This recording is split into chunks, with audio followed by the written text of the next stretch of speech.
The great Brahma gods from each of the 5 pure abodes brought the news to all beings that 100,000 years from now, a perfectly enlightened Buddha would arise in the world.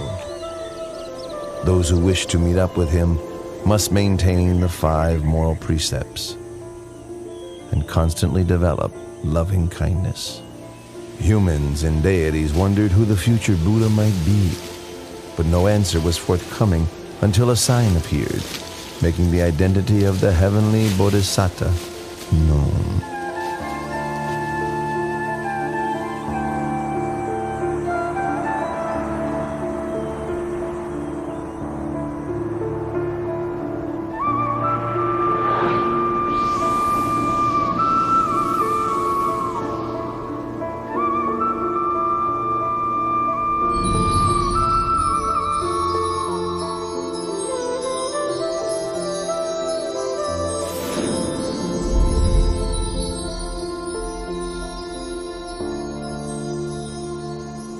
The deities and Brahmas met together for the sake of inquiring who the enlightened one would be.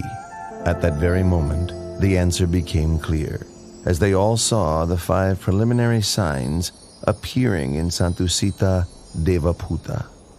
The 5 signs which appeared were withering of the decorative celestial flowers on his body, the divine raiment becoming discolored, sweat dripping from his armpits, his complexion becoming mottled, and a feeling of weariness with the heavenly world arising within him. Upon recognizing the 5 preliminary signs, the deities invited Santusita, the Buddha to depart from Dusita heaven and take birth in the human world. Santusita Devaputta then made the 5-fold survey of the earth to see if conditions were right for his birth. The first criterion was that the lifespan for human beings at the time must not be too short nor too long, suitable for attaining the Dhamma. The continent must be India and the country the middle country.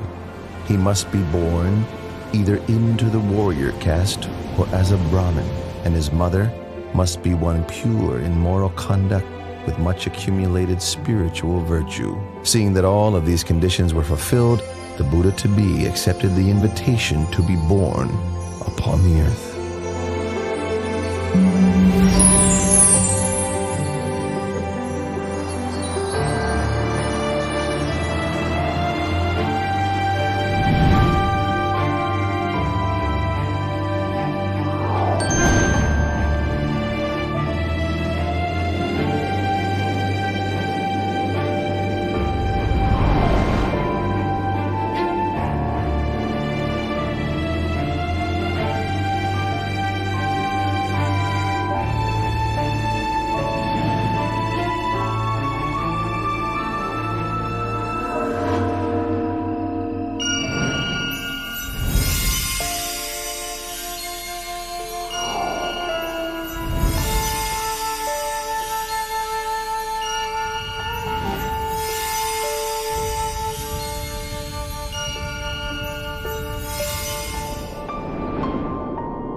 How do you Royal astrologers, interpret the Queen's dream. Your wife, the Queen's dream, indicates that you are to have a son. He will possess tremendous merit, great power and might. He will be peerless.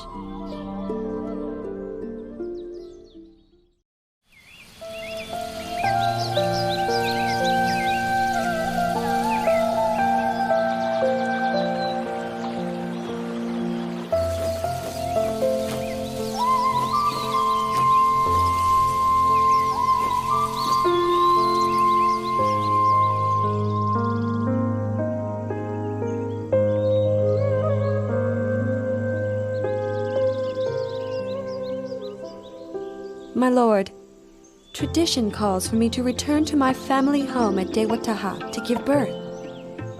You have my permission.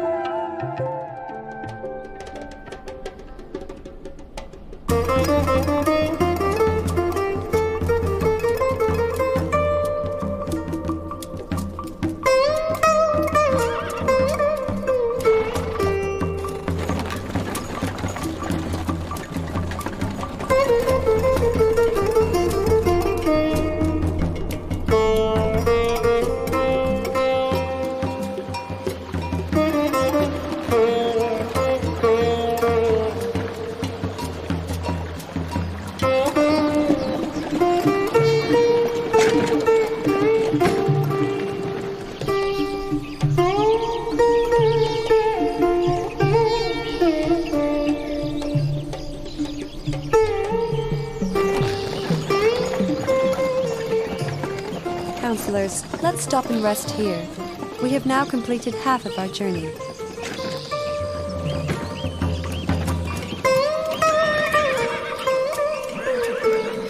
The forest park of Lumpini is so beautiful and shady.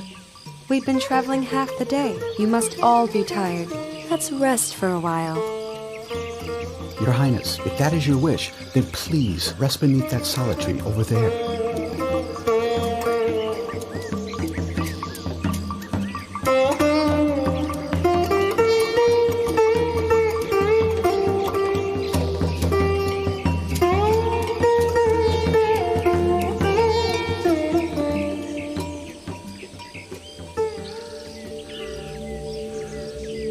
I feel as if I'm about to give birth. Quickly, join in and help. Her Majesty's time has come. Hurry, hurry!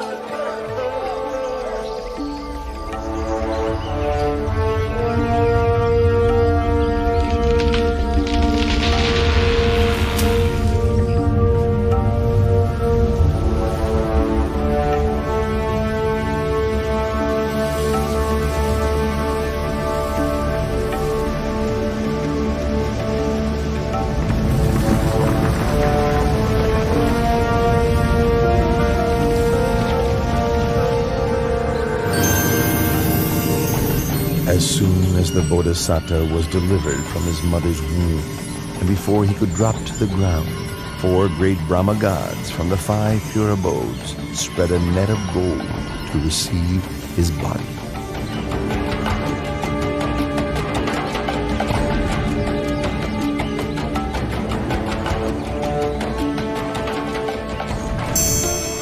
On that day, the full moon of the 6th month, the year of the Buddha's birth, equivalent to 623 BC.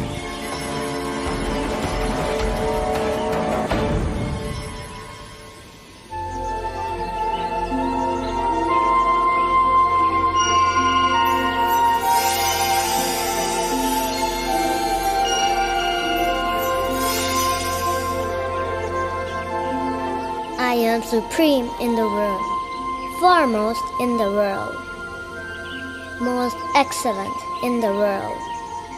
This is my last birth. There will be no more birth for me.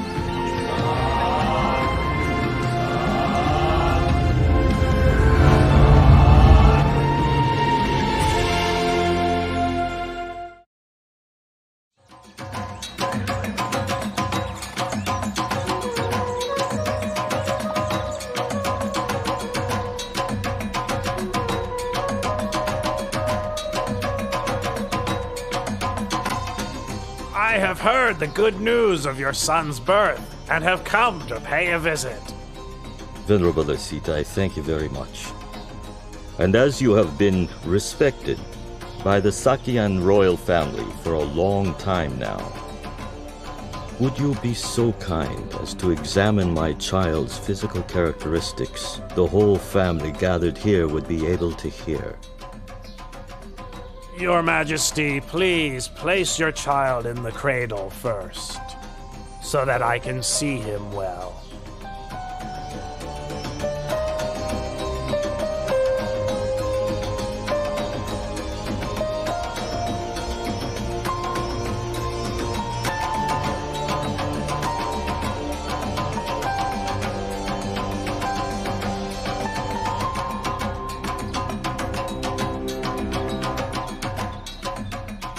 This royal child exhibits all the characteristics of a great being laid down in the ancient texts.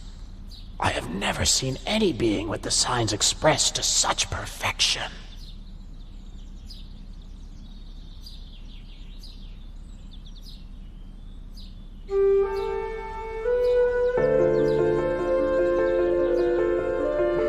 Huh? Venerable Asita!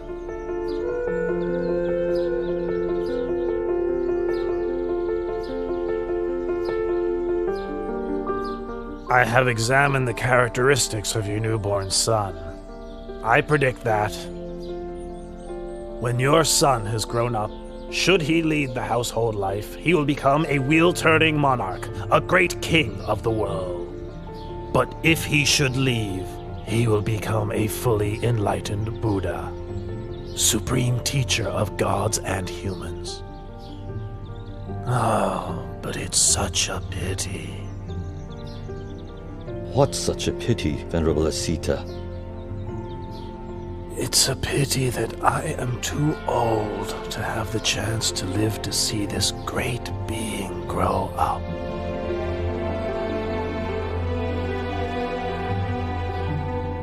In the future, my son will be a great being with more power and might than any other in the world.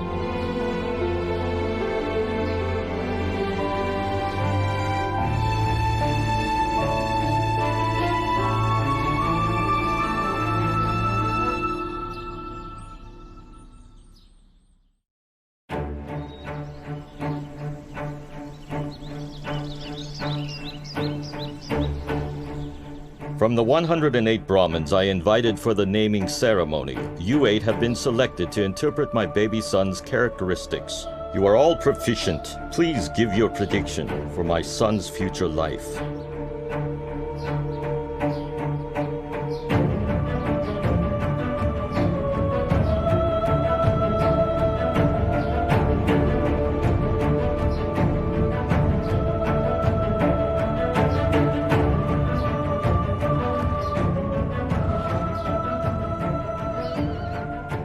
Your Majesty, having examined your son's characteristics, I predict that, should he inherit your throne, he will become a great wheel-turning monarch with an empire that spreads far in every direction.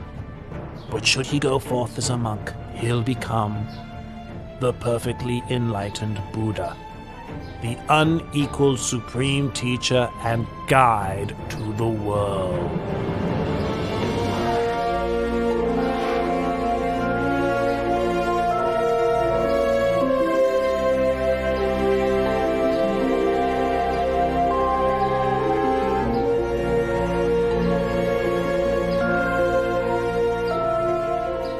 Venerable Kundanya, you are the last of the 8 Brahmins.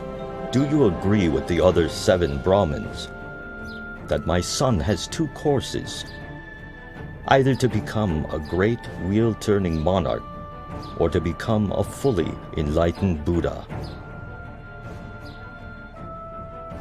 I have considered your son's characteristics in detail,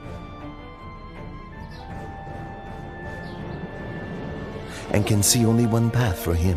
He will certainly not live as a householder, but will go forth as a monk. Then he will become enlightened as the Lord Buddha. This is beyond doubt, Your Majesty. You predict my son will reject the household life, What would cause him to make such a decision? Your son will see 4 signs: an old man, a sick man, a dead man, and a monk. These signs will inspire him to give up the royal throne for the sake of the holy life, through which he will become enlightened as the Buddha. Well, I'd like my son to be a great wheel-turning monarch, ruling the 4 great continents, the greatest prestige for any king. From this point onwards, I will not allow my son to ever see an old, sick, or dead man, or a monk.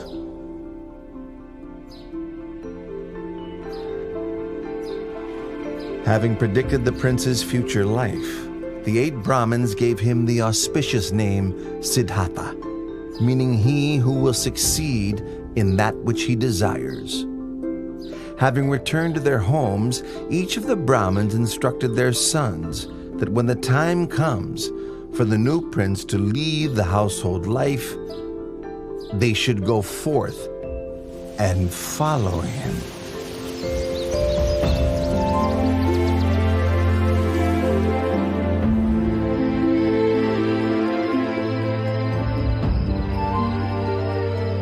Seven days after Prince Siddhartha's birth, his mother, Queen Siri Mahamaya, passed away and became a god in the heaven of Tusida.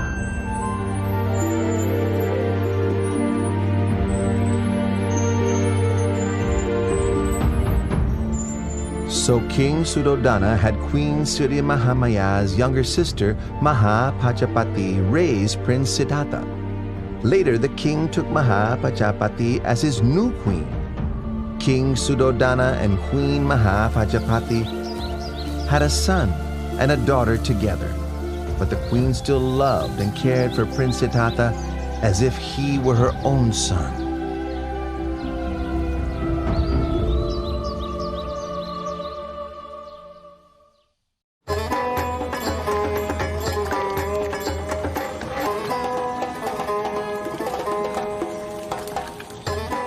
Both of you would like to go and watch the plowing ceremony, wouldn't you?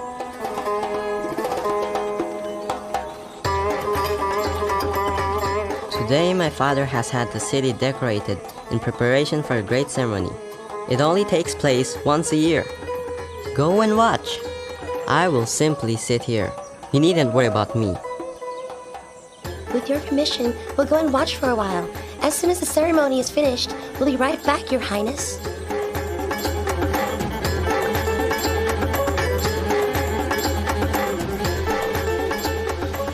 Left alone in a peaceful and shady glade, Prince Siddhartha began to sit in meditation, attaining the tranquility of the first jhana.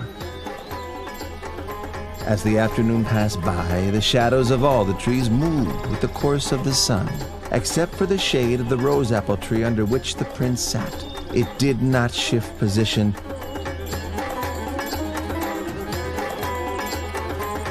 but remained steadily in place. When the companions returned and saw this wonder, they were startled and conveyed the news to the king, who went to see for himself.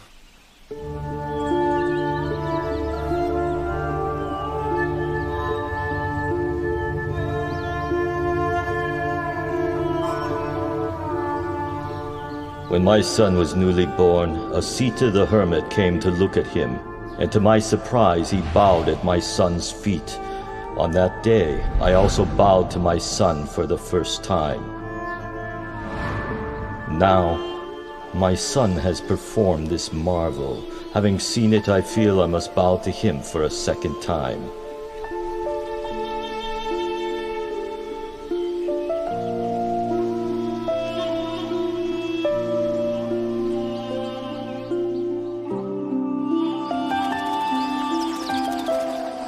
When Prince Siddhartha was 7 years old, King Suddhodana had 3 ponds dug in the grounds of the palace, so that the prince could enjoy himself playing with his friend.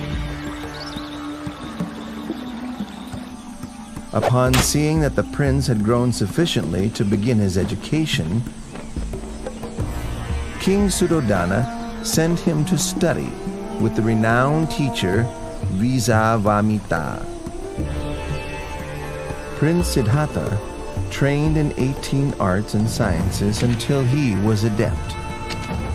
He was his teacher's top student, and before too long, he had learned all that his master could teach.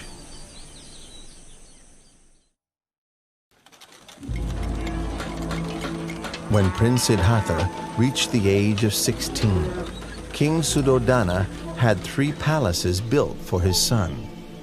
One in which to reside during the hot season, one for the rainy season, and one for the cold season. The king, wishing to prevent his son from leaving the household life, consulted with his ministers and obtained the hand of Princess Yasodhara for him in marriage.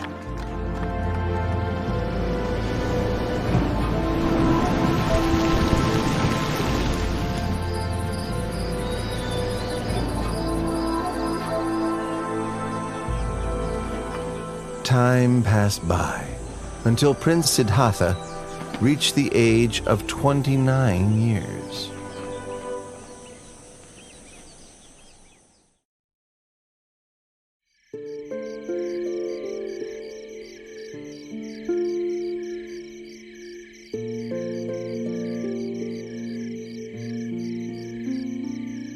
Siddhartha, there is nothing worth seeing outside of the royal palace. Since I was a child, I've not once set foot outside the great walls of this palace. I'd like to see what's outside. There's no place out there as beautiful or pleasant as right here inside our royal palace. That may be true, but I'd still like to go and see for myself. Please give me permission to go outside, Father. Well, if you really want to, I won't frustrate you, my son. I'll have a royal chariot prepared. Tomorrow morning, you may go outside. Thank you very much, Father.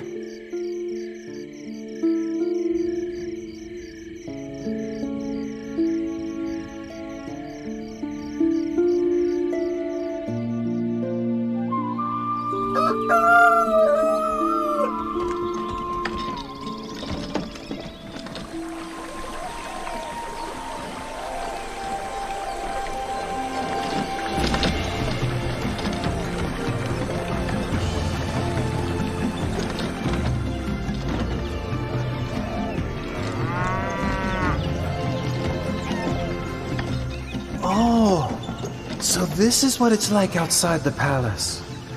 Why did my father say there's nothing worth seeing and wish for me not to go out?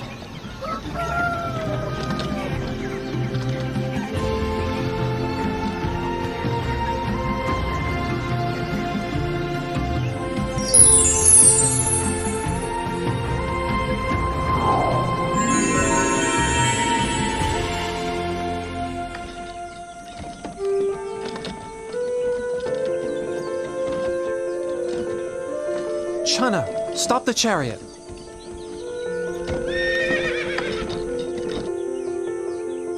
What is it, Your Highness? Look at that man over there. Why is his skin so wrinkled? And why is he having trouble walking? Oh, that's an old man, Your Highness. An old man? Everyone who lives for long enough will come to be like that man, Your Highness. Everyone must come to a state like that?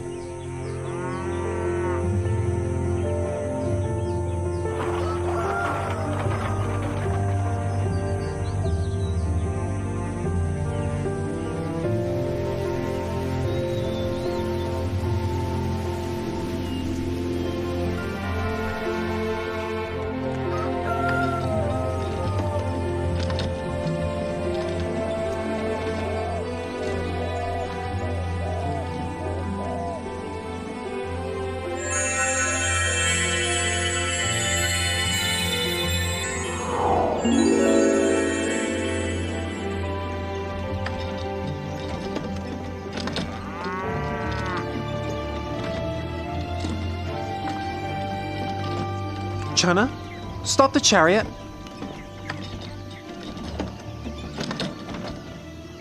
What is it, Your Highness? Why is that man sitting and shivering over there? He is sick, Your Highness. He is sick? Sickness is a natural part of life. We must all experience sickness, every one of us.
Your Highness! Your Highness!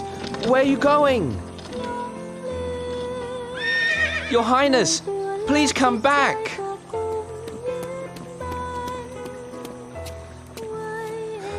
Please get back on the chariot, Your Highness.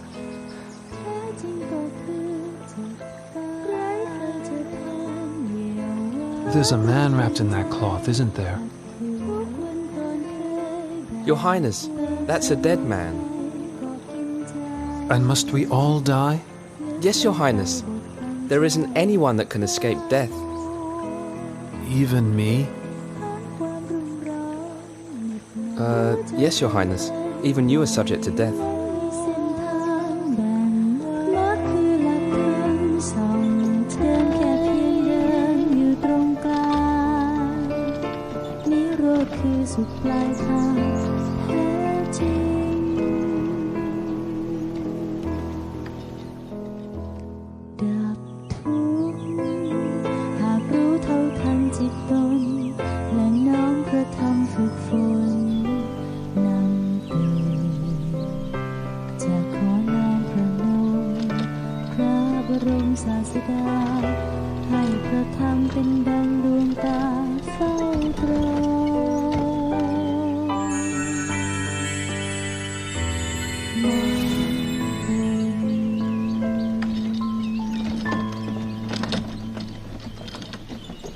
Channa, stop the chariot.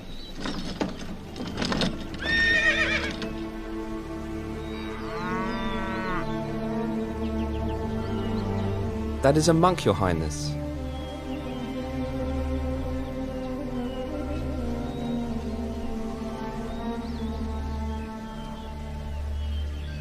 Oh, so calm and peaceful, composed and restrained, truly inspiring.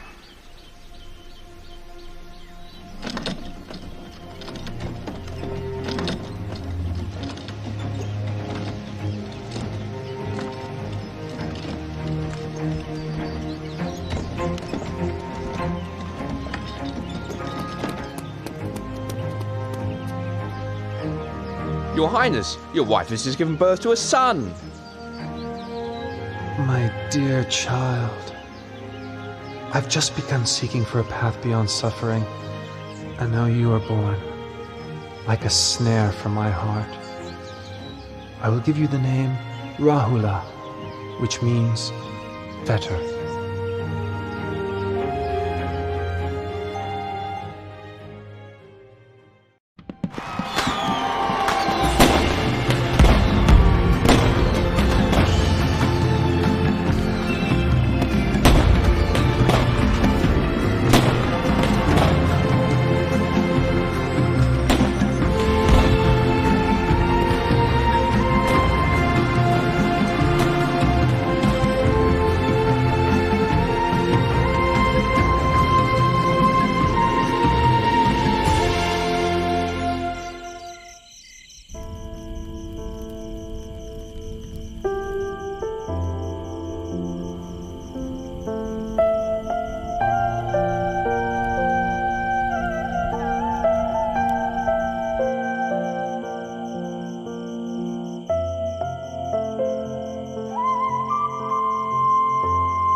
Yasodhara, you are as dear to me as my own heart.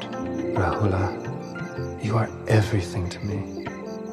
But not one of us can escape old age, sickness, and death. I must find a way for all of us to go beyond suffering, no matter how much trouble or turmoil there is in the search.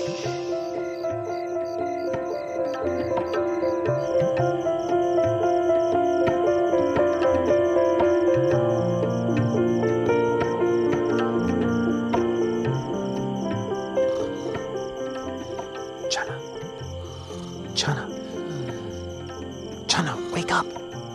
Channa, wake up! What is it?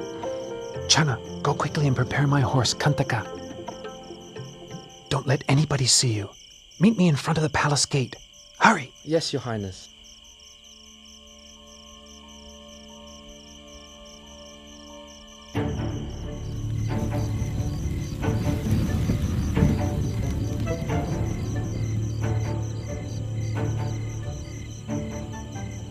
At the moment that Prince Siddhartha was leaving the palace gate, Vasavati Mara, the great deceiver, manifested. He was now worried that he could not use the prince's enjoyment of sensual pleasures to keep him under his control. Ha ha ha ha ha! Prince! Better go back into the royal palace. In there everything is lovely, pleasant, and comfortable. In just 7 days, you'll become a great wheel-turning monarch. Don't give all of this up. If you leave, you'll get nothing but trouble, torment, suffering, and sorrow. I don't want to become a great wheel-turning monarch. I don't wish for possessions or comfort and happiness, because such things are not likely to free me from suffering, nor are they likely to help me assist my loved ones and my subjects. Step aside and allow me to pass.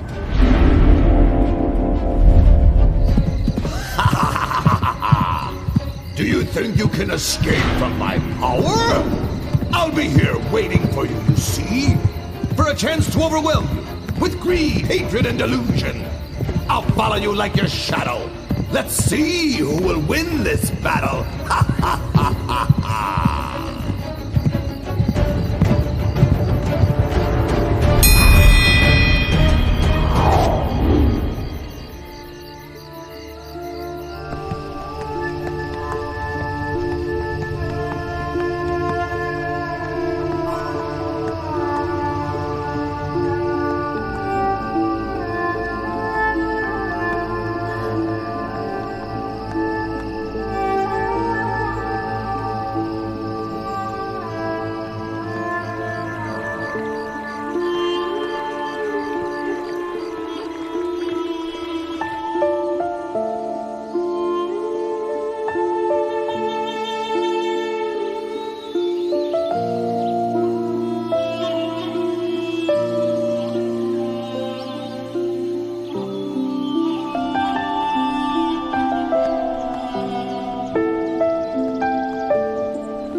We've reached the river Anoma.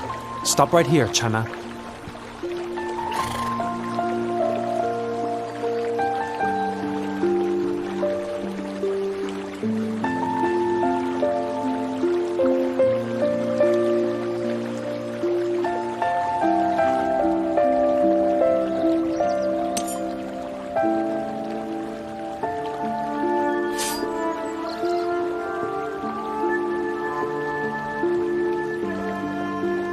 If I'm to attain to the supreme enlightened knowledge, may these strands of hair float away into the air. But if I'm not to succeed, may they fall to the ground right here. When the prince threw his hair up into the air, it floated into the sky and didn't fall down. Indra, the king of the gods, caught it in a crystal casket, which he then enshrined in the Kulamani shrine in the Tavatimsa heaven. the Brahma Gatikara offered the prince the 8 requisites of a samana and received in their place the prince's raiment, which he installed in the Dusa shrine in the Brahma world.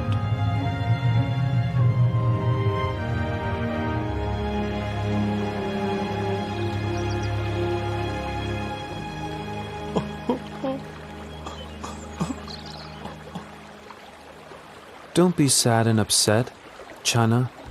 I'm doing this in order to seek the way out of suffering for all beings. You must go back and inform my father that I will not return to the royal palace until I have attained direct knowledge of the end of suffering.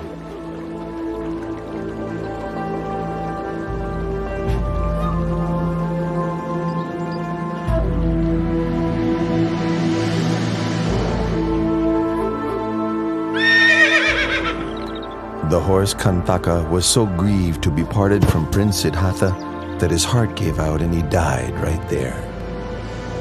The power of his appreciation and gratitude to his master carried him to Tavatimsa heaven, where he was reborn as a god.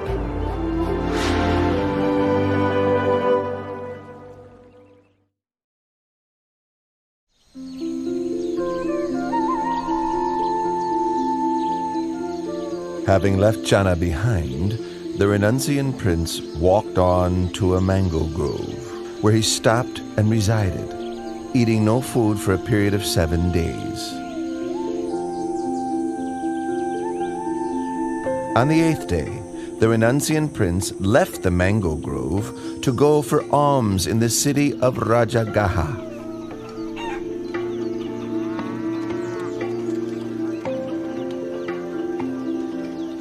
All the townspeople could see that this monk was different from other renunciants because of his radiant complexion and an effably calm demeanor.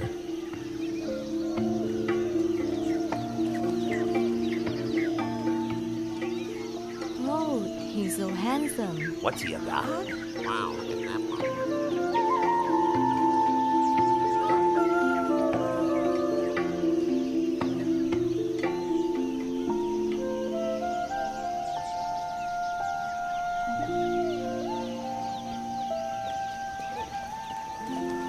Wow, he's handsome, he's beautiful.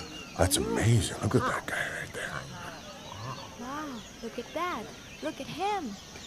Delighted, the people spoke to one another, praising the monk's splendor, saying that it was as if a god had descended from heaven for humans to see.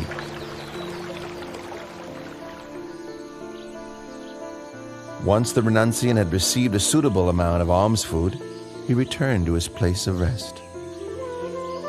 Sitting, the prince contemplated the motley food offerings within his alms bowl, all mixed together. It was an unappetizing sight. In the past, I would partake of only the most refined and delicious foods. Now leading the holy life for the sake of seeking truth, can there be any point in being fussy over what I eat? This nourishment is merely a necessity for sustaining life.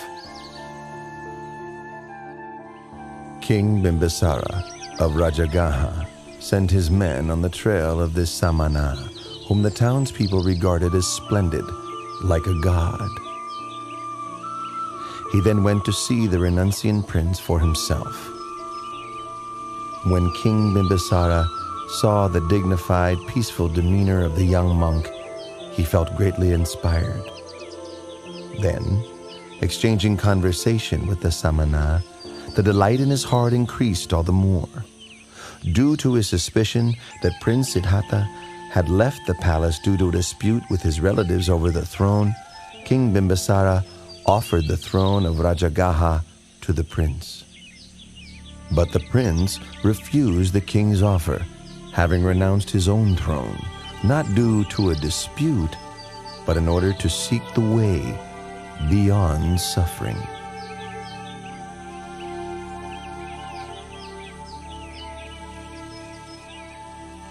With such firm intention, I'm sure you'll attain the supreme enlightenment. Once you have done so, may I request that you come and teach the Dhamma to myself and to the citizens of Rajagaha.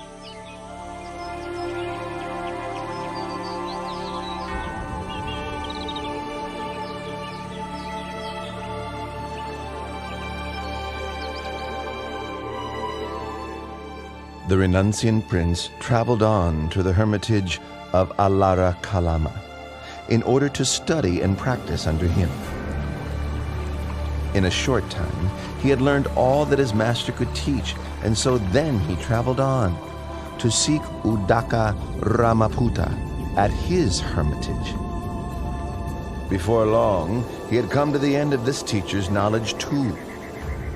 When he asked about attainments beyond that which he had already been taught, Udaka Ramaputta could offer no reply, but instead offered him the leadership of the community.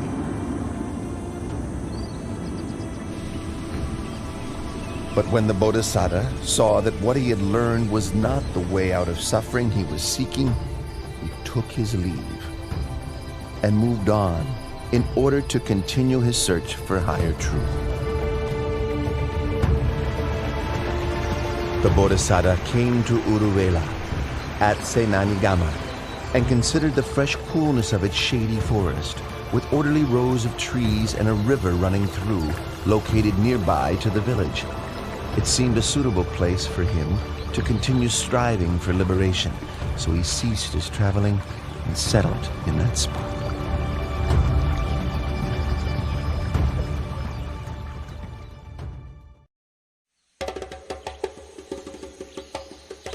The Brahmin Gondanya was very pleased to hear the news that Prince Siddhartha had gone forth, and hurried to seek out the sons of each of the 7 other Brahmins with whom he had divined the identity of the Bodhisattva according to his physical characteristics when he was just born. He managed to gather and persuade only 4 of these sons, and then together the 5 Brahmins left the household life and set off in search of the great renunciant. The 5 Brahmins now gone forth were Gondanya, Vapa, Badia, Mahanama, and Asaji. This group of 5 together were known as the Pankavaggiya. The Pankavaggiya followed after the Bodhisattva through various places until they found him practicing ardently in the place where he had settled. They settled there with him, attending to his needs, with the hope that when he attained enlightenment, he would teach the Dhamma to them.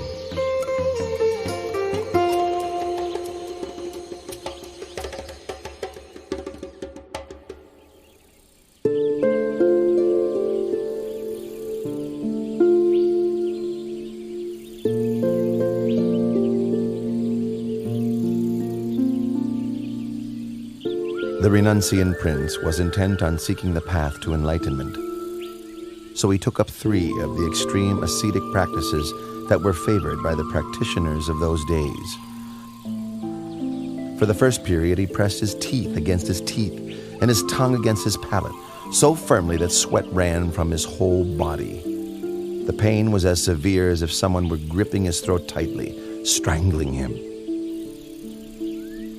When he saw that this was not the way to enlightenment, he gave up on the practice and changed to another method. For the second period, he restricted his in and out breaths, stifling them until both his ears rung loudly, his head ached, and his stomach racked with pain, his body as if on fire. But no matter how great the distress, he did not give up his efforts until he saw that this was not the way to enlightenment. Seeing this, he gave up the practice and changed to another method.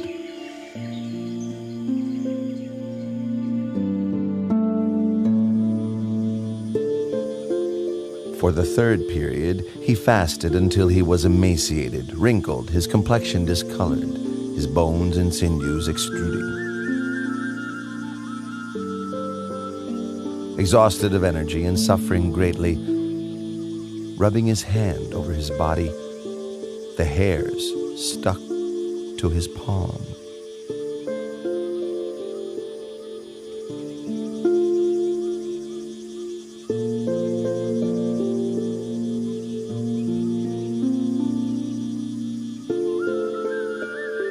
carried out the extreme ascetic practices, pushing the body to limits which no other could exceed.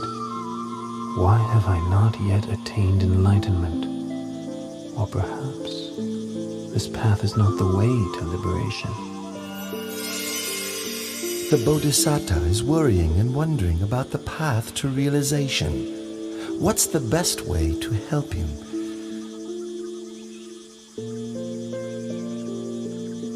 Aha! This is the way.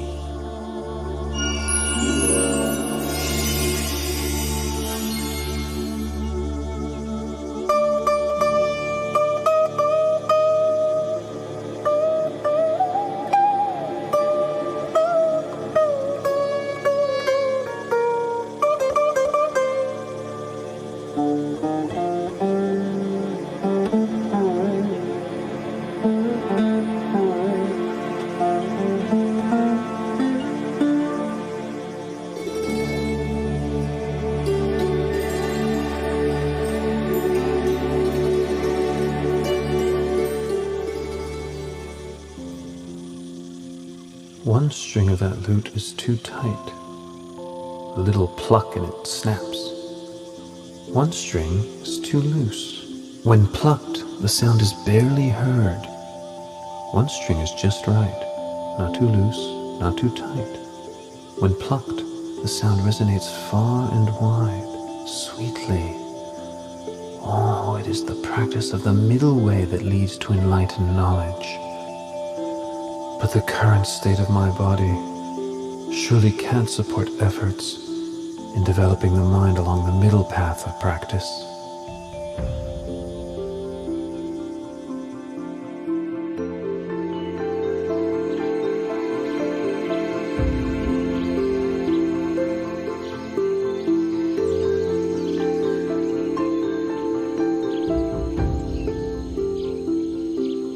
Prince Siddhartha, whom we had held in esteem as a bodhisattva, bound for success, even after practicing strictly for 6 years, using all his effort, is still unable to achieve enlightenment.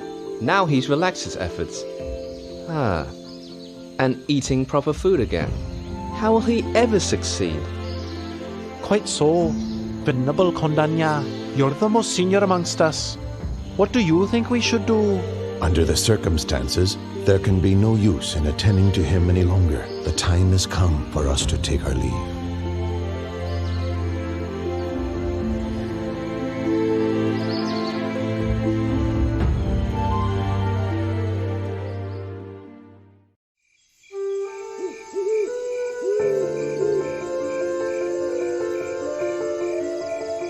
On the night of the 14th waxing moon of the 6th lunar month, as dawn was approaching and the Bodhisattva close to waking, 5 auspicious signs appeared in his dreams.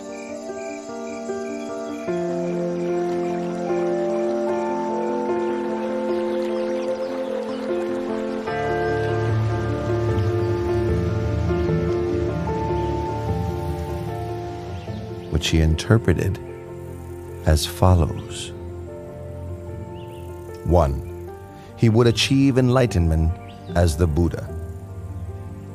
2. He would declare the true Dhamma for the benefit of all humans and deities. 3. A great number of people would come to train under him, thus establishing the Buddha, the Dhamma, and the Sangha. 4. People of all castes and classes after training under him would come to understand the same pure Dhamma. 5. People from all over the world would bring offerings to him to express their faith and trust, but his heart would remain unstained by even the slightest attachment to such wealth.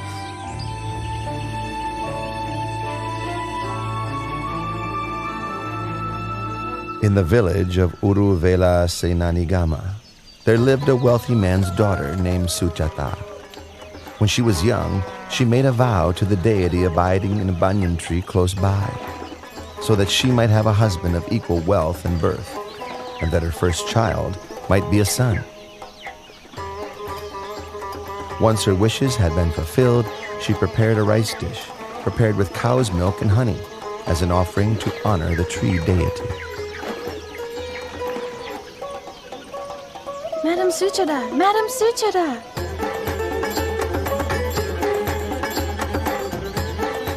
What's the matter, Puna? Why are you rushing in such an excited way? It seems that the tree god has come to receive your offering. I saw him at the banyan tree over there with my own eyes. He's glowing with a beautiful halo all around him. Everyone, quickly, help! Puna, go and fetch a golden tray for the honeyed milk rice. We'll take it out to offer to the tree god. Quickly, go, go!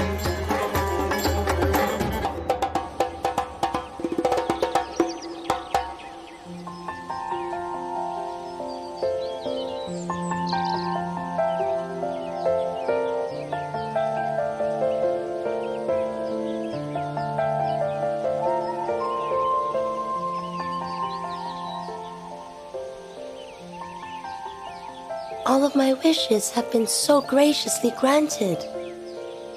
Please, may I offer this meal of honeyed milk rice and this golden tray to you?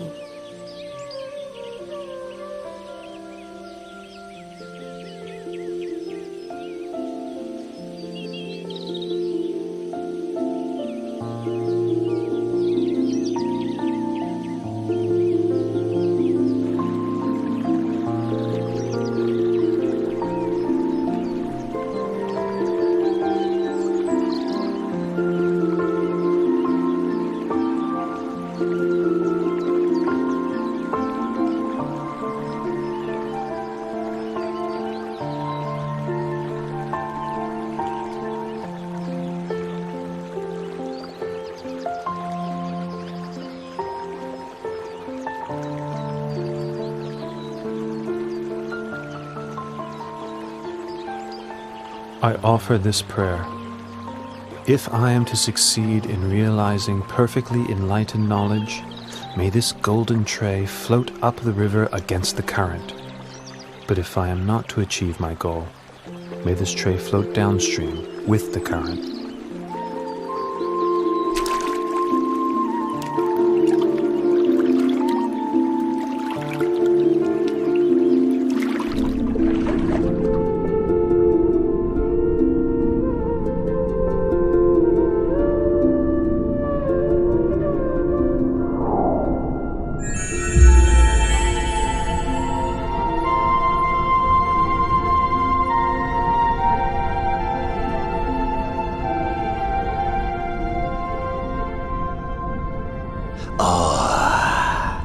In no long time, 3 Buddhas have become enlightened here, and now one more is about to attain to the Dharma.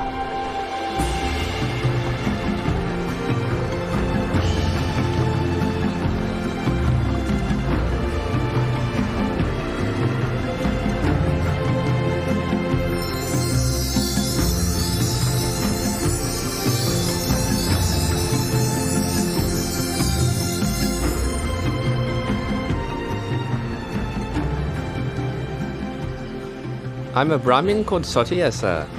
I'm inspired with great faith at the sight of you. Please let me show my respect. May I offer you 8 handfuls of blade grass?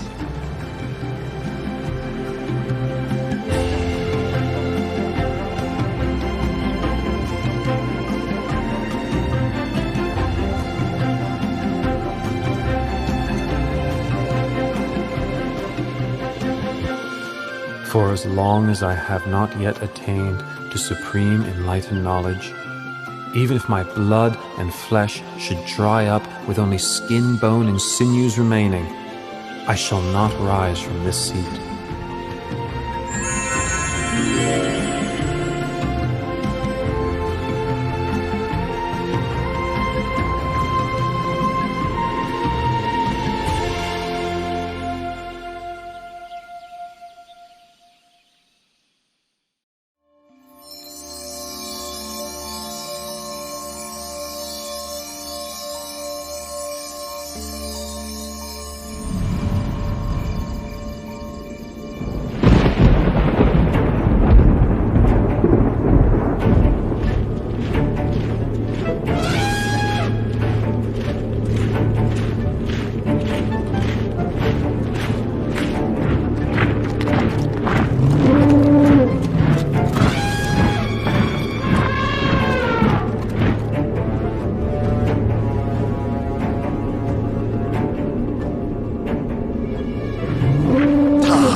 I've been following Prince Siddhartha's every step, so as to stop him from achieving enlightenment. If I let him go ahead with this, he'll slip out of my grasp for sure. I must cut him off now.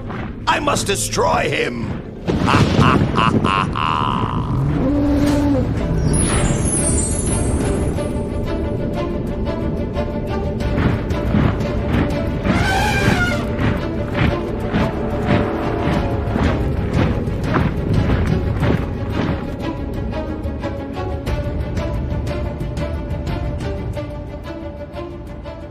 The power of the Bodhisattva's spiritual qualities and goodness, accumulated over countless lifetimes, protected him as though in invisible armor, his heart steady and peaceful, unshaken by fear.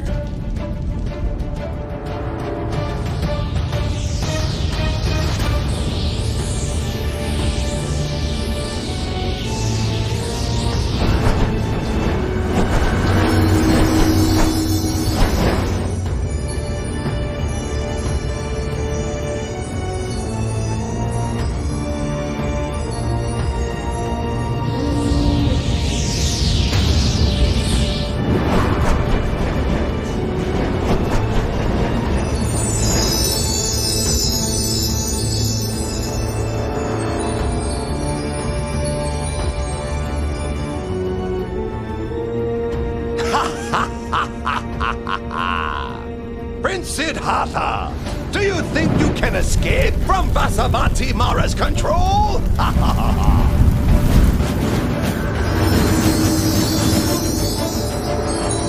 Huh?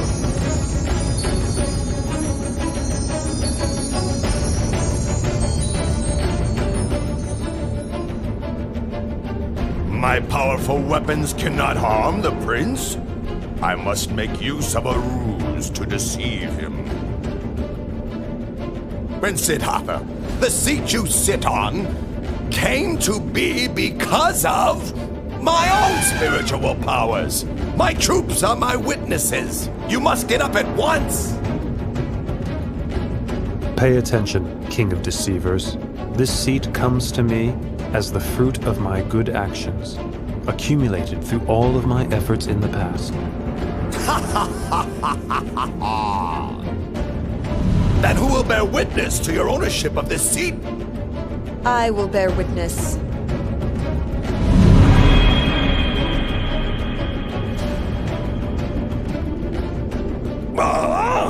Dharani, goddess of the earth! All the merit made by his good actions in the past, even the water which he has poured on the ground in dedication of merit, soaked up by my hair and kept close to my head, is sufficient to bear witness to his virtues.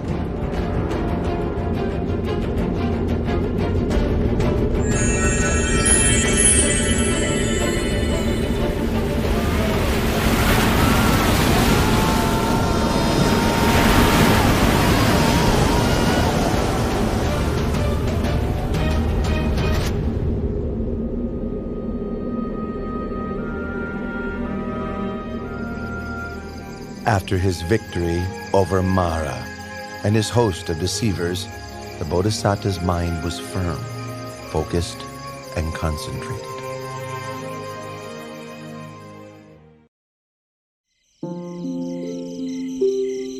At dusk, the Bodhisattva began to develop meditative insight, attaining to the first knowledge, Pubenivasa Nusatinyana, the ability to recollect his past lives.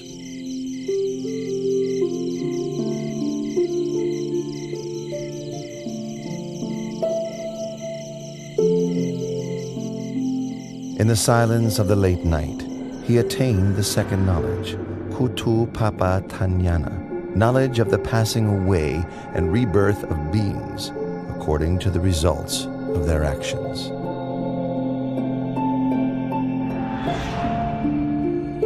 Close to dawn, the Bodhisattva attained to the third knowledge, Asavakayanana, knowledge of the destruction of mental defilements, complete liberation and freedom from suffering. He thus came to be the fully self-awakened Buddha.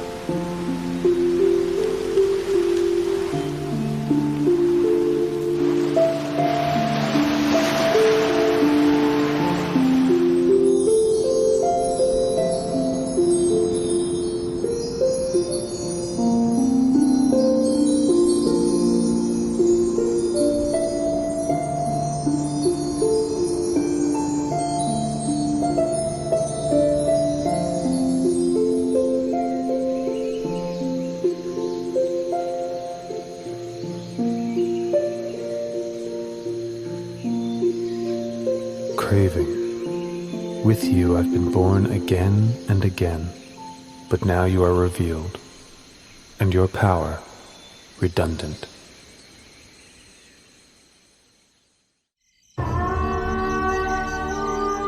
After the Bodhisattva had attained to the Dhamma and become the Buddha, he sat under the Maha Bodhi tree, enjoying the bliss of freedom for 7 days.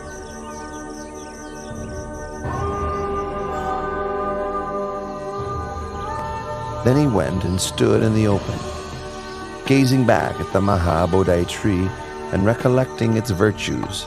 He stood there and gazed without blinking for 7 days.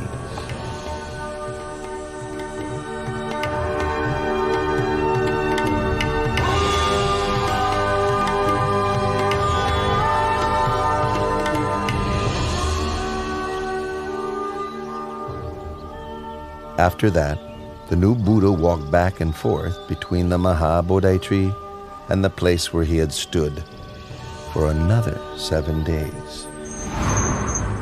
Having walked meditation for 7 days, for the 4th week he sat meditation in a crystal shelter prepared for him by heavenly beings.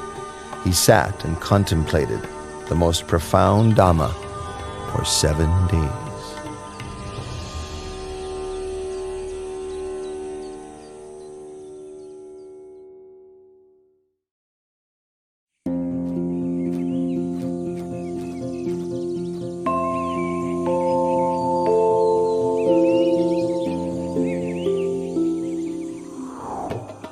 Sisters Raka, Arti, that's the recluse Gautama who attained the Dhamma.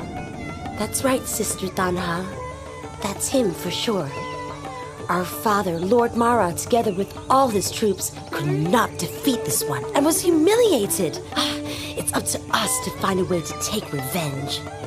Tanha, Raka, in this world, I've never met a man whose heart could resist the 3 of us. We who embody infatuation and desire. Arti, you're right. We will use our femininity to ensnare the recluse Gautama in the bonds of sensuality and entangle him for countless time.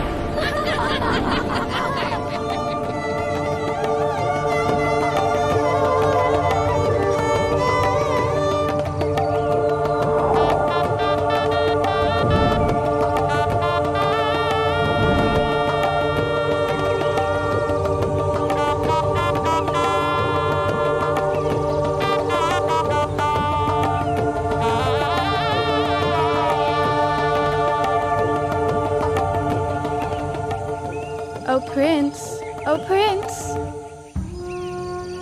Prince. Ow!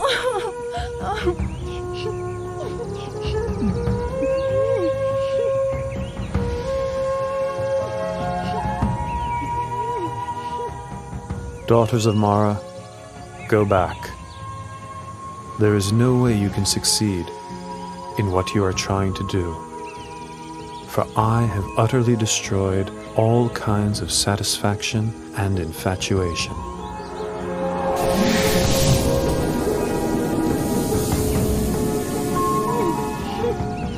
My name is Tanha, and this is Rakan Arti. We're not here to tease or deceive you, but the truth is, we are quite taken with the sight of you. Really and truly, sir, no one has ever made us feel so enamored as you. No one, sir. That's right. The three of us offer our bodies and our hearts to your service, expecting no reward. Our wish is simply that you find satisfaction in us, even if only for a short time. That would make us so very happy. I've told you already. I have utterly destroyed all kinds of satisfaction and infatuation. You will not find what you are looking for. There is nothing for you here. You should go away.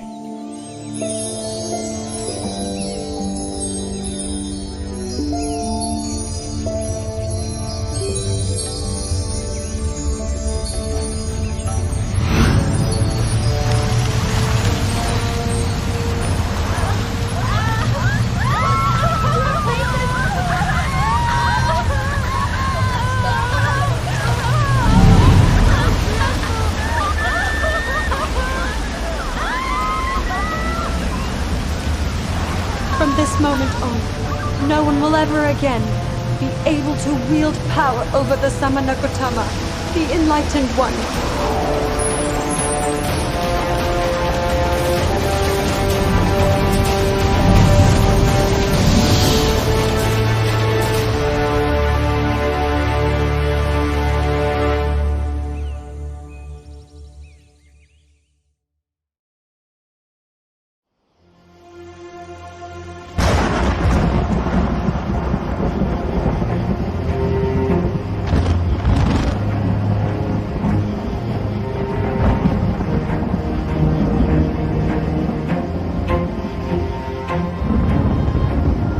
In the 6th week, the Buddha sat enjoying the bliss of freedom underneath the Mukalinga tree.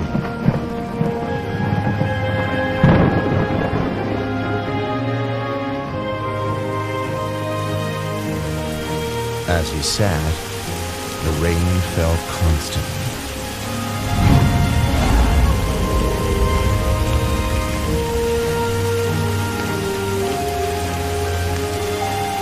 A king of Nagas, called Mukalinga, saw him and was inspired with faith. He coiled his body around the Buddha, then opened his hood over the Blessed One's head to protect him from the wind and rain.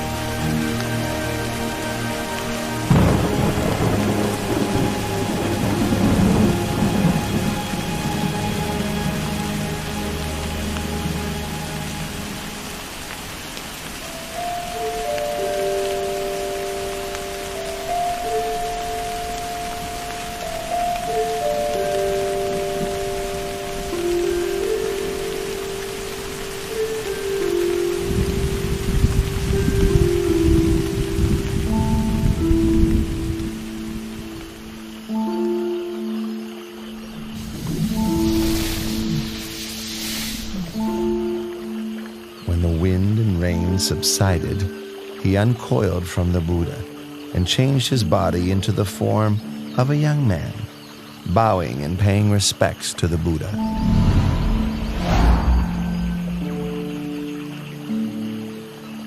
I, Naga King Muchalinda, am the Buddha's servant.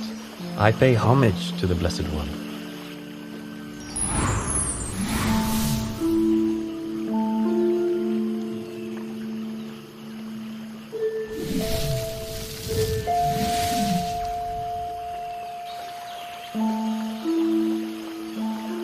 Silence is happiness for the one who has seen the Dharma. Delight in the peace of seclusion, harmlessness to all beings, freedom from lust, and overcoming sensuality. These are the highest joys in the world. Eradication of conceit is the greatest happiness of all.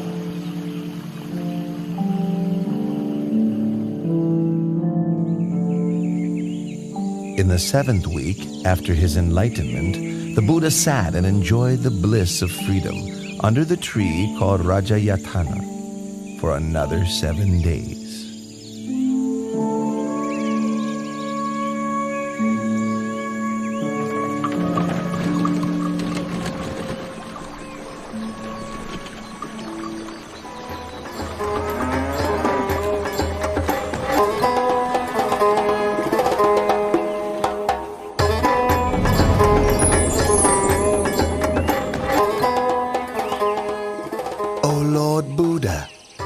have enjoyed the bliss of freedom for 7 weeks without taking any food to eat.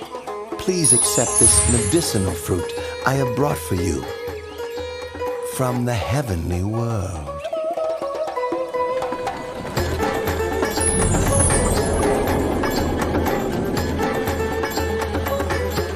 Those 2 merchant brothers made merit with me in the past. I should take this opportunity to help them meet the Buddha.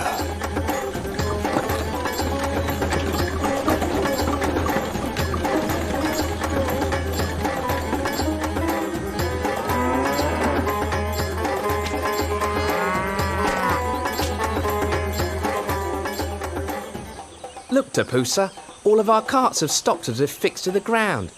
No matter how much our men work the bullocks to make them pull, the carts still won't budge. They just won't move. It's strange. Why would the... Huh? You 2 merchants, do you know that the just now enlightened, perfectly awakened Buddha is now sitting under the Rajayatana tree over there? You'd better go and pay your respects to him, then offer him the baked and ground grain meal you're carrying with you. It will be a cause for your benefit and happiness for a long time.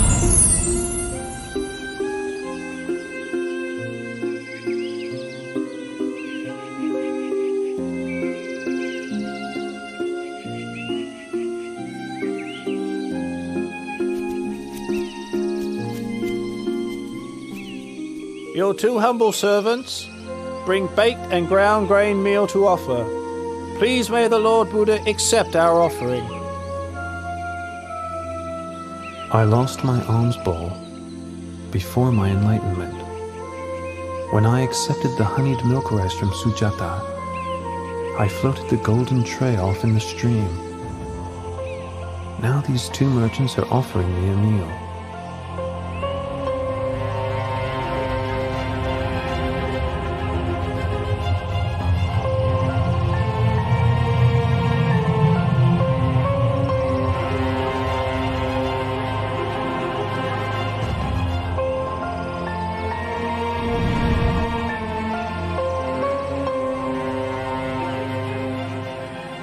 A recluse should not have more than 1 alms bowl.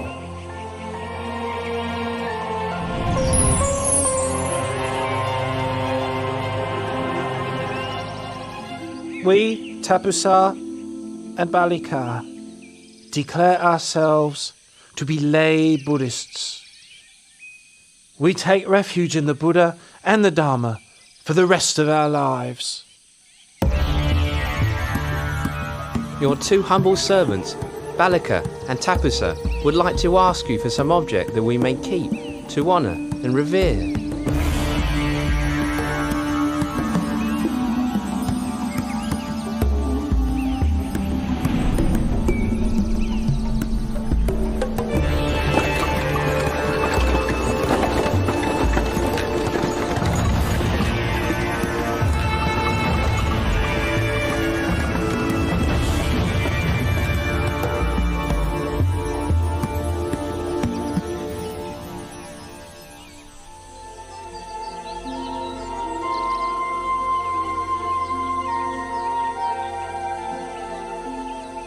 I have attained the Dharma, which is profound and subtle.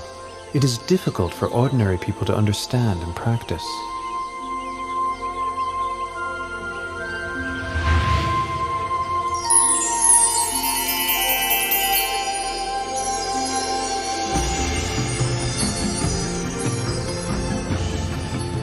There are several kinds of people in this world. The quick-witted, upon hearing my teachings, know and understand them quickly, just like a lotus flower above the surface of the water that blossoms as soon as it receives the sun's rays. Those of moderate intelligence, having heard my teachings and then receiving some further explanation and training, are able to know and understand within a short time, just like a lotus flower level with the surface of the water, ready to blossom the next day. The slow-witted having heard the teachings, receiving further explanation and training, persevering with faith, are able to know and understand in the end, like a lotus flower below the water, which grows upwards before finally breaking through the surface and blossoming. The final kind of person, no matter how many times they hear the Dhamma, are unlikely to grasp the meaning or understand, although their listening may be a cause for realization in a future existence. This type may be compared to a lotus down in the muck and mire, falling prey to fish and turtles, not rising up and blossoming. This being the case, I'll preserve my life for the sake of spreading the Dhamma. I will teach humankind until the Dhamma becomes firmly established and widespread for the benefit and happiness of all for a long time.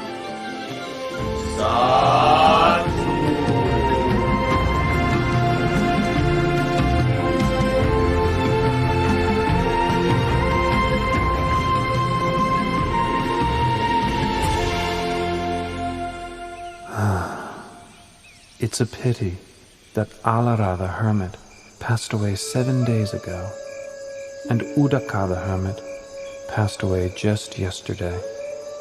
If Alara Galama could have lived for another 7 days, and Udaka Ramaputta just one more day, they would both have surely attained enlightenment.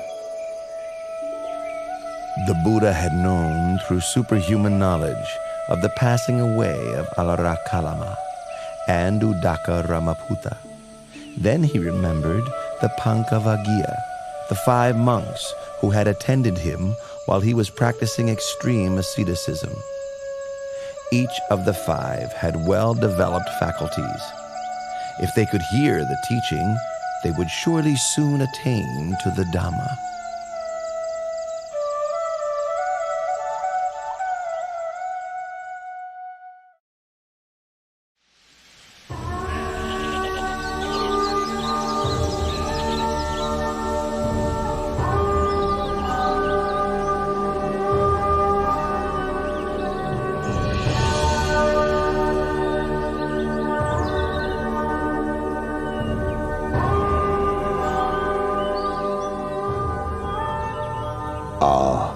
That's Gautama, the recluse, the one to whom we formerly attended. So it is. The one who gave up his austerities. All right. If he comes here, we won't bother to get up and welcome him. We'll just put out a seat. If he wants to sit down, then let him sit.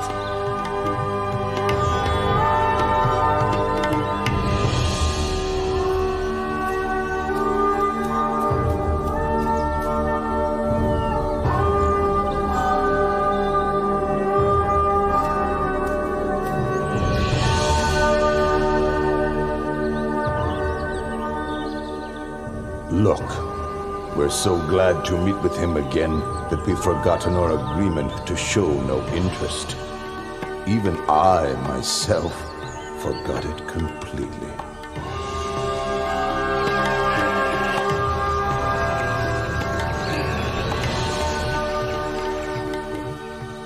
Recluse Gautama, what leads you to visit us here in this forest? Do not address me in that way. I have now attained to the Dhamma. Pay attention to my words. If you follow my instructions, before very long, you will realize the Dhamma. While practicing austerities for a long time, you did not become enlightened. So how could you? How could you have attained liberation after giving up your efforts and causing us to abandon you? Throughout all of that time, did I ever say anything like this to you all? No, it's true. You have never said anything like this to us before.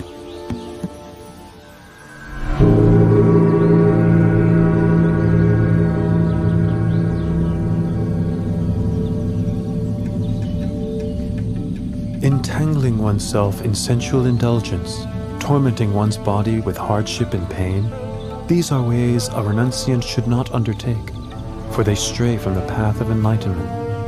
The middle way, that is the noble eightfold path, is the practice that leads to Nibbana.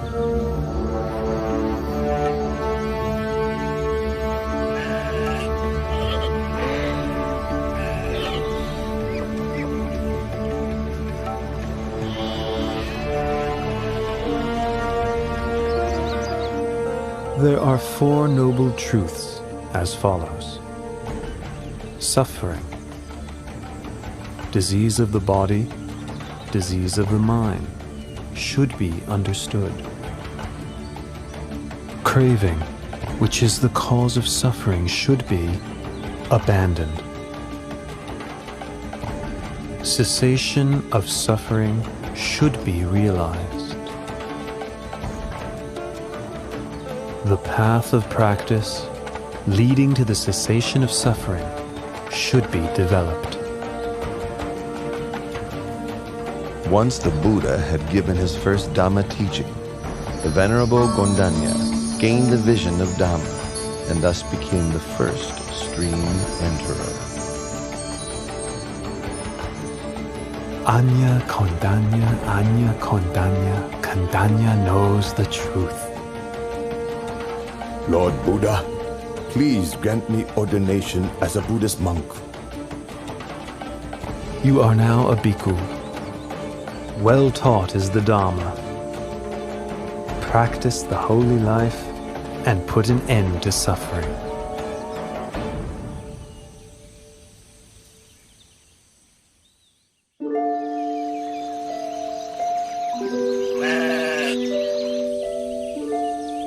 The Buddha gave ordination to Venerable Vappa on the first day of the waning moon, Venerable Badiya on the second day, Venerable Mahanama on the third, and Venerable Asachi on the fourth.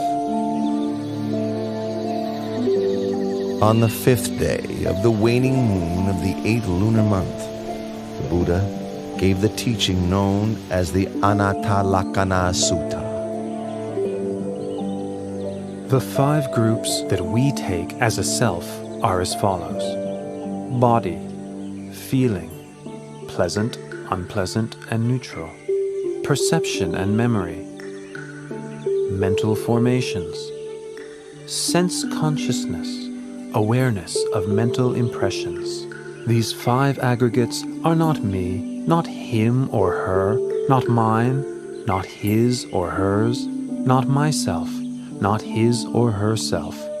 All these things are impermanent and insubstantial. It is their nature to arise, persist for a while, and then pass away. After listening to the teaching, each of the Pankavaggiya attained to arahantship.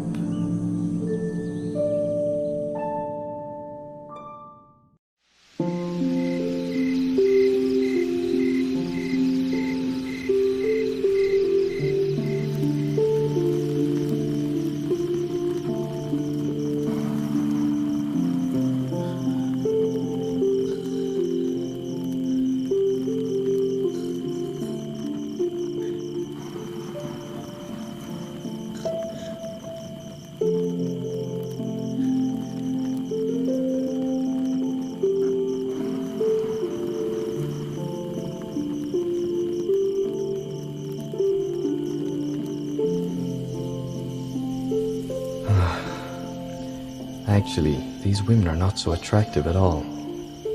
My father built me 3 mansions, one for each season of the year. He hired beautiful maidens to play music and entertain me. I thought I was living a happy life, but now I feel tired of this way of life. Is this all I came into this world for? Are these the only things that can give one happiness in life? Then why do I feel so bored and fed up?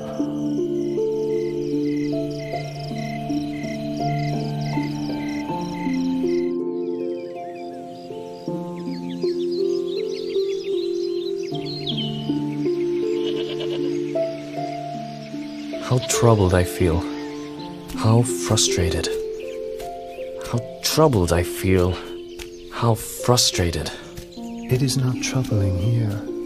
It is not frustrating. Come this way, Yasa, and I will teach you the Dharma.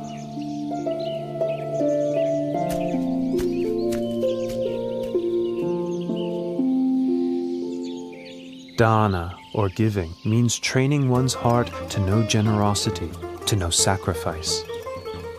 Sila, or morality, means establishing one's heart within the full doctrine of goodness. Heaven is the reward for a wholesome heart. The harm of sense pleasures is the heat and worry that comes with attachment to the sense of a self. The benefit of renunciation is that present suffering can be abandoned, with no other suffering taking its place. After the gradual teaching, the Buddha taught the Four Noble Truths. Once he had given this teaching, Yasa attained to the fruition of stream entry.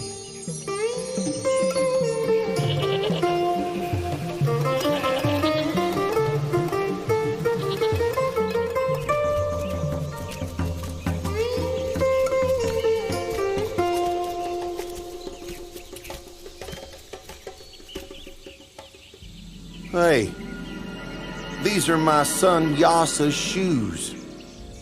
Wait here, all of you. I'll go after him myself. Here comes the father. If he meets with his son now, it may prevent him from realizing the Dharma.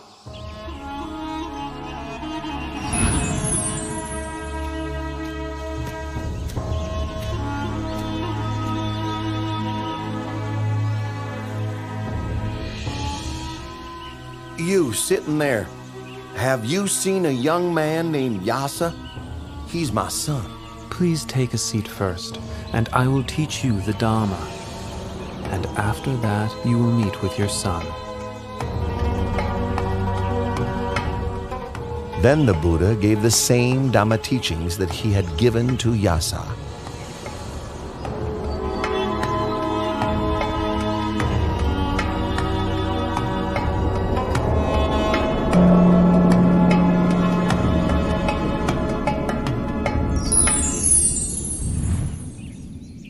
Oh, the Buddha has helped gain the vision of Dhamma.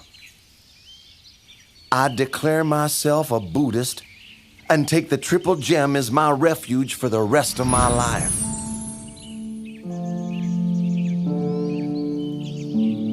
Yasa, hurry back home. Your mother doesn't stop crying out of worry for you. Let's go back now, my son.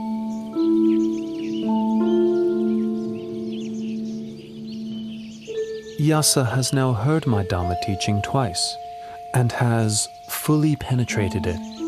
He is now an Arahant, with no thoughts of returning to the household life. Yasa, now you've gained what is truly supreme.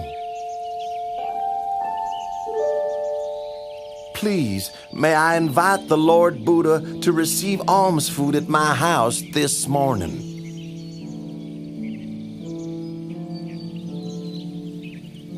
Once the wealthy man had left, Yasa requested ordination as a bhikkhu.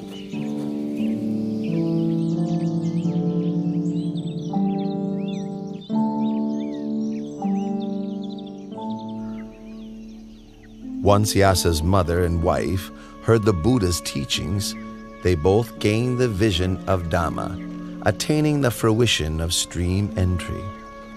They declared themselves as Buddhists and took refuge in the Triple Gem, becoming the first female followers of Buddhism.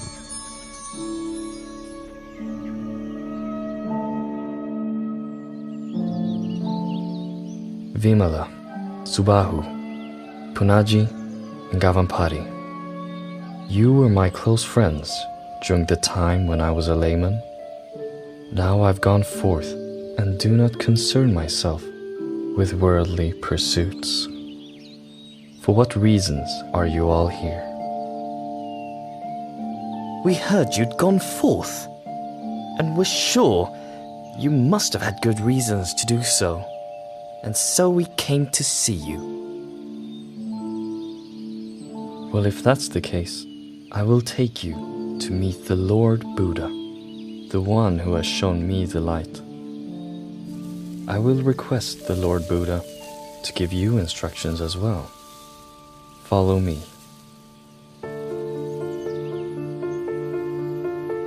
Listen, all of you.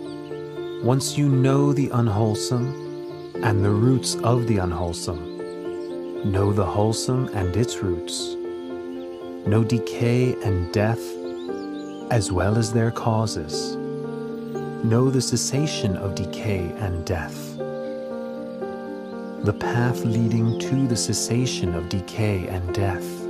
Once you know suffering and its causes, the cessation of suffering, know the path leading to the cessation of suffering, then you can be said to have the right view. The 50 of you are all friends from my home region. If you need help with something, I will do whatever I can to help you. When we heard that you had ordained as a monk, we felt inspired, and it made us want to ordain as well. Very good. I will take you to meet the Lord Buddha, but you must make the request for ordination yourselves.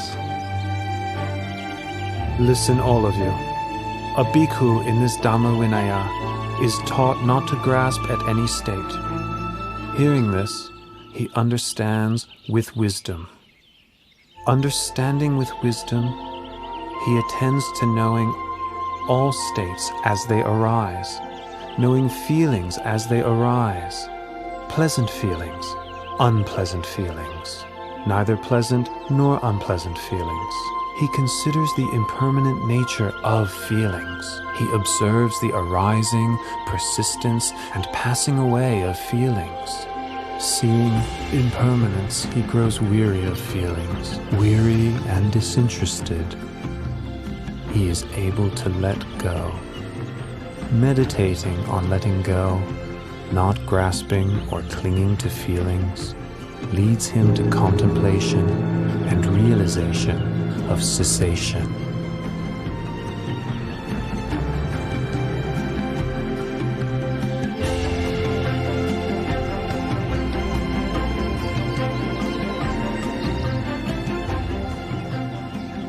Bhikkhus, you have now attained the sublime Dhamma.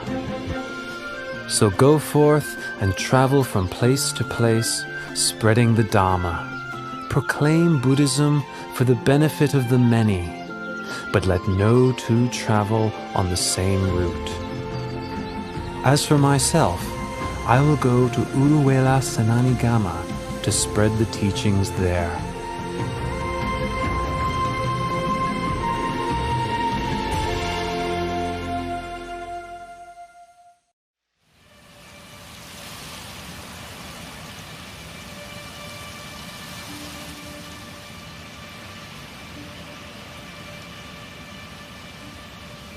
Because of that one courtesan, the 30 of us have had to go through all this trouble, forcing our way through the forest into this cotton plantation. That's right. She stole our clothes and our jewelry. We catch up with her, then... Whoa, wait. Look, there's an ascetic sitting under that tree over there. Let's ask him if he saw her pass by.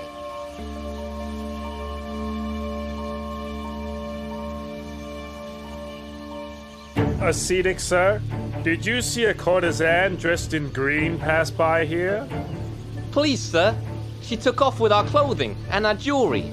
So now we're searching for her, but we can't seem to find her. O Bhattavaggiya, is it better for you to seek for this woman, or to seek for yourselves? I guess it would be better to seek for ourselves. In that case, I will teach you the Dhamma.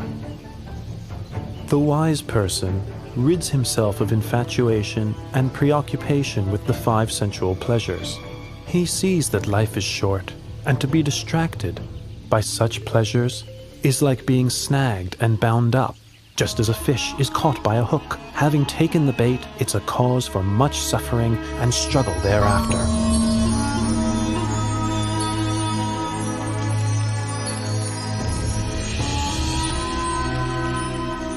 Badavagya, you have now all been ordained as Buddhist monks. So go forth and proclaim Buddhism by spreading the Dhamma for the benefit and happiness of all.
Ascetic, sir, why are you coming into my hermitage? Venerable Uruvela Kassapa, I've come to ask permission to stay here. Here we practice fire worship, but this ascetic is not one of our kind. What does he want?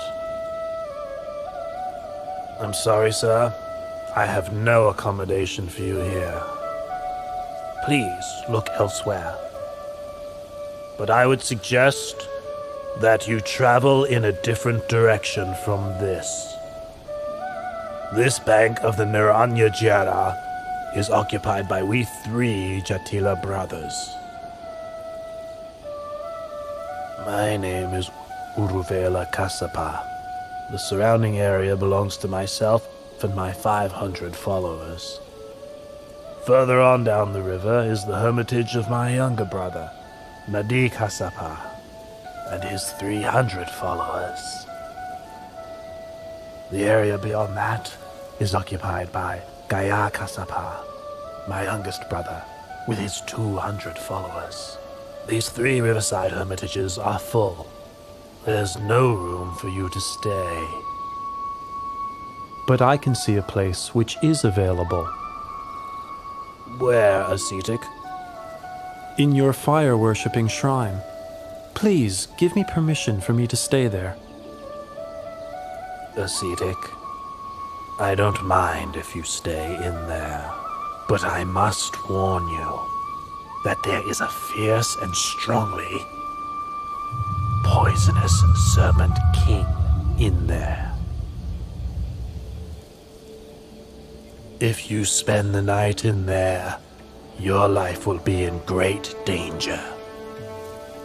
Uruvela Kassapa, please give me permission to stay. The Serpent King will do me no harm. If you say so, please make yourself comfortable in the fire-worshipping house.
By now, the recluse must have been burned up by the fire of the Serpent King.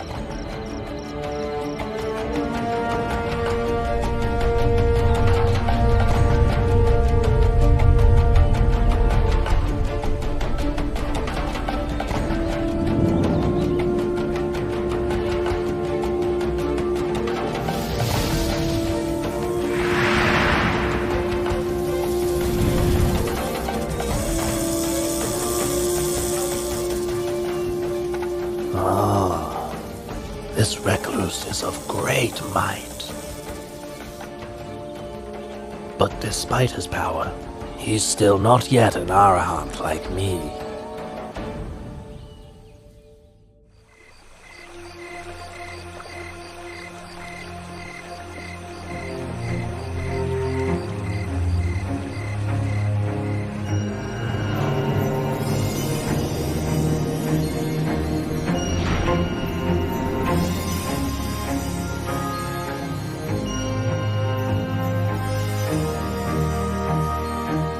This ascetic is indeed of great might.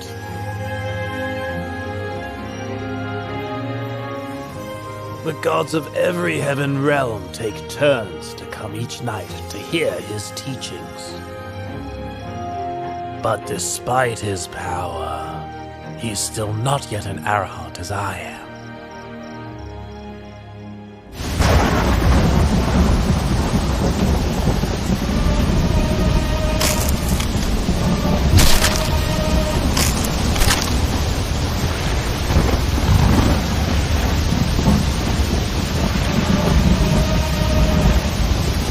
There's been a tumultuous rain, and it has flooded the whole area. Surely the ascetic has been washed away or drowned. Master, sir! Master, look over there!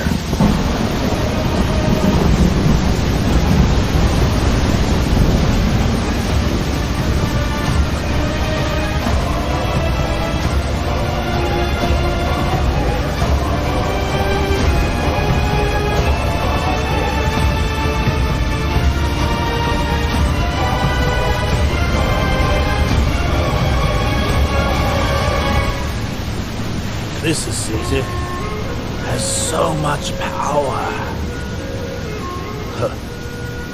But despite all of this, he's still not yet an arahant as I am.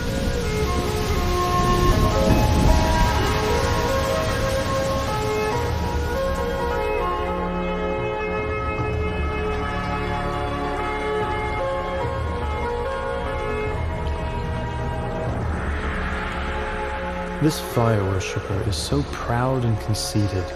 He insists he's an arahant. How stubborn he is.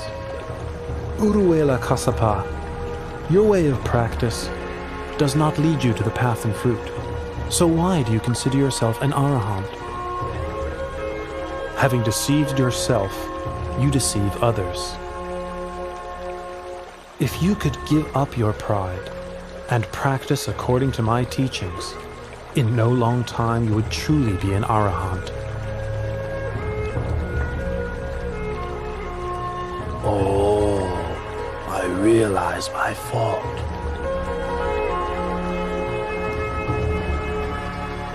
Please may the Buddha allow me to take ordination and teach me the Dharma.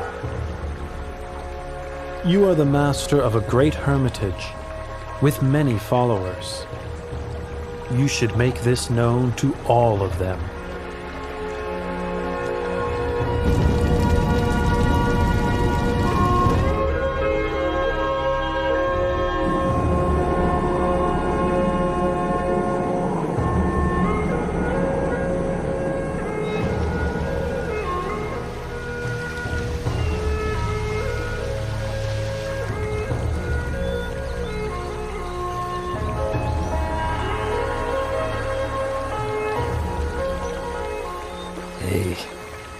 These robes and fire-worshipping implements must have washed down the river from where my two elder brothers live.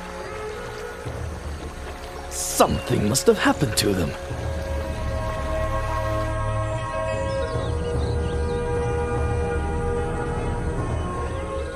Brother Urvela! Brother Nati!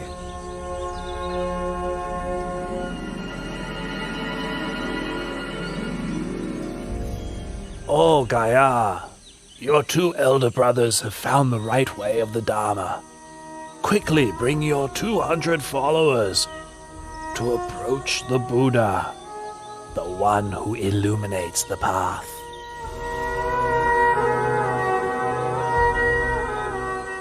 O bhikkhus, all things are burning. Contact with the eyes, ears, nose, tongue, body, and mind are burning. Feelings, mental formations, and consciousness, whether pleasant, painful, or neither pleasant nor painful, are burning, burning with lust, hatred, and delusion, burning with birth, aging, and death, burning with sorrow, lamentation, pain, grief, and despair. The well-taught noble disciple, seeing this, becomes weary of thoughts and feelings. Being weary, he releases his clinging. Releasing his clinging, his heart is freed.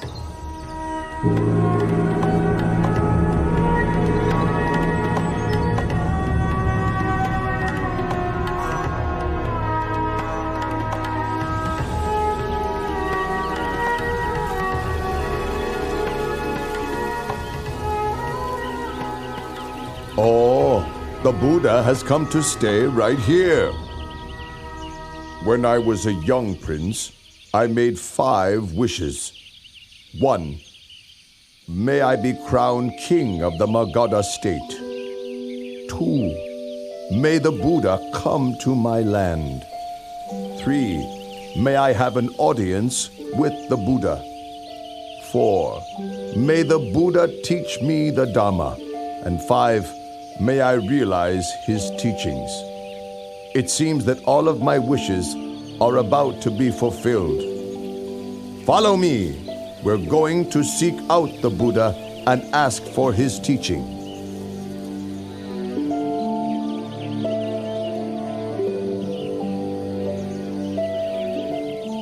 Dana, or giving, has forgiveness as its highest form.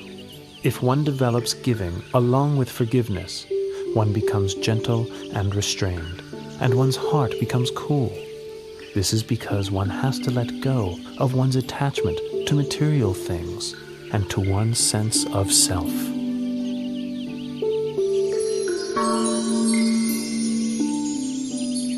And now, all of my wishes have been fulfilled. Oh yes, your teaching fills me with the greatest joy. Please, may I invite the Lord Buddha and all of the bhikkhus to have a meal in my palace tomorrow morning. The Lativana Park where you're staying is far from the city. It is not convenient for the faithful lay people to visit. Please, may I offer the Veluvana Park to you. The Veluvana Park is cool, shady, and very large. Not far from the city, but still quiet and peaceful. Please, give me your permission to build a monastery for you here.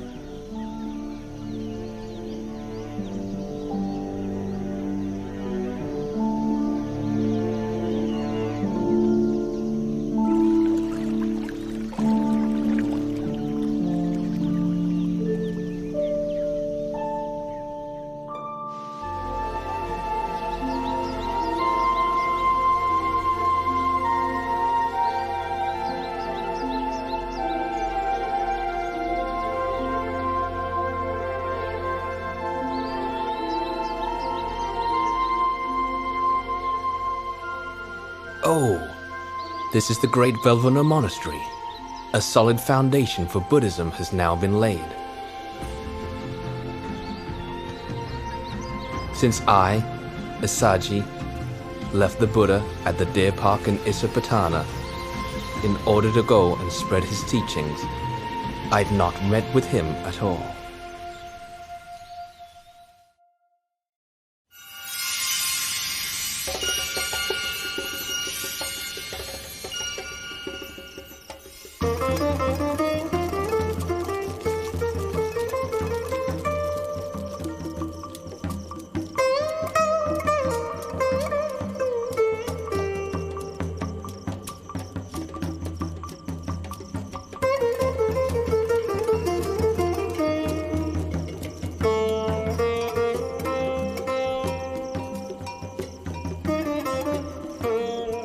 Upatissa, You're not enjoying the play, are you?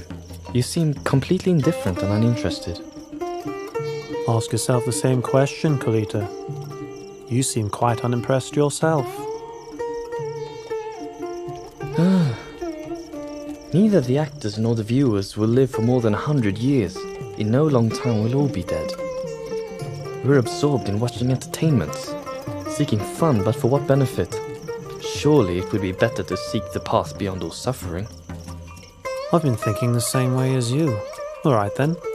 Let's seek out a teacher under whom we can live and practice. To which hermitage should we go? Which teacher should we seek out? These days, there's so many sects. But we should choose the school of Master Sanjaya. It's large and respected, with many followers, located right in the city of Rajagaha. Besides ourselves, we'll have to persuade our followers to go with us.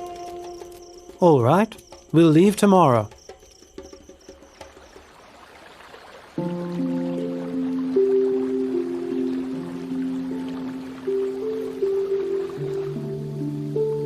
The two of us have trained under Master Sanjaya until he has nothing more to teach us. Quite so. And it's clear that his doctrine does not teach the way to deliverance that we are seeking. If that's so, we have to seek out another hermitage, another master. We have been friends for a long time. It's best if we make the promise that whichever one of us discovers the path out of suffering first, we'll seek out the other and inform him. Agreed? Agreed.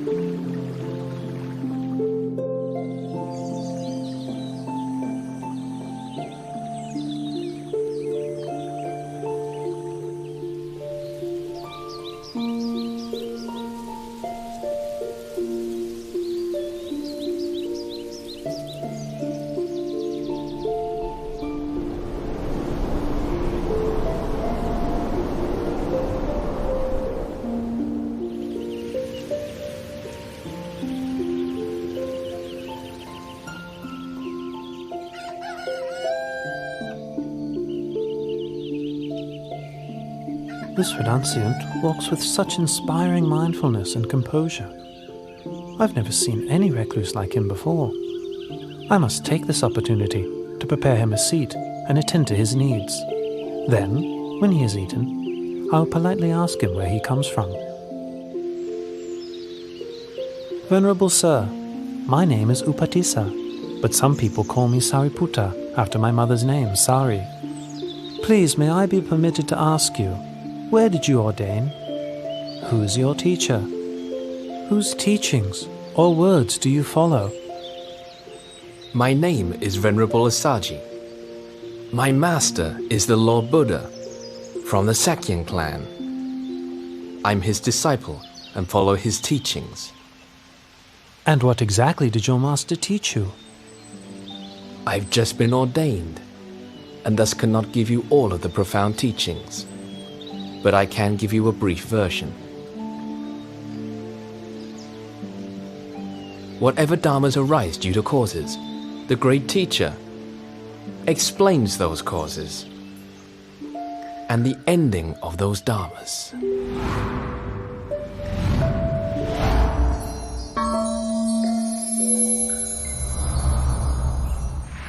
Oh, Upatissa, you repeat to me such short teachings that you heard, and it's enough for me to see the Dharma.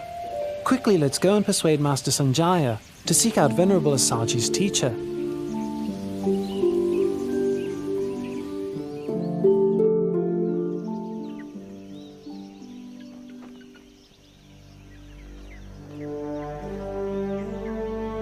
In this world, of which do you think there is more? Intelligent people or foolish people? More foolish people, Master. Such being the case, let those intelligent people go to study under Samana Gautama. I'll stay here for the sake of the foolish.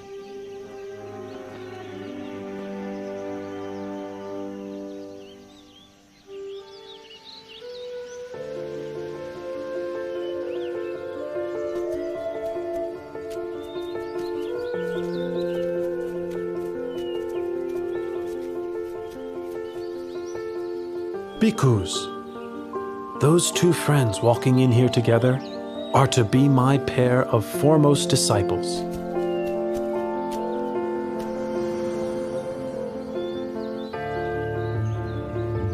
The one well established in morality develops ever-present awareness of objects as they arise in the mind. Seeing such objects arising and ceasing continually, he begins to grow weary of them. Becoming weary, he lets go of his grasping and clinging. Letting go of grasping and clinging, his heart is released. Having heard the Buddha's teaching, all of the two friends' followers attained arahantship. But Upatissa and Kolita themselves, with their great accumulation of spiritual qualities and wisdom, were disposed to a slower but more profound realization of the Dhamma, and therefore did not yet become fully enlightened. The two of you are now ordained as monks. I give you the names which will be an honor to your mothers as follows: Venerable Sariputta and Venerable Moggallana.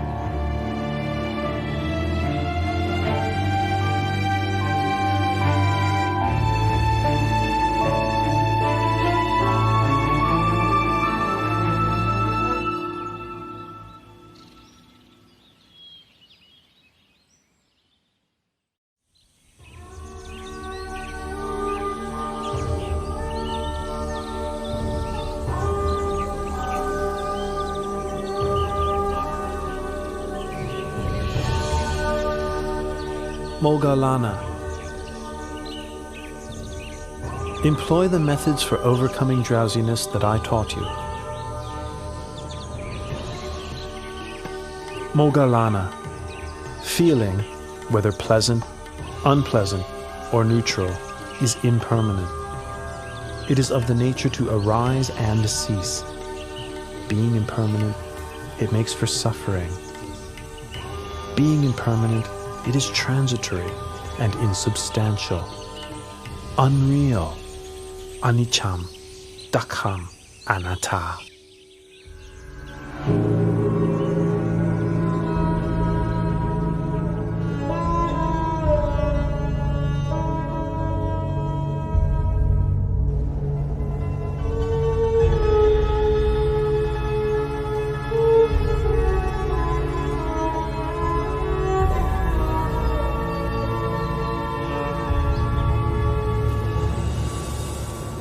Venerable Buddha, sir, I take the view that all things are disagreeable to me. I do not delight in anything. That being the case, you should not delight in your view, should you? Diganaka. Some people have the view that all things are disagreeable to them. Some have the view that all things are agreeable to them. And others have the view that some things are agreeable and some things disagreeable to them. Each of these views are based on grasping and clinging to the notion of a self. Remaining attached, one continues to grasp at feelings as they arise. Whoever should reflect on such feelings as impermanent phenomena, conditionally arising, existing, and passing away, will come to grow weary of conditioned phenomena. This weariness leads to the fading of lust. With the fading of lust comes freedom from attachment. When the heart is freed from attachment, one knows the heart has been freed.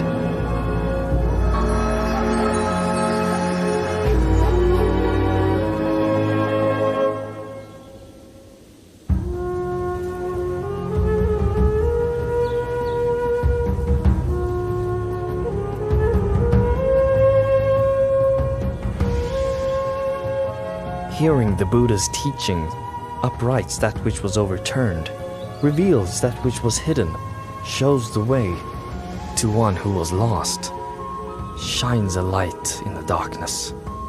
I take the Buddha, Dhamma, and Sangha as refuge for the rest of my life.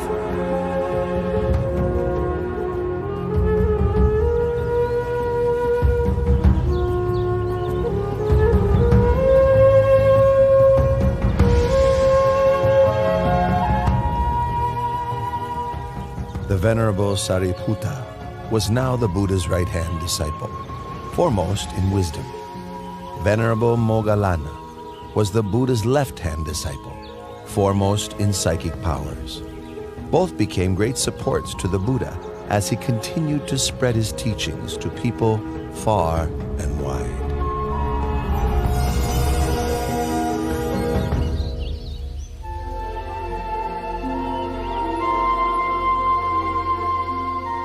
Oh, Venerable Assaji, today has brought such a wonder.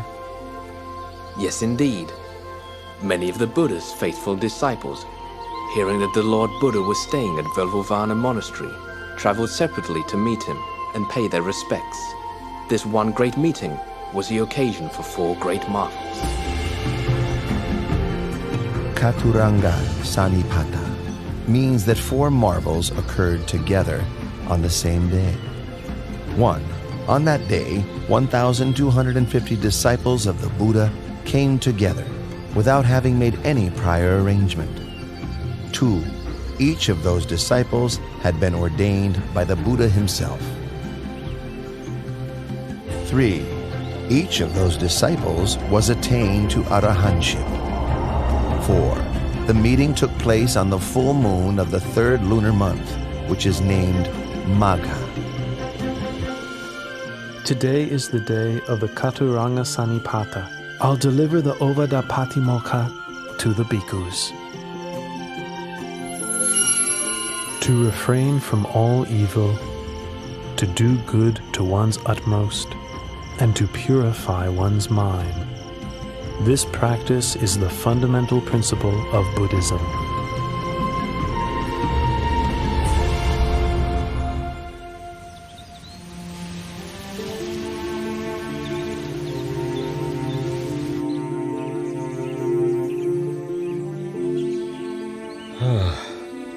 Kalodaihi, my senior counselor, ever since I first heard that my son had attained enlightenment and become the Buddha, I've been wishing to meet him. 9 times I've sent a counselor, each time accompanied with a retinue of 999 subjects to invite the Buddha to come to Kapilavatthu. Each time, the party of 1,000 has disappeared without a trace. That's 9,000 subjects I've sent and heard nothing in return. Well, Kalodai, since you are my senior counselor and have been close friends with my son since childhood, I must send you with your retinue to seek out the Buddha at Vulavanu Monastery and invite him one more time. Surely you will succeed in this. Yes, Your Majesty. I will do my best to bring the Lord Buddha back to the city of Kapilavatthu. And with your permission, I would also like to request ordination from the Lord Buddha on this occasion.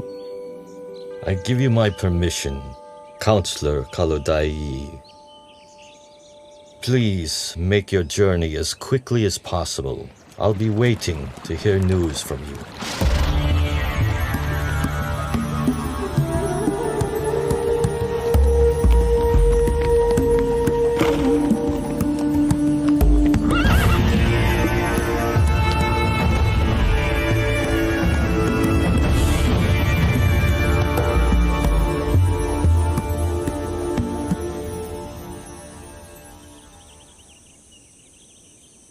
Each of you should diligently train yourselves thus.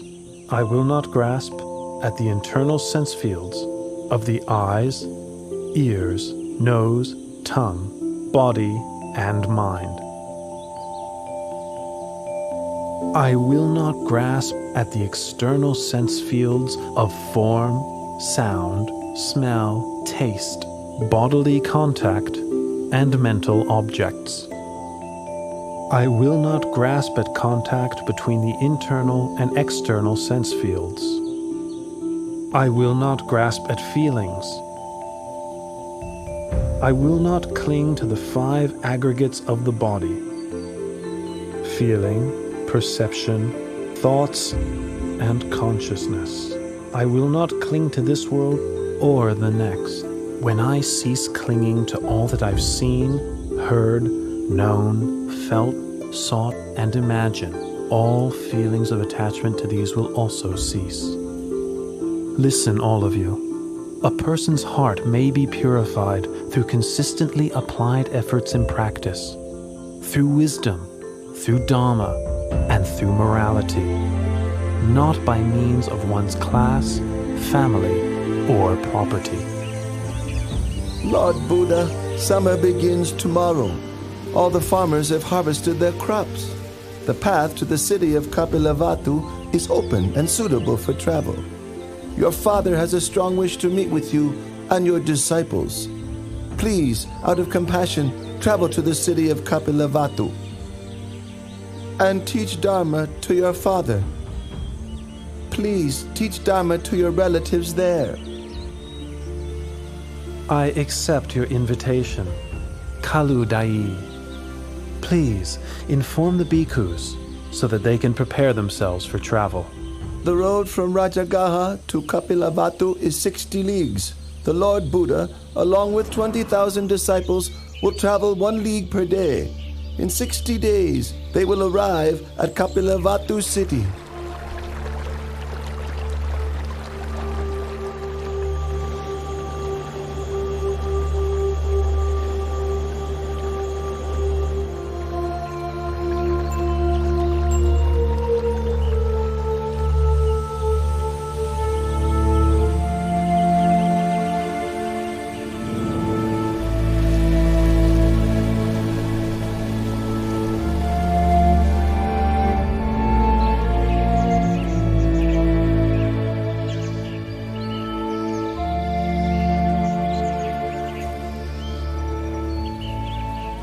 My relatives chose this banyan grove to build Nigrota Monastery as an offering to the Buddha. It's been 60 days since Venerable Kaludai sent news of the Buddha's departure from Rajagaha city. My relatives are waiting here to greet him. The Lord Buddha and 20,000 bhikkhus have arrived, Your Highness!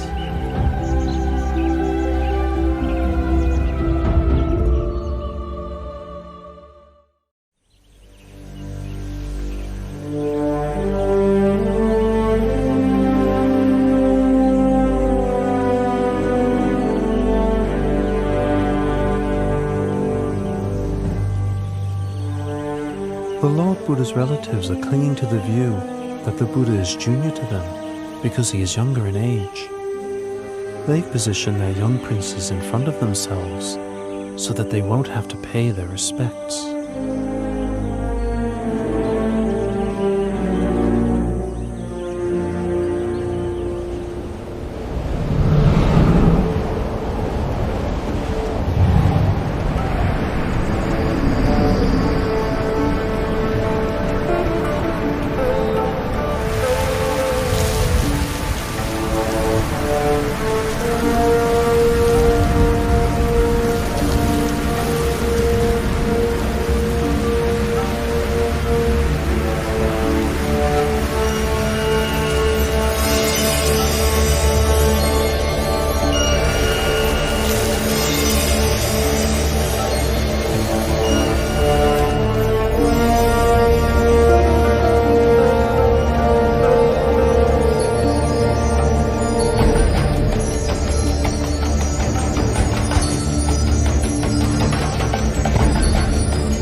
When my son was newly born, and Asita the hermit bowed to him, at that time I also paid homage for the first time.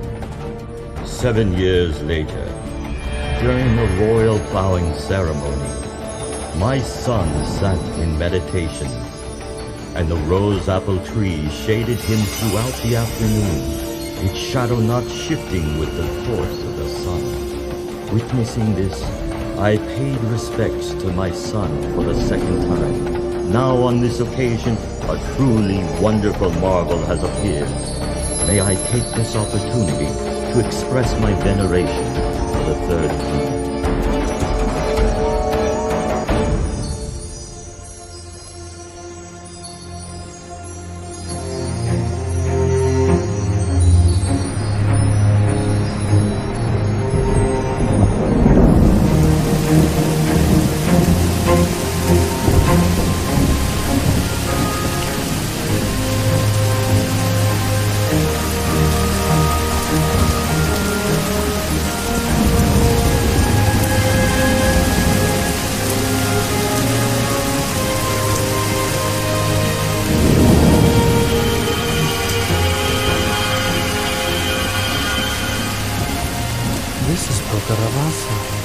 The red rain.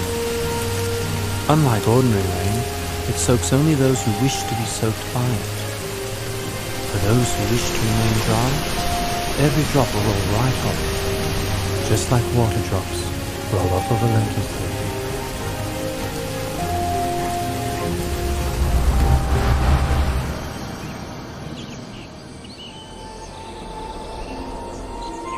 My father and relatives, this is not the first time this red rain has fallen upon such an assembly of relations. In the past, when I was born as Vesantara, Pokaravasa also rained down on a congregation of myself and my relatives. Listen, all of you. Whoever upholds morality will have happiness in this world and the next. Whoever upholds morality will be blessed with riches and good fortune. Whoever upholds morality has an unobstructed path to nirvana. Therefore, may you all uphold the purity of morality.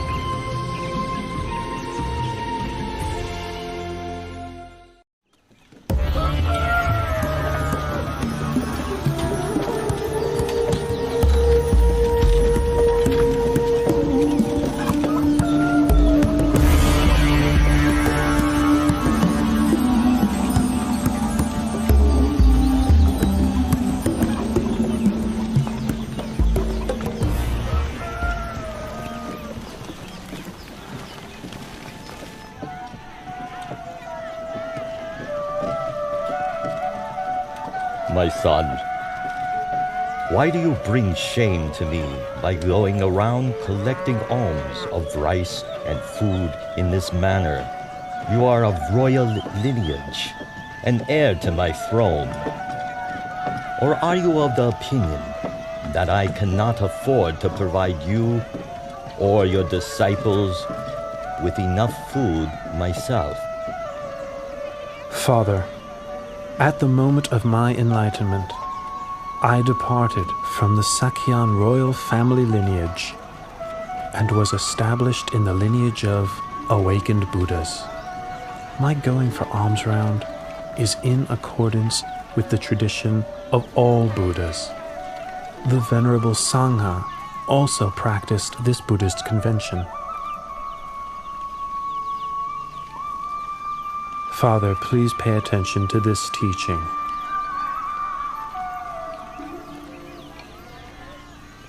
When a person clings to and indulges in form, feeling, perception, mental formations, and sense consciousness, that person is bound by the snare of Mara and burdened with the whole mass of suffering. When such a person doesn't cling or indulge in these, that person is freed from the snare of Mara and released from the whole mass of suffering.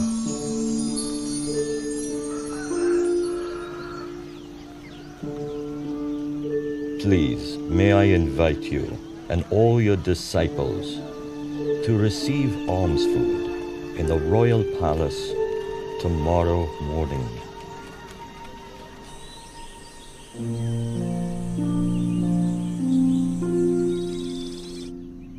In the 3 days since your arrival in the palace, myself and Queen Mahabhajapati have listened to your teaching and developed in the Dharma more and more each day. However, Bimba, who was your wife, has not yet emerged from her room to approach you. She has stayed right there the whole time, immersed in misery. I would like to invite you to please go and speak to her, so that she also may benefit from your teaching. Father, I will go to teach Bimba, taking Venerable Moggallana and Venerable Sariputta, my left and right hand disciples, with me.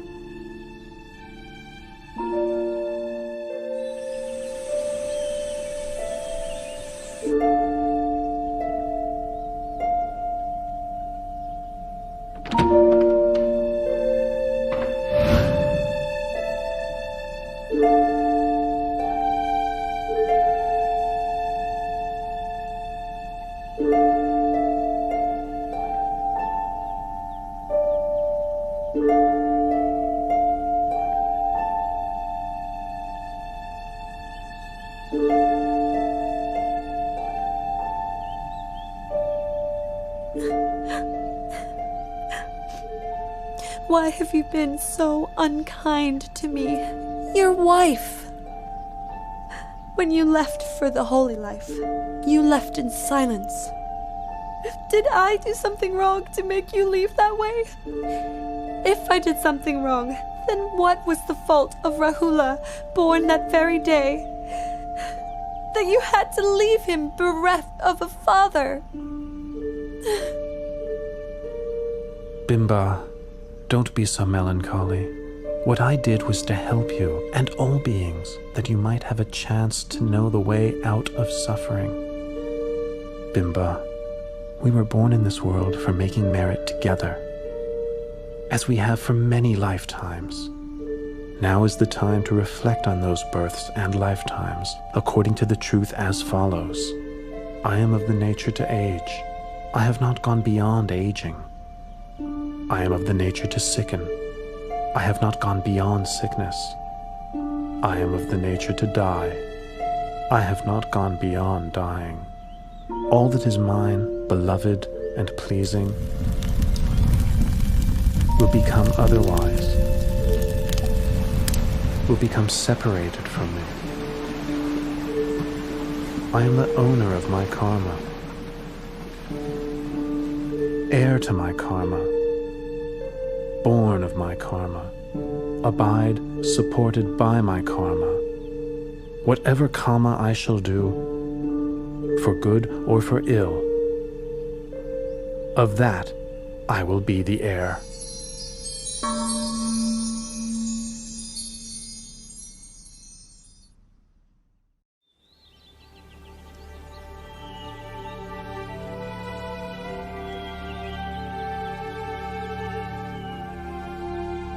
My mother tells me that you have great treasures, you have great wealth. But since ordaining, you have no desire for royal wealth. As your royal successor, I wish to request my inheritance, which is mine by right. External treasures bind one to the round of death and rebirth on the wheel of samsara. Better to give the noble treasure, that is, the most excellent internal treasure, instead of worldly wealth. Rahula, I have the most excellent noble treasure to offer you. Sariputta, release Rahula from worldly suffering and bestow him with noble treasure by ordaining him a samanera.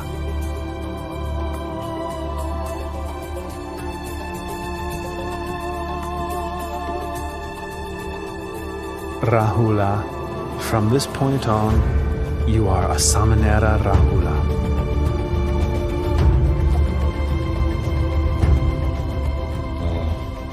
When Siddhartha left the palace and sought Buddhahood, I expected that Nanda would remain to inherit the throne. But then the Buddha took Nanda off to ordain. That left only my grandson, Rahula, who might succeed me. Then the Buddha ordained Rahula as well. If I don't do something, soon the whole Sakyan clan may go forth.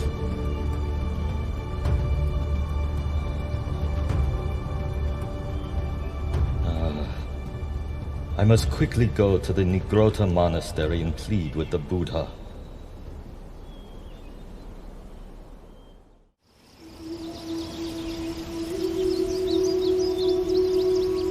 Please, Lord Buddha, from this point on, should any householder's son wish to ordain, in the Buddha's dispensation, if his parents don't give their consent, please don't give the ordination. Father, I agree to your request. Tomorrow I will leave together with the Venerable Nanda, Samanera Rahula, and the Bhikkhu Sangha for the Veluvana Monastery in the city of Rajagaha.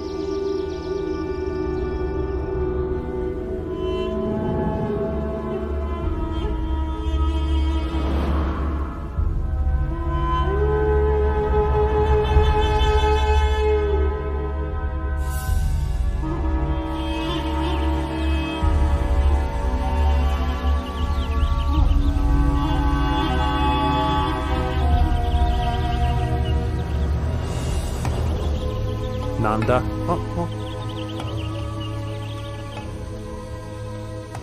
Since you were first ordained, you have not been intent on the practice of Dhamma or the living of the holy life. All your thoughts are of returning to the household life. My heart is constantly yearning for my wife, Janapada Kalyani. There's not a moment spent when I don't think of her. Nanda, come with me, and I'll show you things that you've never seen before.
Nanda, those are Apasara goddesses in heaven.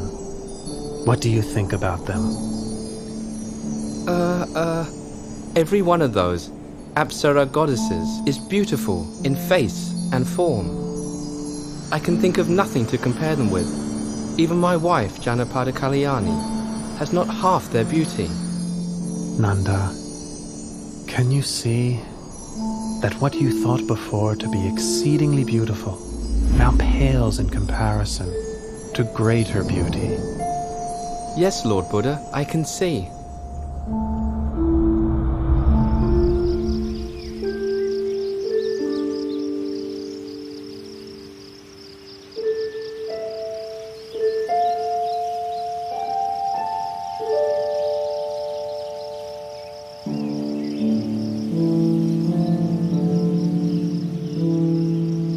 From this point on, I'll make up my mind to practice the Dharma. I'll live the holy life without letting my heart be obsessed with Janapada Kalyani ever again. I've now seen for myself that there are countless goddesses in heaven, many times more beautiful than her.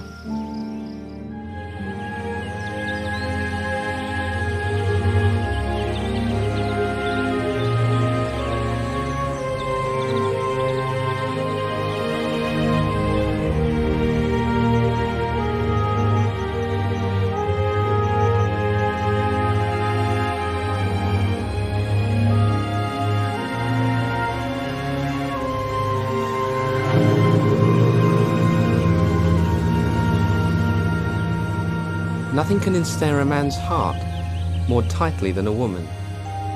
Nothing can ensnare a woman's heart more tightly than a man.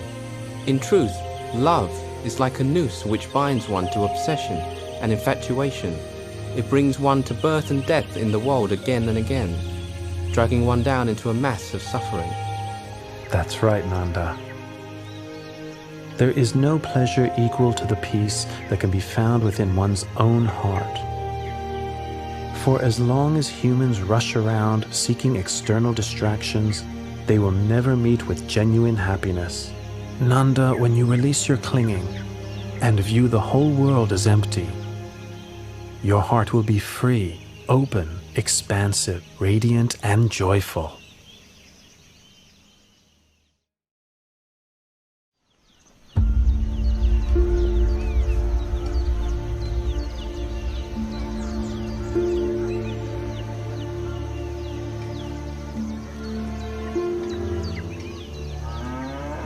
Uttara, why did you send someone to ask for such a large sum of money from your father? I am your husband. I would have given it to you myself. There was no need to bother your father. Dear husband, since our marriage, I have had little opportunity to make merit. I wanted the money to buy food to offer to the Lord Buddha and his disciples. I asked my father for the money because he shares my faith in the Lord Buddha. It's not, you see, that I have no wish to accept your money, good husband. In that case, let it be as you wish. My intention is to prepare the food myself and invite the Lord Buddha and his disciples to receive food in our house for 15 days. In that case, let it be as you wish. And I am afraid that during that time, I will be unable to perform all my wifely duties. In that case, let it be as you wish. I've heard that here in Rajgir, there's a courtesan called Sirima, whose beauty is renowned throughout the city, although few men get to enjoy her charms because her fee is so high.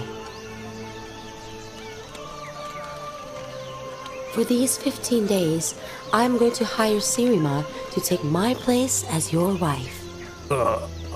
In that case,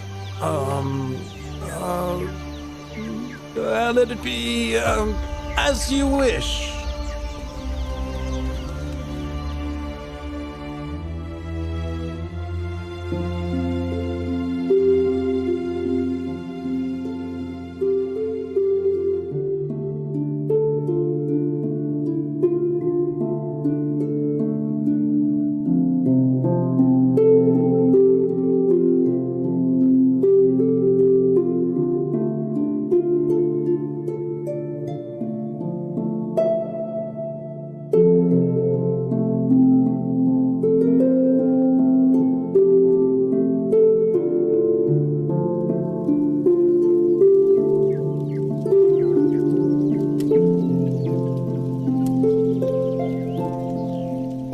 Uttara, are you exhausted? Oh, dear husband, Miss Sirima. Look at her. Instead of letting others do the work, she's doing it all herself. Her face is dirty, her clothes are all soiled. She should be relaxing in a way fitting of her station, and instead she's finding ways of tiring herself out. Look at him. How heedless and indulgent he is. He thinks he's so rich that he has no need to make merit? Ah, oh, how very foolish he is.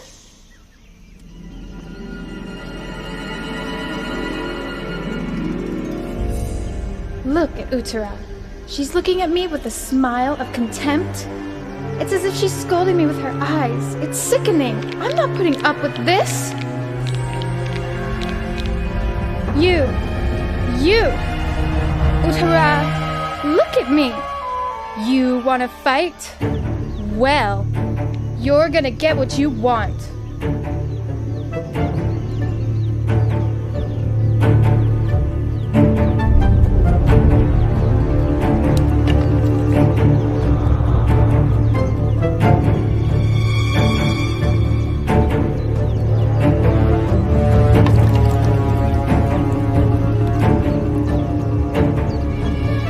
Sirima, I owe you a debt of gratitude because you agreed to take over my place as wife temporarily, allowing me to fulfill my wish to make merit.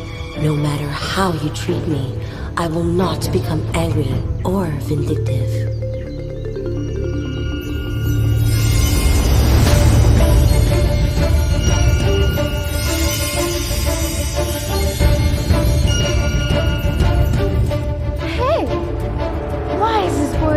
Unable to hurt her.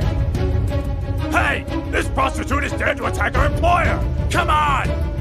Let's get her! Yeah, let's get her! Come on, guys, let's go! All of you, don't hurt her. Sirima is like a friend to whom I owe a debt of gratitude. I am not angry with her.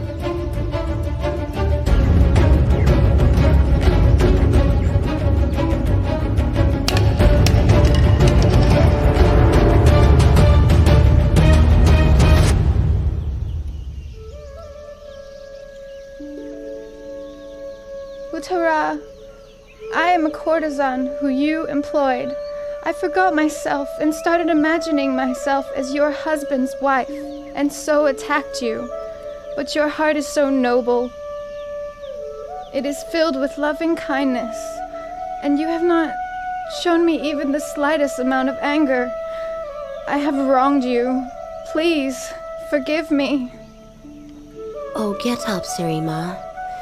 If you want to ask for forgiveness, then you should ask it from the Lord Buddha, whom I revere above all others. Tomorrow, I will have completed 15 days of offerings. Please, come and offer food and listen to the Dhamma with me.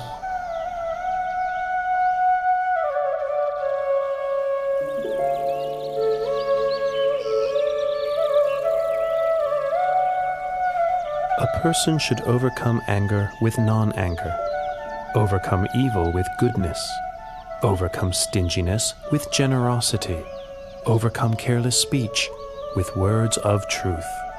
Those engrossed in worldly enjoyments, indulging in sense pleasures, intoxicated by wealth, social standing, extravagance, praise, rank, prestige, and power, cannot see the noble beauty of truth.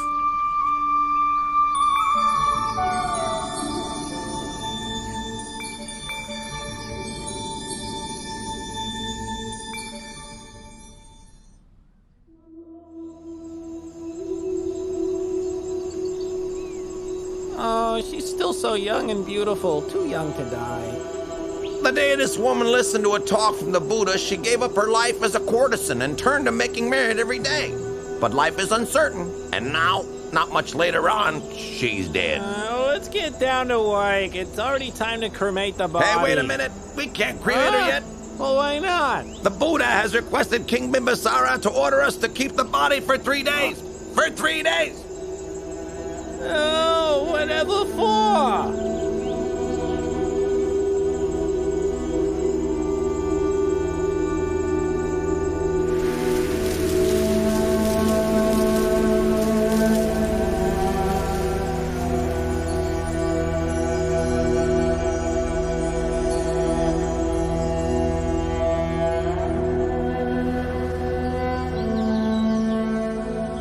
When Sirima led her life as a courtesan, all the men in Rajgir were infatuated with her.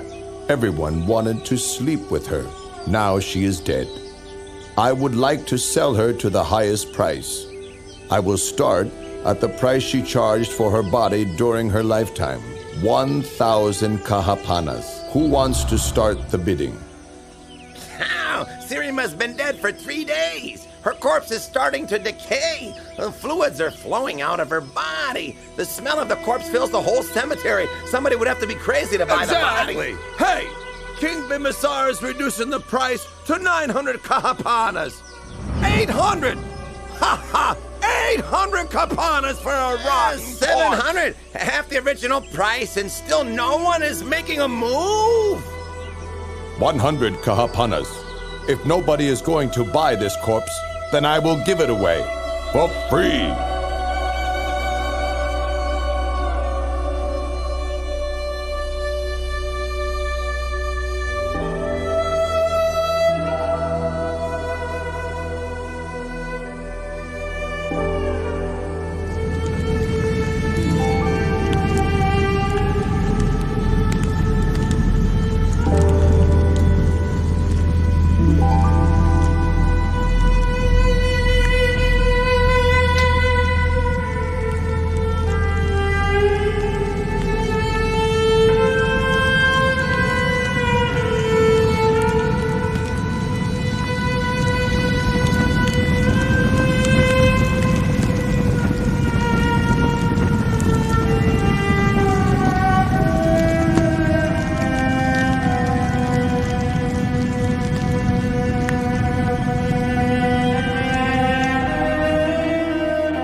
It is the nature of all conditions to arise, persist for a while, and then pass away. Investigate the impermanence of all conditioned phenomena. The tears of beings wandering through samsara are beyond measure.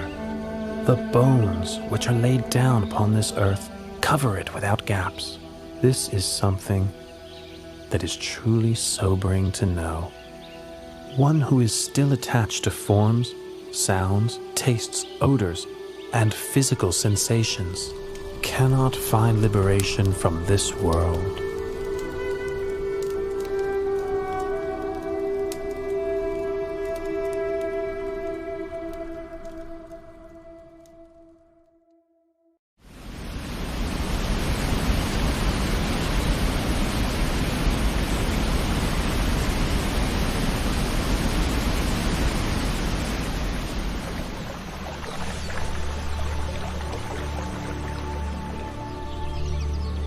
Sometime later, the Buddha went to stay in the Anupiya mango grove, the place where he had stayed overnight when he first went forth.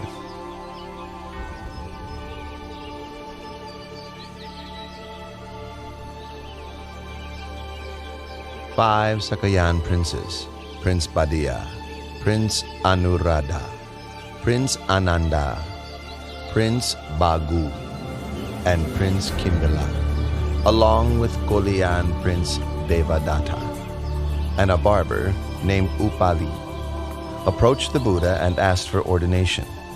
The Buddha ordained Upali the barber first, followed by each of the 6 princes respectively.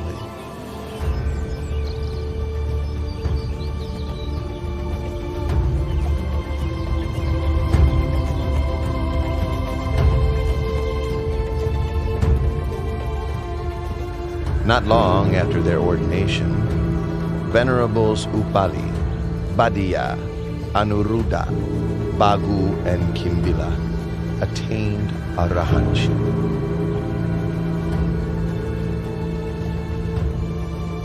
Venerable Ananda, receiving instruction from Venerable Punamantaniputta, attained the fruition of stream entry.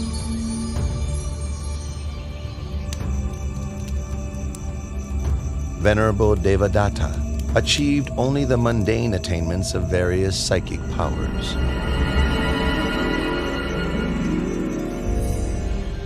Later, the Sangha requested of Venerable Ananda that he act as the Buddha's personal attendant. Venerable Ananda, the Sangha is in agreement that you would be suitable for the position of the Buddha's attendant. What are your feelings toward this?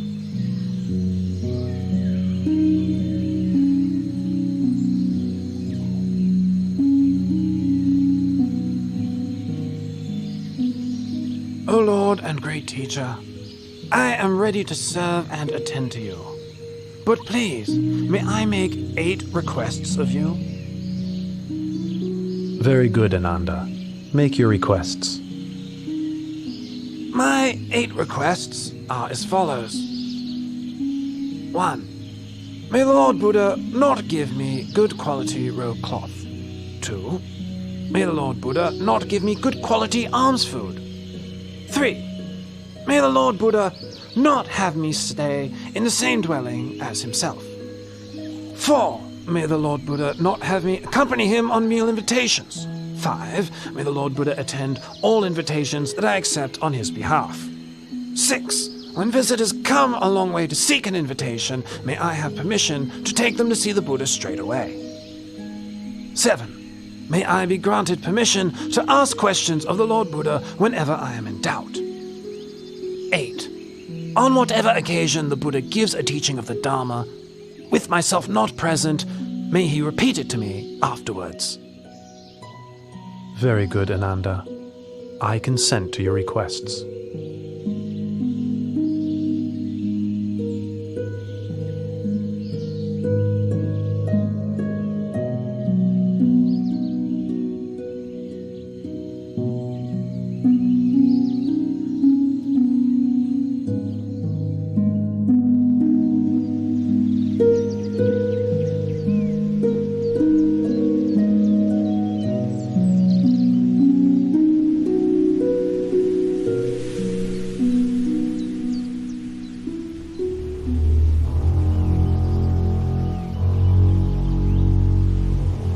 I am from the royal clan. Why are the laity respectful and devoted to other monks, and not to me?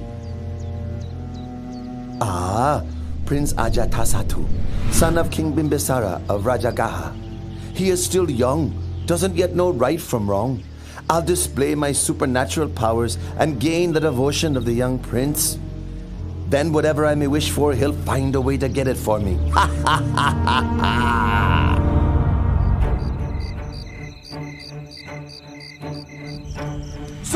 Sir! Who are you? What do you want with me? Don't harm me! Soldiers!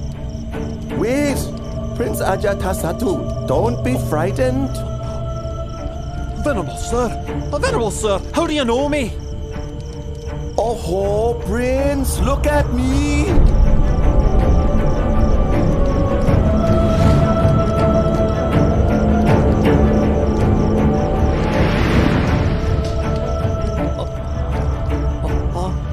Venerable sir!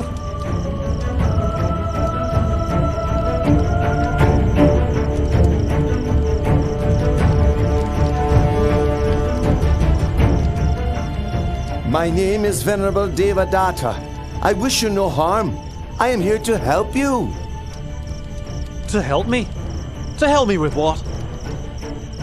You will know when the time comes. Farewell for now. Just a moment.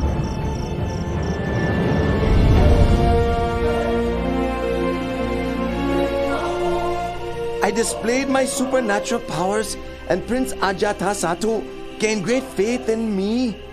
Now, whatever I may wish for, he gives to me. What a suitable leader I would be for the Sangha.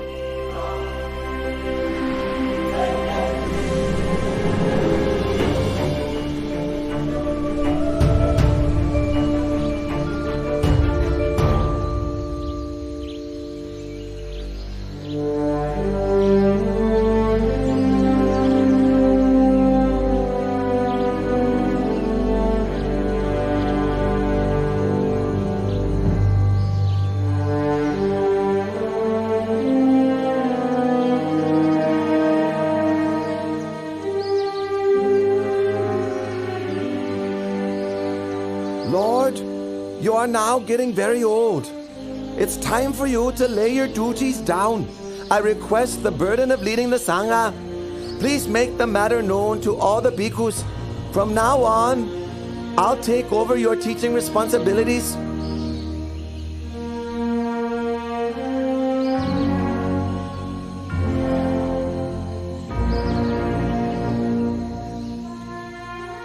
Absolutely not, Devata. But Lord! Lord!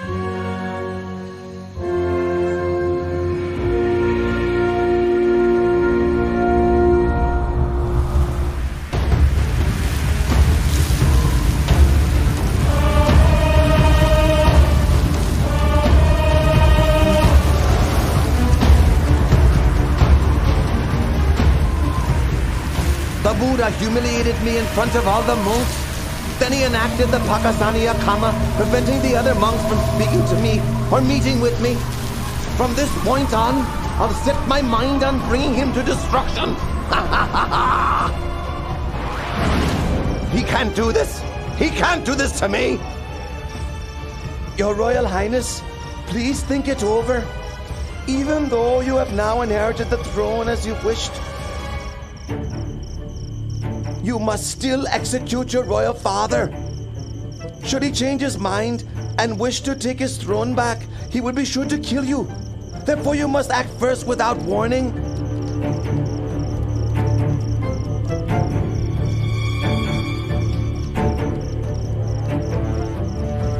That could be arranged. I'll keep him imprisoned until his life comes to an end. It's your decision, Your Royal Highness.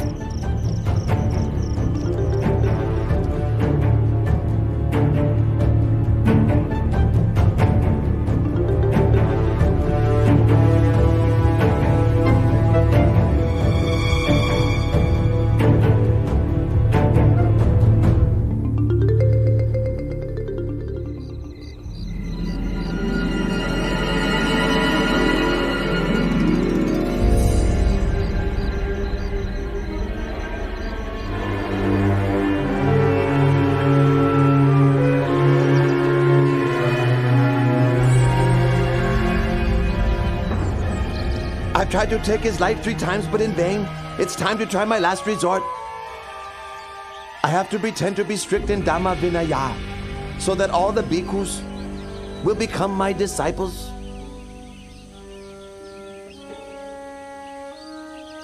In order that the bhikkhus in the Buddha's dispensation may inspire greater faith of the lay people, may I request that the Buddha approve the following 5 rules to establish strict practice guidelines for all monks. Number 1. A bhikkhu must live only in the forest, not in a town or village. Number 2. A bhikkhu must live only on food given on alms round. Meal invitations are not to be accepted. Number 3. A bhikkhu must wear only rag robes. He must not accept an offering of new robes. Number 4. A bhikkhu must live only at the foot of a tree, not in a man-made construction. Number 5. A bhikkhu must not eat any kind of meat. Should any bhikkhu break any of these rules, he must face punishment. What does the Lord think about these rules? Devata, I deny my permission. This Dhamma Vinaya is not slack in its rules. What you are asking for would create inconvenience for all bhikkhus in terms of maintaining their livelihood. Let all these observances be voluntary.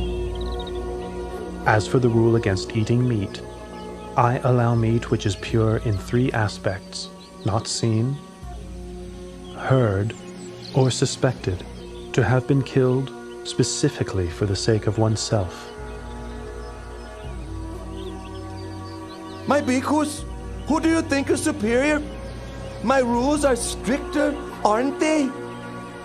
Whoever agrees should come and live with me. Devata, don't do this. Breaking up the Bhikkhu Sangha is a very heavy, evil karma.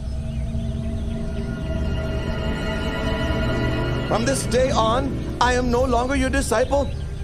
I'll be carrying out formal acts of the community only with my own monks. Whoever agrees, follow me.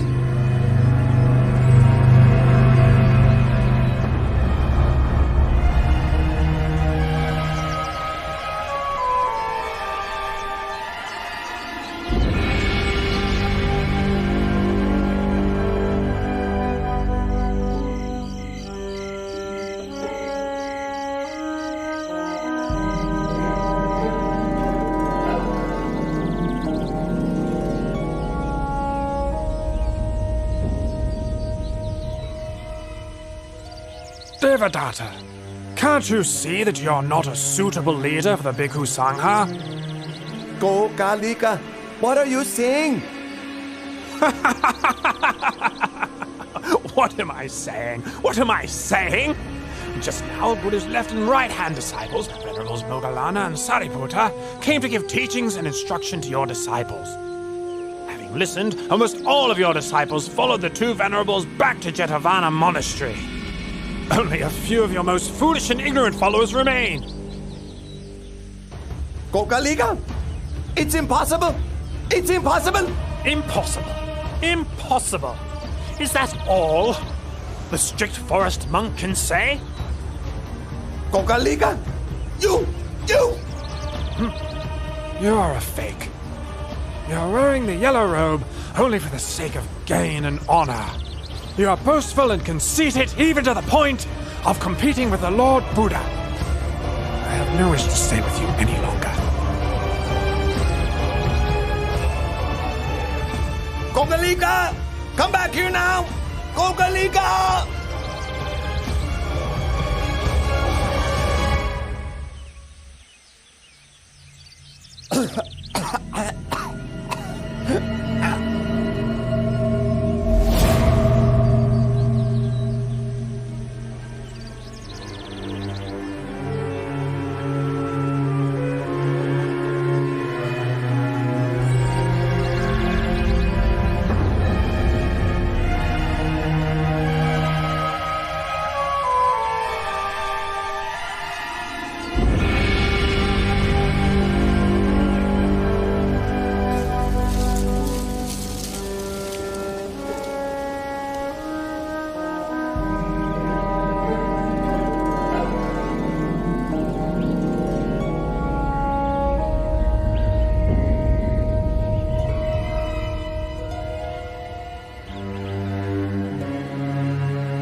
I've been seriously ill with no improvement for a long time.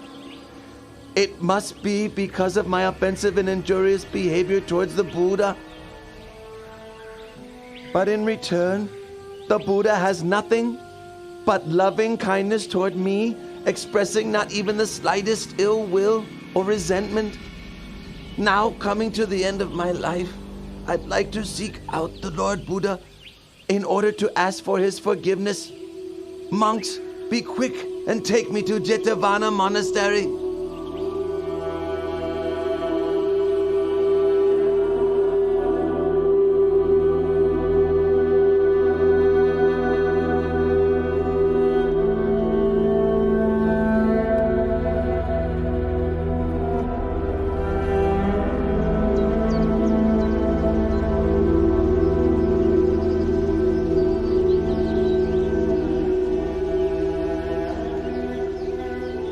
We're getting close to Jetavana Monastery. Stop for a while so that I can bathe myself before entering into the presence of the Lord Buddha.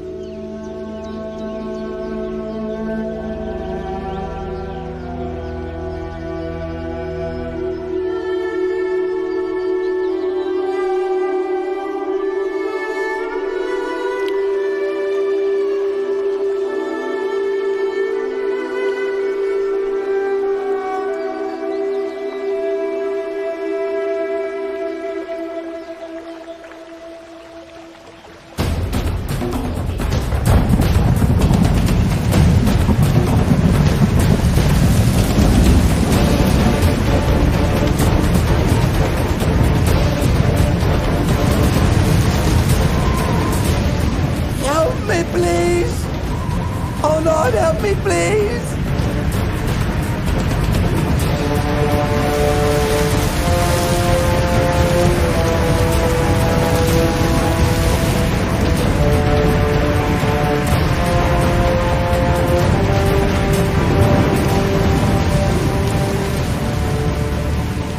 Oh, Blessed One, knower of worlds purified in knowledge and conduct, Great One, teacher of gods and humans, I leave my chin bone as an offering to the Buddha, and I take the Lord Buddha as my refuge forever.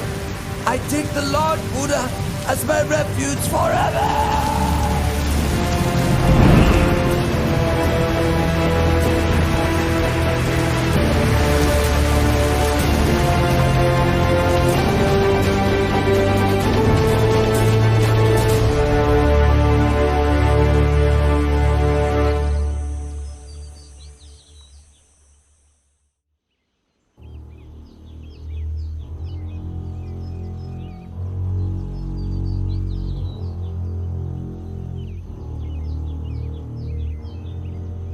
Venerable Devadatta has performed gravely serious evil karma. Even coming so close to Jetavana Monastery, he still was unable to catch a glimpse of the Lord Buddha. Rather, he was swallowed up by the earth and sank down into hell. And I myself cooperated with him in committing a tremendous many evil deeds. I can't sleep at night. Dr. Shivaka, what should I do? Your humble servant thinks that your highness should go and approach the Lord Buddha in order to pay your respects and to ask for his forgiveness. You are right. Let us go together to pay our respects to the Buddha.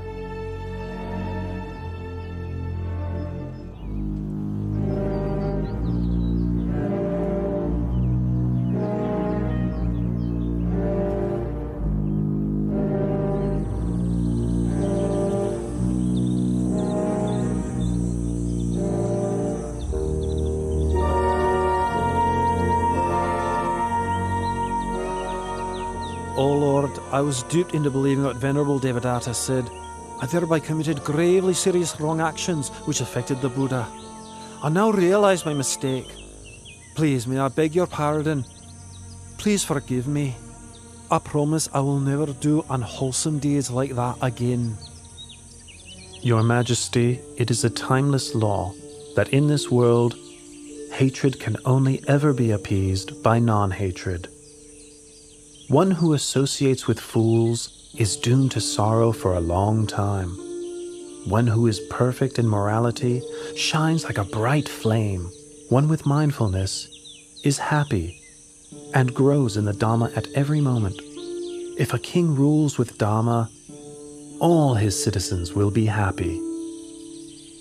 Bhikkhus, all conditioned things are of the nature to arise, persist for a while, and then pass away. Therefore, we should consider such things as impermanent, uncertain, unreliable. The tears of beings who wander from birth to death on the wheel of samsara are countless. Their corpses pile up to cover every inch of the earth. It's such an enormous pity, and worthy of sadness. Those who cling to attachment to the forms, sounds, smells, tastes, and touches of this world have not the slightest chance of ever going beyond it. I declare myself as a Buddhist lay practitioner and take the Triple Gem as my refuge for the rest of my life.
The king has no alternative but to receive the heavy results of his terrible deed, murdering his own father. The perfect vision of the Dhamma, therefore, does not arise in him here.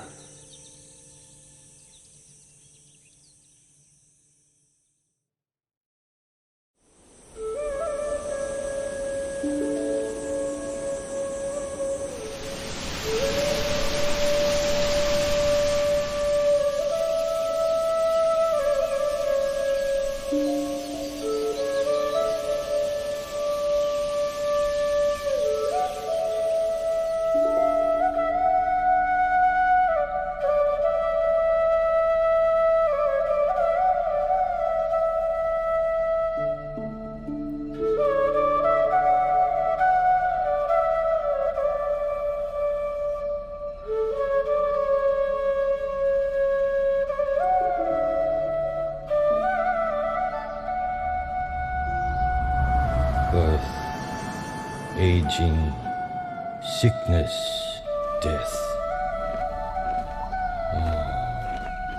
Greatness, striving, struggle, conceit, suffering. Your Majesty, the Lord Buddha has arrived at the royal palace.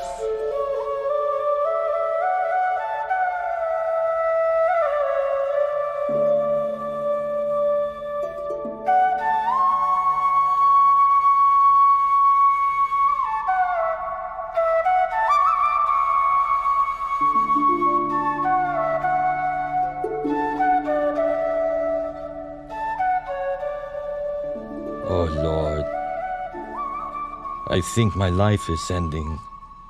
I can't bear this suffering very much longer. O Father, please do not worry. All conditioned things arise according to their nature. Having come into being, they persist for a while. Having persisted, it is their nature to pass away. It is only suffering arising, existing and ceasing, nothing other than suffering. There's no woman, no man, no us, no them.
Throughout the last 7 days, Lord Buddha, you have taught me the Dharma day and night. I have been liberated from the round of rebirth and attained to Nibbana. I have very little time remaining. I wish to express my veneration and then enter Nibbana for whatever faults I have committed through body, speech, or mind. Please, through your great compassion, forgive me.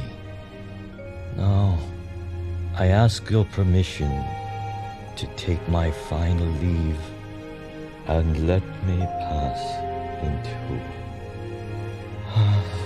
Nibbana.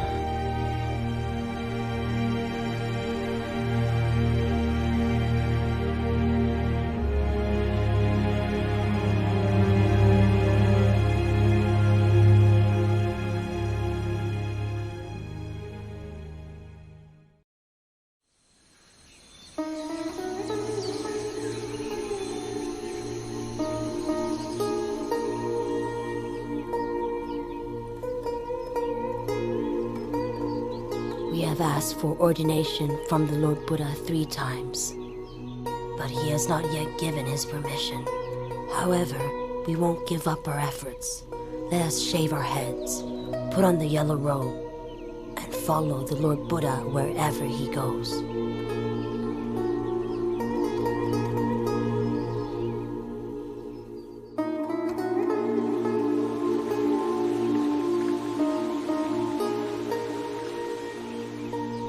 Oh Lord, if women were allowed to ordain in the Buddhist dispensation, could they attain to the level of arahantship? Ananda, if women were ordained in the Buddhist dispensation, they could attain to arahantship exactly the same as men can. If that is the case, in your kindness, please give ordination to Queen Mahapajapati, who raised and looked after you when you were a child, and thus fulfill her wishes, Lord. Ananda, if Pachapati will practice according to the 8 strict conditions, I'll give her my permission. The 8 strict conditions are: 1. A bhikkhuni who has been ordained for even 100 years must bow to a bhikkhu ordained that very day. 2. A bhikkhuni may not spend the rains retreat in a monastery where there are no bhikkhus in residence.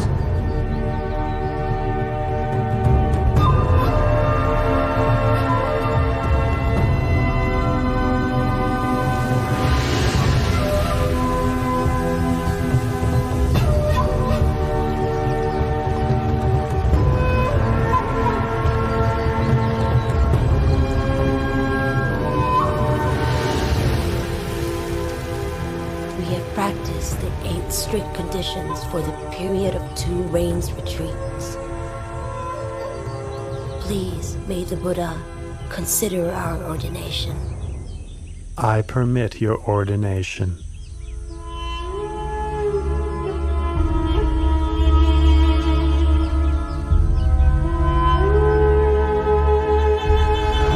After their ordination, Pajapati Bhikkhuni and the Sakayan Bhikkhunis practiced mental cultivation with great determination until each of them had attained to arahantship.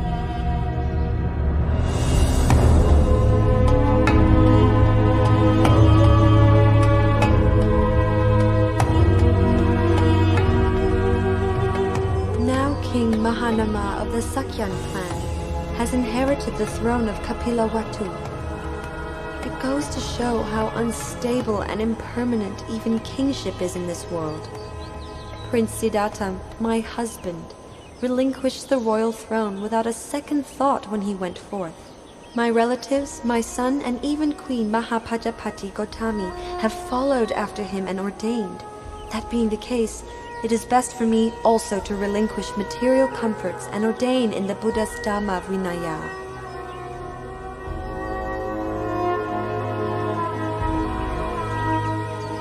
Princess Yasodhara and a great number of her ladies of the court traveled to Jetavana Monastery in Savatthi.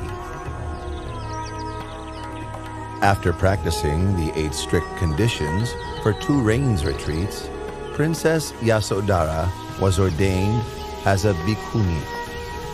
She practiced mental cultivation with great dedication and attained arahantship. Her ordained name was Venerable Badakacha Nateri.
Having performed the twin marvel, the Buddha arose from his crystal seat and stepped forward with his right foot.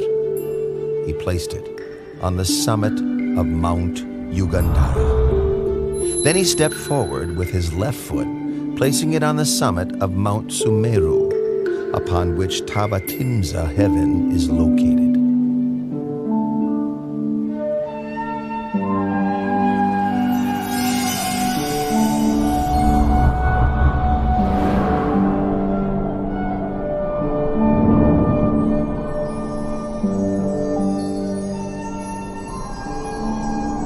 With his third step, the Buddha ascended into Tavatimsa heaven.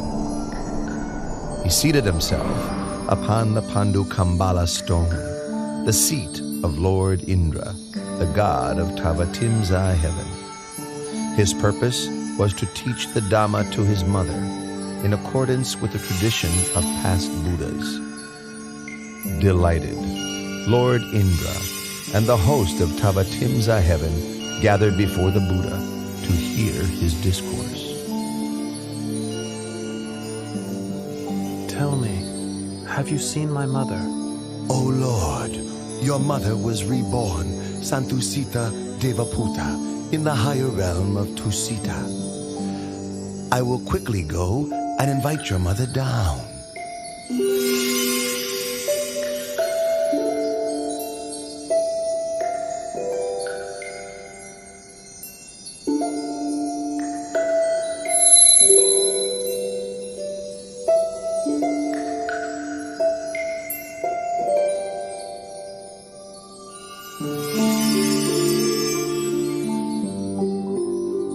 Mother, please come and sit close by. The kindness you showed me in your past life was great beyond measure. As an expression of my gratitude, may I take this opportunity of teaching you the Dhamma during the 3-month range retreat here in Tavatimsa, so that you may attain the path, fruit, and nirvana.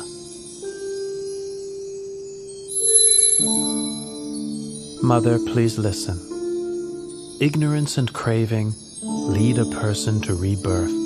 Agitated, their heart rushes around within samsara. For as long as the aggregates come into being, the supposition of a being is also there. In truth, such conditioned things are not worthy to be called a being. There is only suffering which arises, and suffering which decays and ceases. Aside from suffering, nothing arises. Aside from suffering, nothing ceases.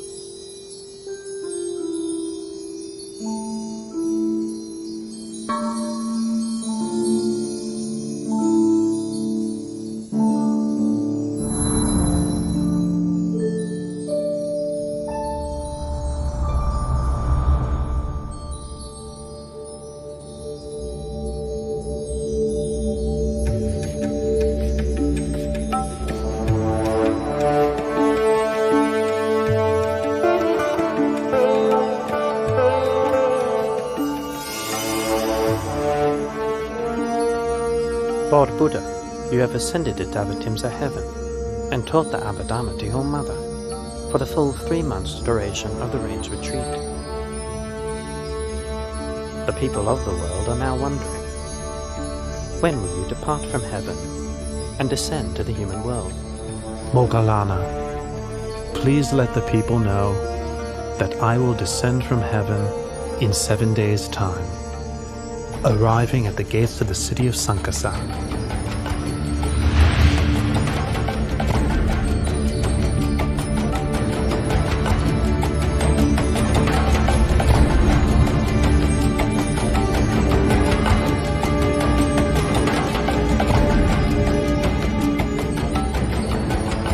This is the last day of the rains retreat.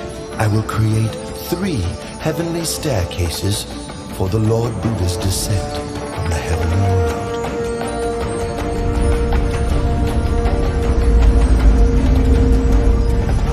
The crystal staircase for the Lord Buddha is in the middle. The golden staircase on the right is for myself and the other deities. The silver staircase on the left is for Sahampati Brahma and his host of Brahmas.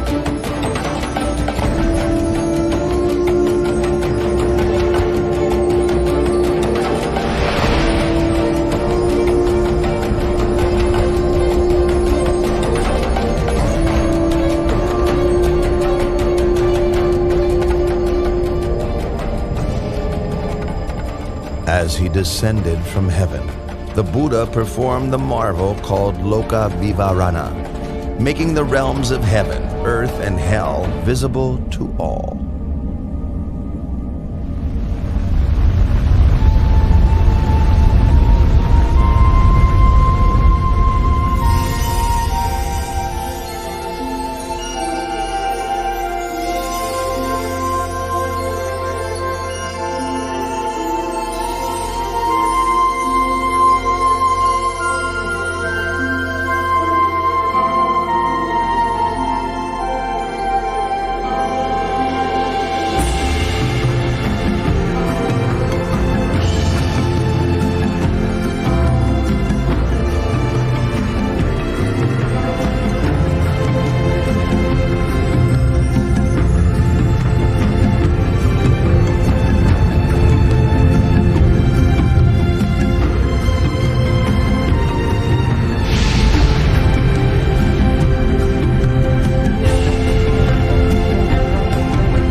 Having revealed this amazing sight, he stepped down to earth at the gates of the city of Sankhasa.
Oh, this renunciant has a very noble appearance. fitting to be a great man. Here in Kuru, it's very hard to find a husband suitable for my daughter, Magandia. But today I found one. Venerable Sir, my name is Magandia. I have a daughter who I would like to get married. But here in Kuru, I can find no suitable husband. And then I saw you today. I am very pleased by your appearance. Please accept my daughter as your wife. Oh, and don't worry that she's ugly or unattractive. There's nobody in this whole country more beautiful than Magandia. Please wait here.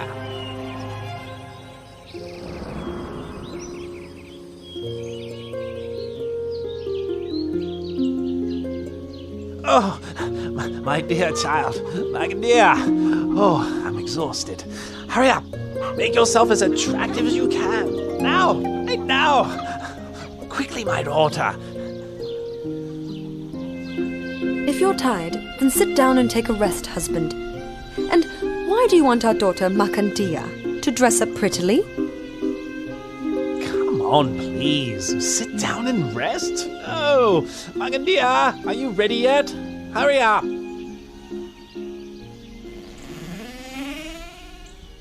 I'm ready, Father. Right. Go quickly. I've met him. Met who? I've met him. Hey, where's he gone? What's this all about? You brought me all this way and I still don't know what you're talking about. I've met our daughter's future husband. That's what I'm talking about. I told him to wait for me here, but he's disappeared. There, you see? His footprints are still there. You're knowledgeable in the texts dealing with the interpretation of footprints. Have a look at them.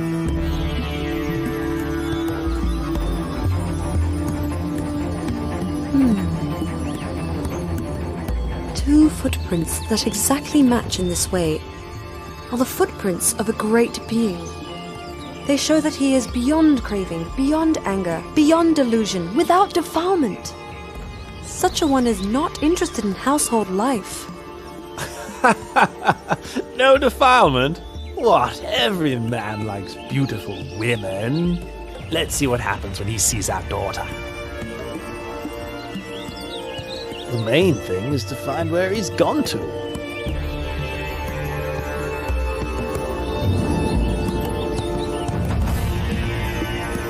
Oh, over there! I found him! Quickly, wife! Magandia, hurry! Follow your father! Venerable sir! Venerable sir! Venerable sir, this is my wife. And this is my daughter, Magandia, who I'm going to offer to you. Brahmins, I rejected sensual pleasure on the day of my enlightenment. I've seen the root cause of your existence, karma. You arise from sensual thoughts. Those thoughts arise in me no longer. Your karma will appear no more. Brahmins, listen to this teaching. The wise person must put effort into raising his mind out of attachment to sensuality, freeing himself from Mara's snare, steadying himself with the hook of mindfulness. He is able to master himself. He is able to have victory over himself.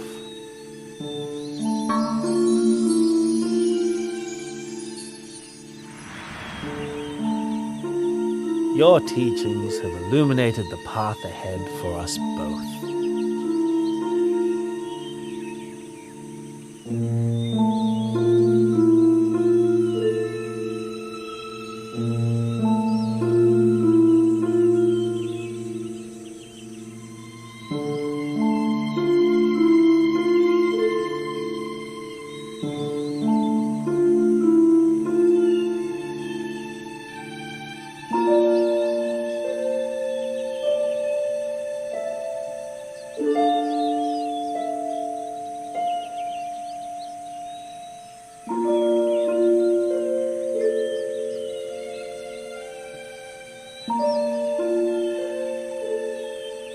Lord, do not hold it against our daughter. Magandia is still very young. We ask permission to go to my younger brother, to give him all my wealth, and ask him to take over as guardian of our daughter. As for my wife and me, we will ask permission to join the monastic order, so that we may, in time, realize enlightenment.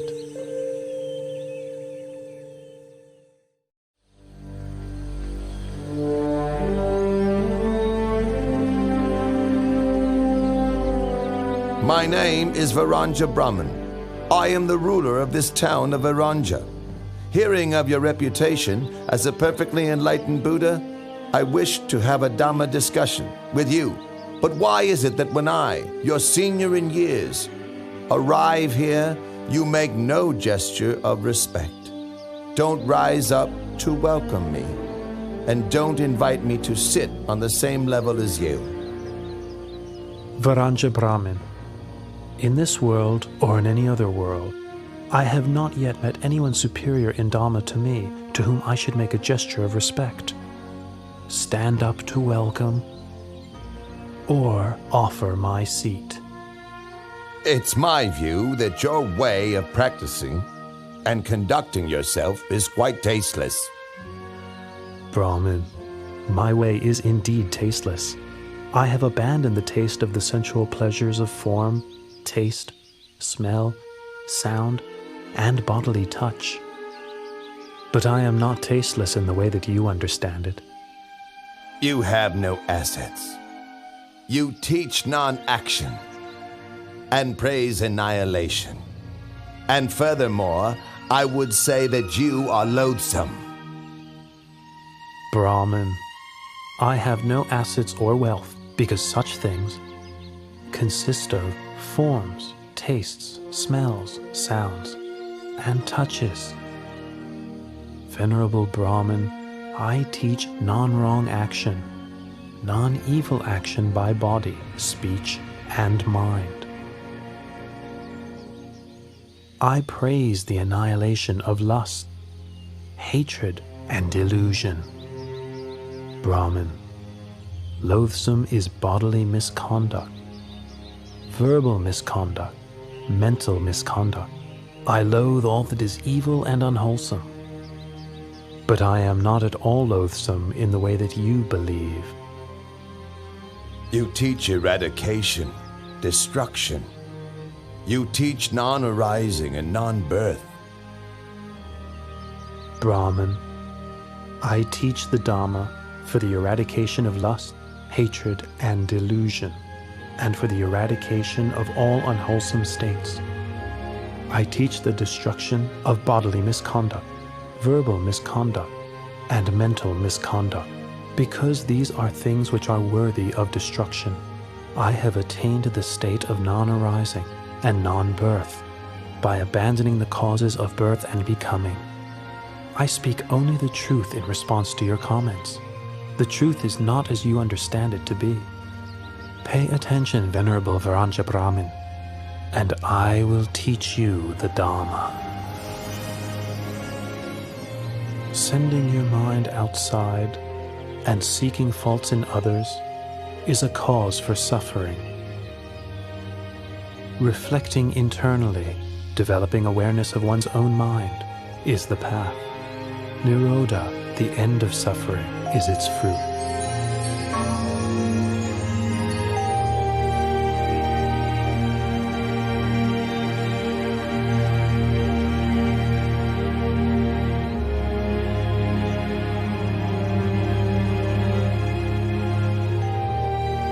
The Dhamma teaching you have given has illuminated the way for me. For the rest of my life, I take the Triple Gem as my refuge, and please may I invite you to spend the Rains Retreat here in order to teach the Dhamma to the citizens of Varanja.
Come out where I can see you right now. Otherwise, you'll do what?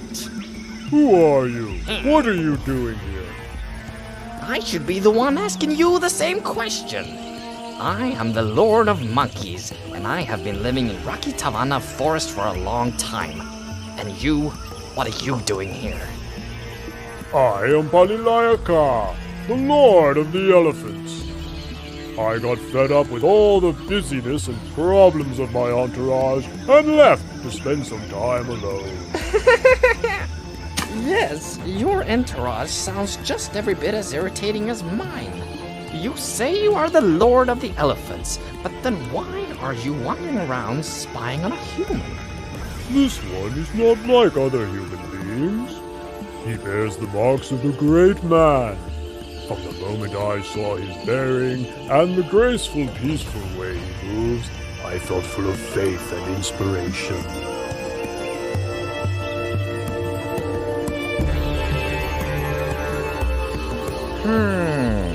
Well, if that's the case, let's go and ask him some questions.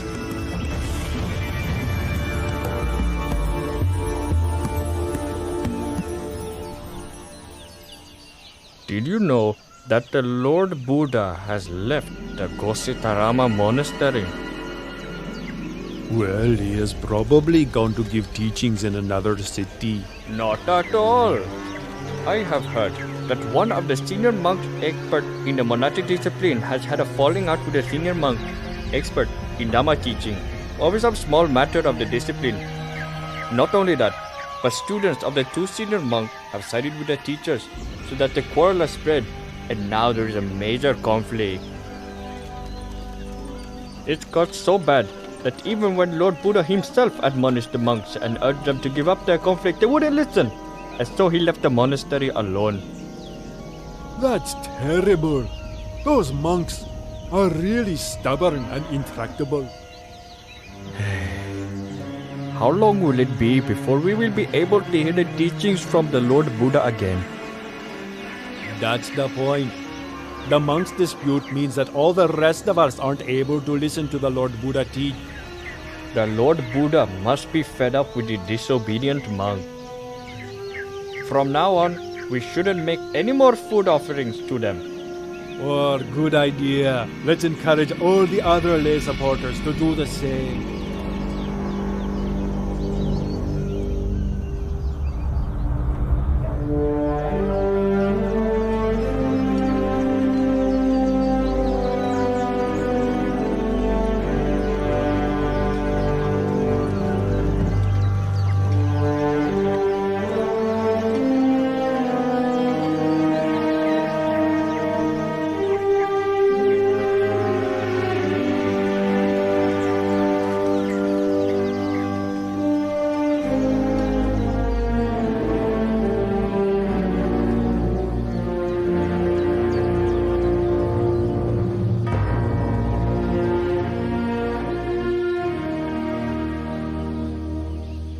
We've been coming back from alms round with empty bowls for many days now.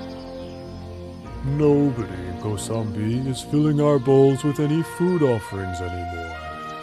If this continues, how will we survive? What will we eat? The lay people are unhappy that we are continually arguing and in conflict, and that by ignoring the Lord Buddha's admonition, we made him leave. And where has the Lord Buddha gone to reside now? Even though we've come to our senses, we have entered the rain's retreat period, and it's not possible to go off in search of him.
Venerable Ananda, I, Visakha, and my wife, along with all the wealthy families of Savatthi, have come to know that Lord Buddha is currently living alone in the forest. And so we wish to send an invitation to him, requesting that he graciously come to reside here in our city of Jetavana.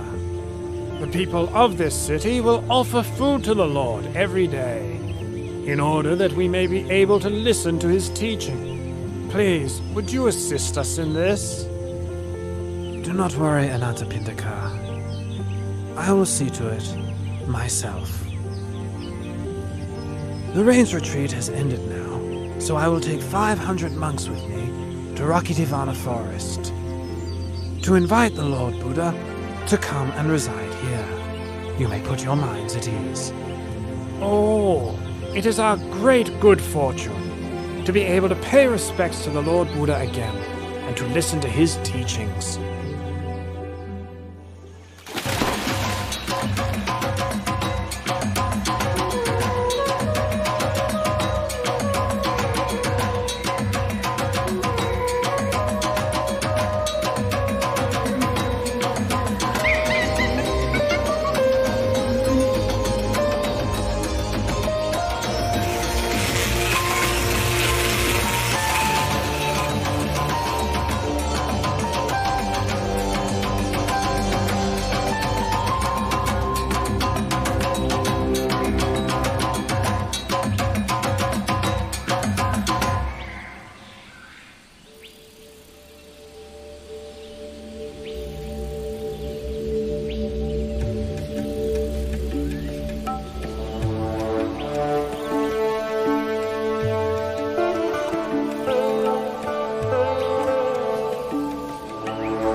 Palilayaka, that is Venerable Ananda, my personal attendant, and those monks accompanying him are my disciples. Allow them to approach.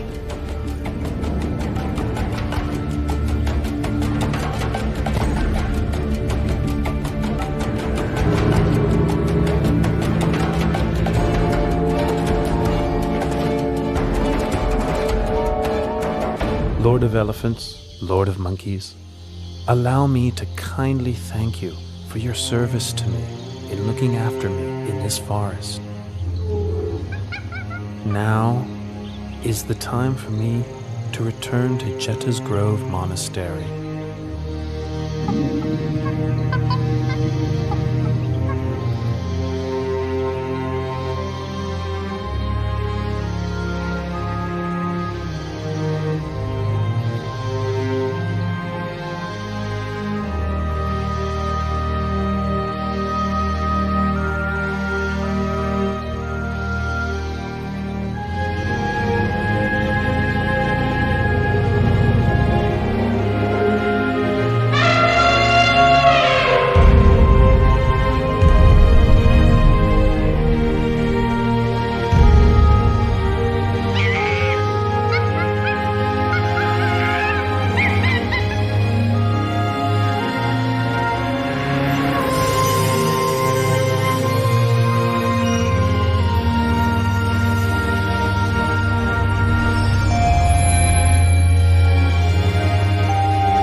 How many tens of thousands of years more must pass before another such great being appears in the world? It has been our great fortune to have had the opportunity to serve the Lord at such close quarters. What a great shame for the the Lord has to leave after such a short time. It will be very unlikely that we will have such an opportunity again. We will probably never see the Lord again.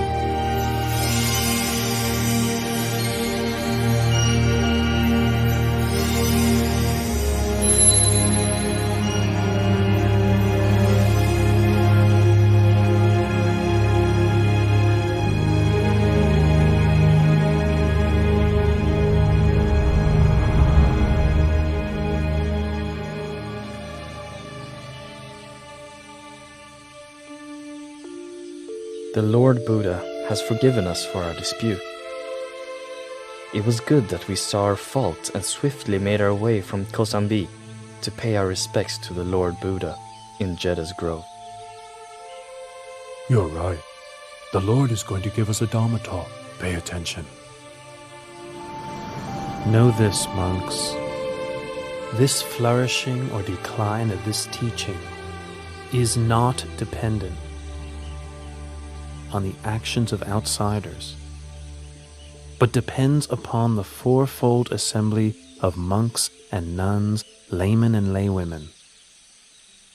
Consider the fool whose acts of body, speech, and mind cause harm to self and others.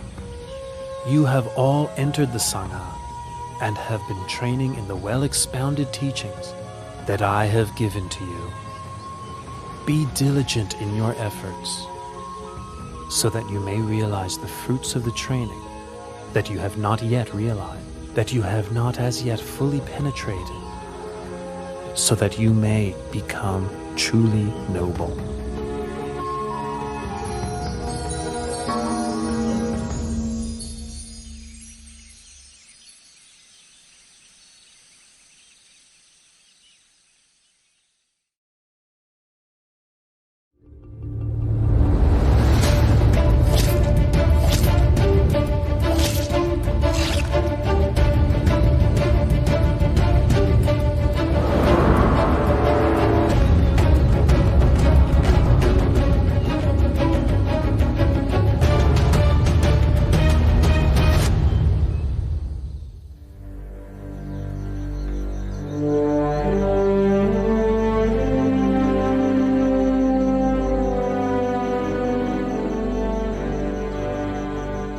In a short time, Angulimala will commit matricide. He will kill his own mother. This is a very heavy karma, which prevents one from attaining to the path, fruit, and nibbana. But this outlaw does not kill with malicious intent. He does so out of ignorance.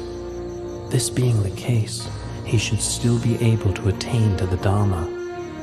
I'll help him to escape from the deadly snare of his own foolish mistake.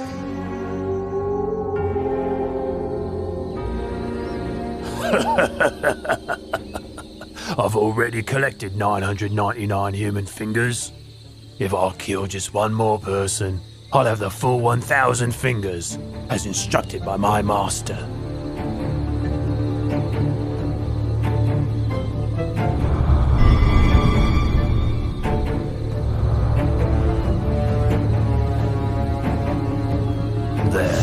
There's a recluse walking alone. He's about to meet his doom.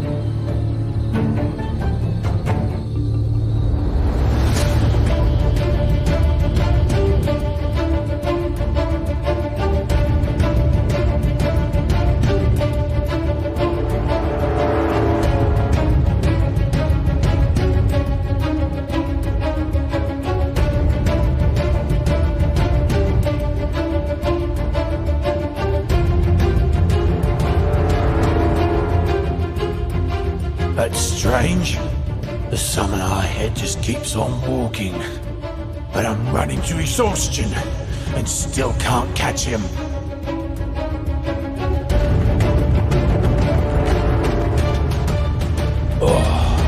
Oh!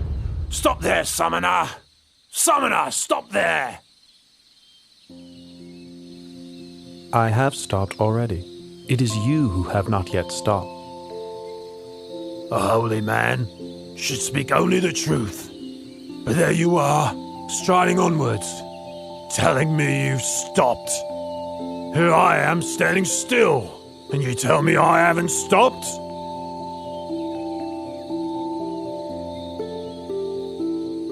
Ahimsaka, I have stopped.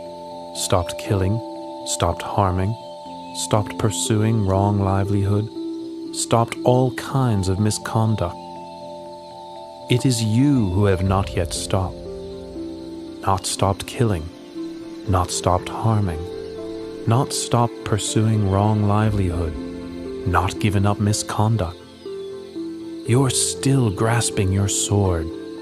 How can you say you've already stopped?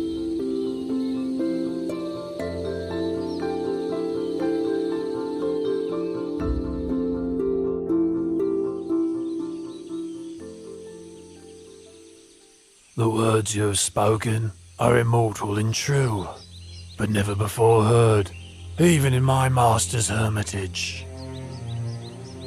Ahimsaka, all things which arise are of the nature to eventually cease. The sword which you were carrying has now been laid down. So let go of the mental defilement associated with your wrong actions. Should your heart dwell on those actions, it will soon become spoiled. Focus on recollecting your good action. Your heart will become increasingly cheerful and radiant. Be industrious in making merit, maintaining morality, and brightening your mind in every single moment.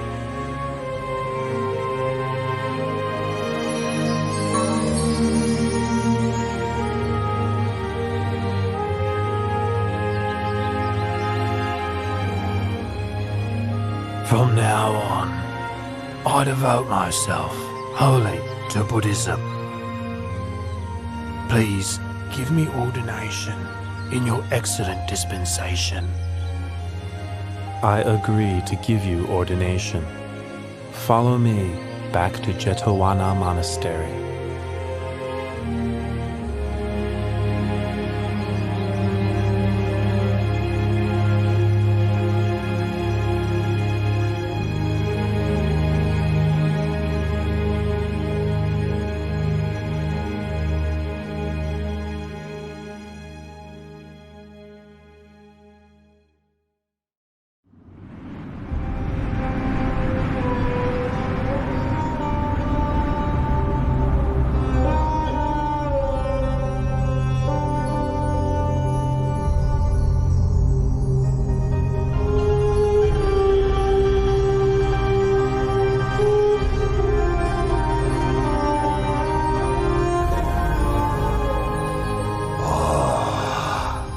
These poor human beings, thinking their good and evil deeds make any difference, when in fact all things are already fixed, dependent on my will. They are so ignorant. The Brahma god Baka has the wrong view. I will help him to see the truth of things.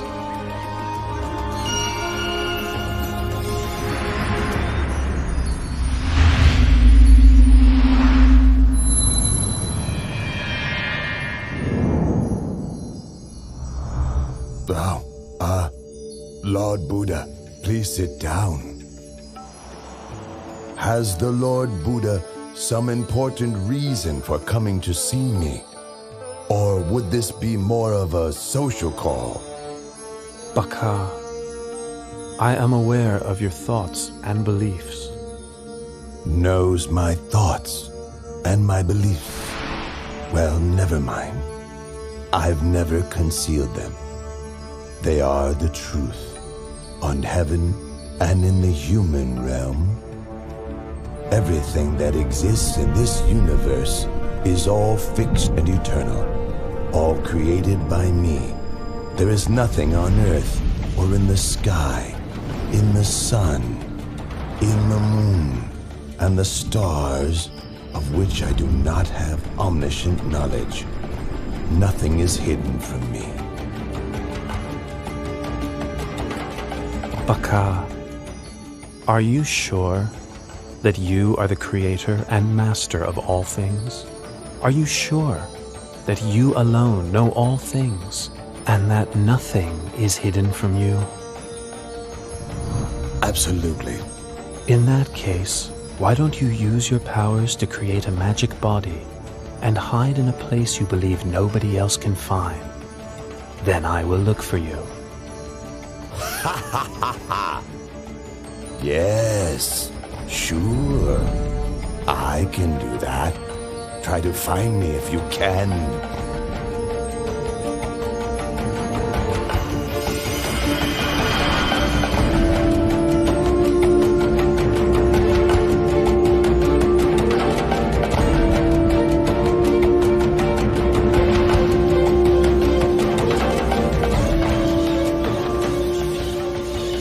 Baka, you want to be a bird, do you?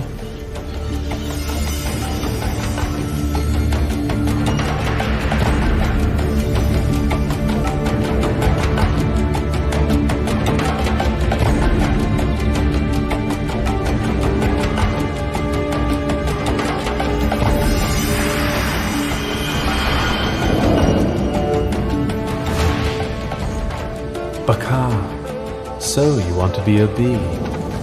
Is that why you're buzzing around the flower pollen?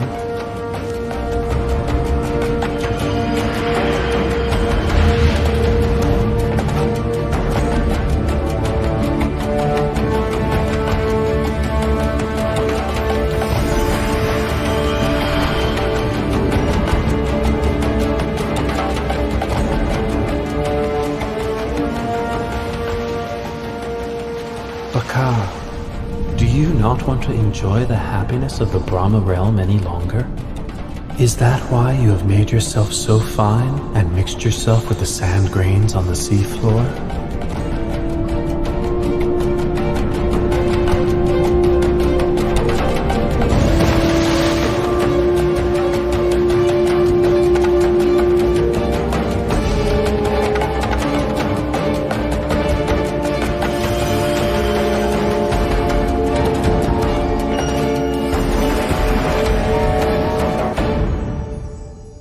Lord Buddha, I grant that you are capable of finding me. But now it's your turn. If I can find you, then I will admit that you are the omniscient one. One more all-seeing than me.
I give in. Whatever world system, whatever universe you've concealed yourself in, please show yourself. Baka, I did not conceal myself in any world system or universe. All the time that you were searching for me, I was walking up and down above your head.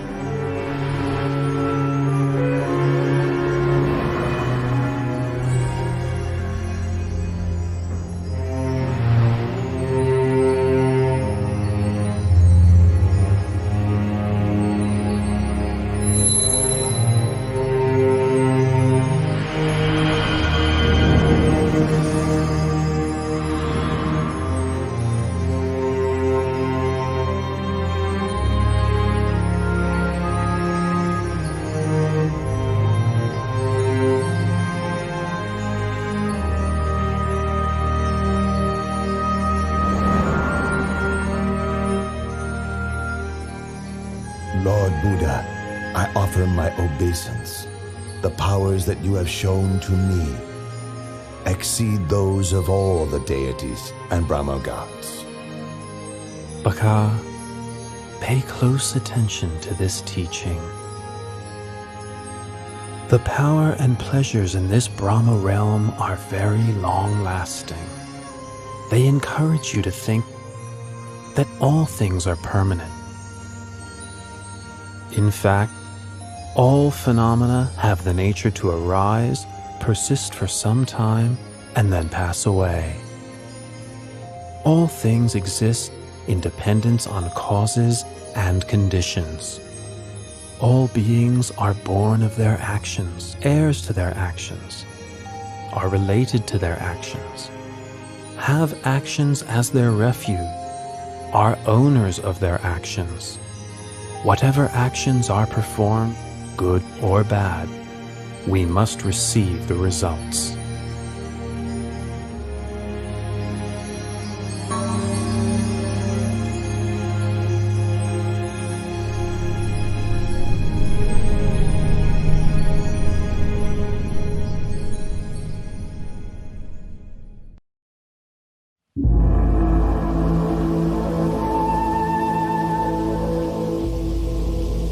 Lord, I can see you are seriously ill. But although your pain is intense, your mindfulness remains firm, and your patience immense. You subdue your symptoms by practicing the 4 methods for success. I am so happy that you will live on for a long time as a refuge to your ordained and lay disciples. Ananda, I am now 80 years old and my body is decayed and deteriorating. It's like an old cart held together with bamboo. It can be used to carry a load for only a short while longer, but it's not a lasting solution. Only through concentration of mind can I hold this body upright and keep on walking. As for you, you must take refuge unto yourself. In the end, there can be no other refuge.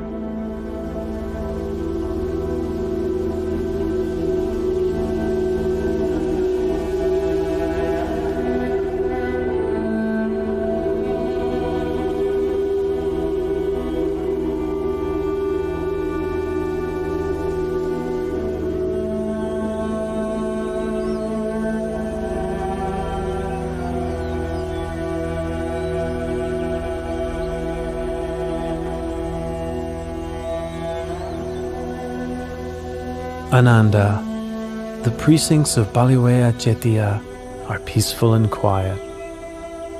Should anyone develop the 4 methods for success and have the wish to extend his life for a very long period, he will surely succeed in what he wishes.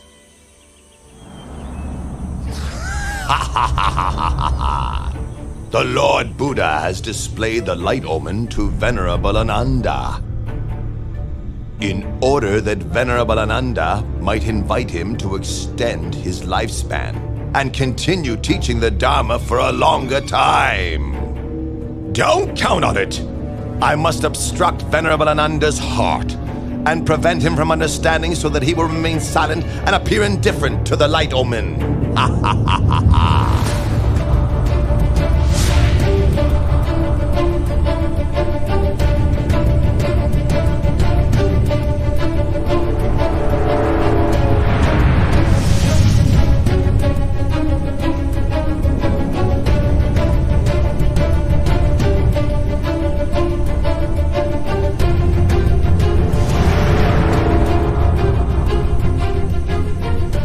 The Buddha has spoken to Venerable Ananda 3 times, and each time I've obstructed the message, leaving Venerable Ananda silent. Ha ha ha ha! Ananda, go and find a peaceful place and develop your meditation.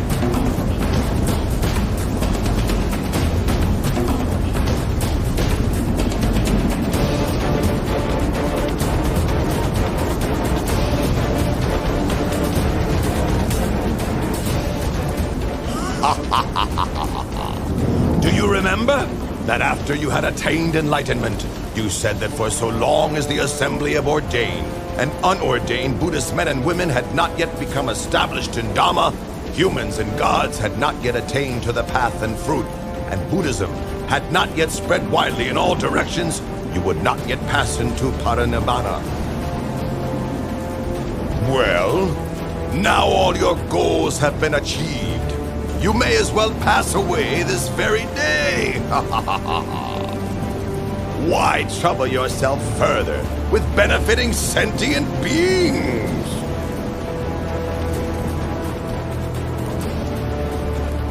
Mara, no need to get heated up with worries and speculations. In 3 months' time, I will enter Parinibbana. Be sure, then, to keep your promise.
What was the cause of that sudden, unexpected earthquake? Please tell me. Ananda, there are 8 possible causes for such an earthquake. 1. Movement of the winds. 2. A person with psychic powers. 3. The Bodhisattva departs from the heaven of Tusita and enters his mother's womb. 4. The Bodhisattva is born. 5. The Buddha becomes enlightened. 6. The Buddha gives the first teaching, setting the wheel of Dharma in motion. 7. The Lord Buddha lets go of the life principle. And 8. The Lord Buddha passes away. I have now let go of the life principle. In 3 months' time, I will enter Parinibbana. This is the cause for the earthquake which just occurred. Oh, Lord Buddha, please live on to the end of this eon to teach the deities and humans. Lord Buddha, please live on to the end of this eon to teach the deities and humans.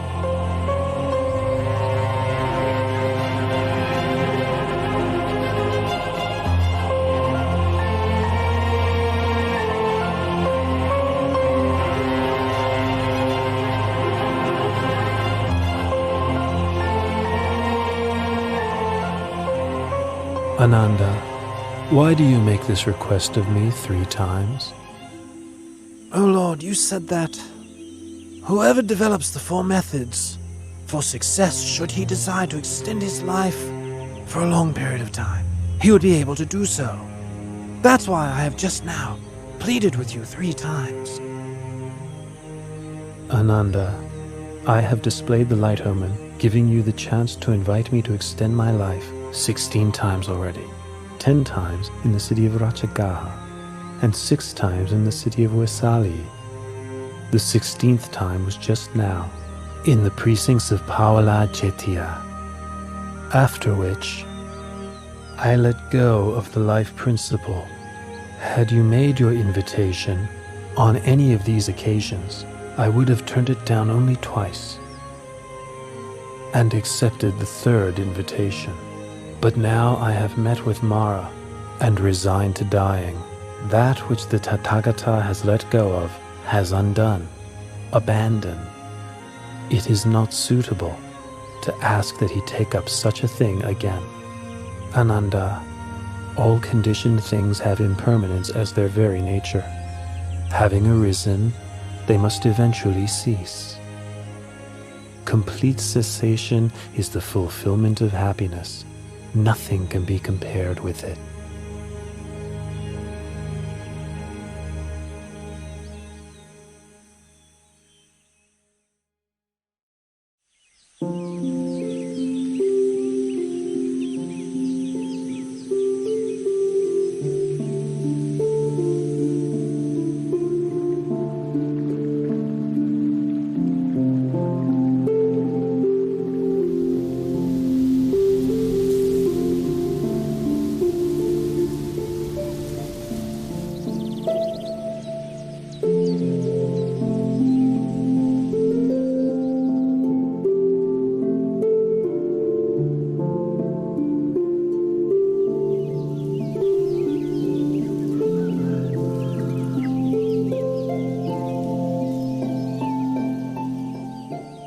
A wise person should lift his mind out of longing for sensual pleasures.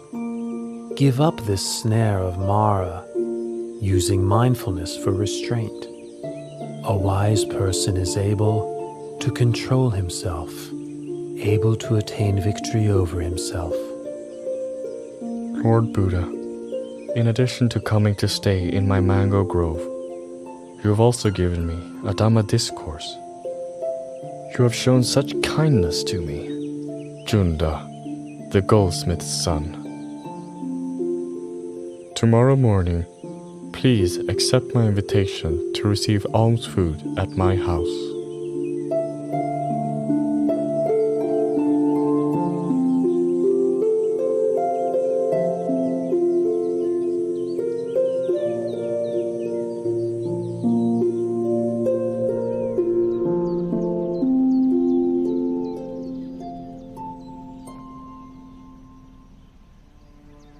This dish is called sukaramatava. It is a fine and nutritious food. Please may the Lord accept it. Junta, this sukaramatava is food that has been prepared, especially for me, and is suitable only for me. Apart from mine, no stomach could digest it. I give you the remaining portion to please bury in the ground. And for my monks and disciples, please bring them food of another kind to eat. Yes, Lord.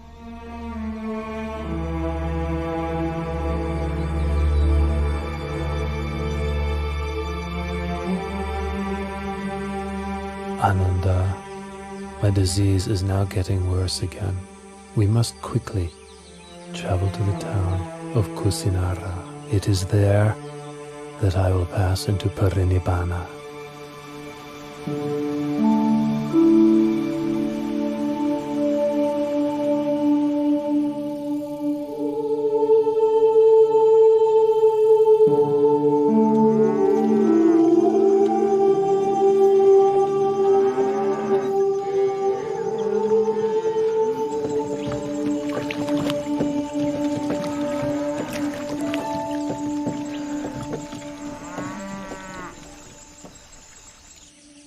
Ananda, let us stop and rest under this tree. And please fetch me a little water to drink, will you? This river is drying up, and a caravan of carts has just crossed. The water is muddy and unsuitable for drinking. The river Kakodawa is not far from here. Its water is clear and cool. Please, travel on a little. It's not very far. You can drink and bathe there.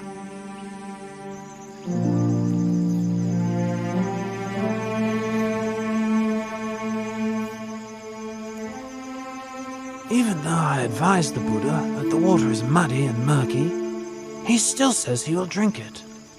Well, the Buddha must have his reasons. This is the first time the Buddha has stopped for a drink mid-journey. Previously, he has never requested water before reaching his destination.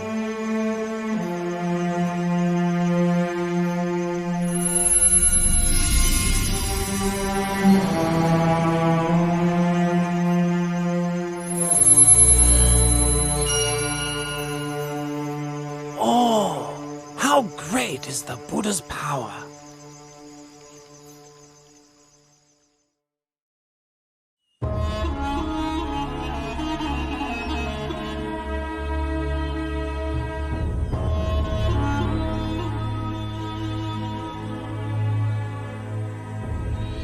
Lord Buddha, my name is Pukusa.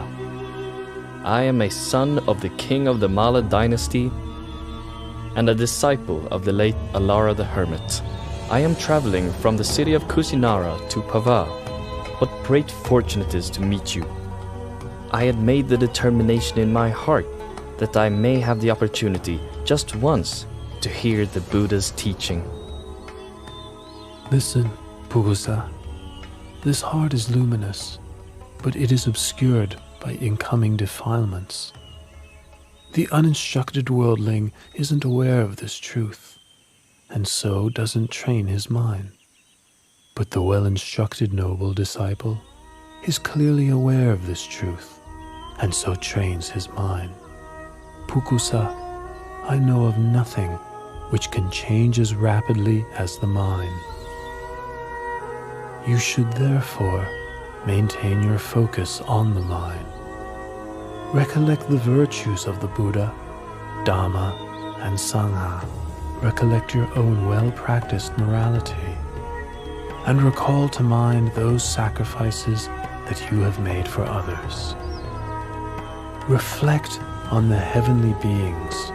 Come to various happy states through cultivating generosity, morality, and mental development. When reflecting on these things, your heart will be free from lust, hatred, and delusion. You will therefore experience an understanding of Dhamma and the delight that comes with understanding Dhamma. The experience of delight gives rise to rapture. With the experience of rapture, the body becomes tranquil. The tranquility of the body gives rise to happiness. With happiness, the mind becomes firm and stable. This is called peace, non-suffering. The mind is ready to enter the stream of Dhamma.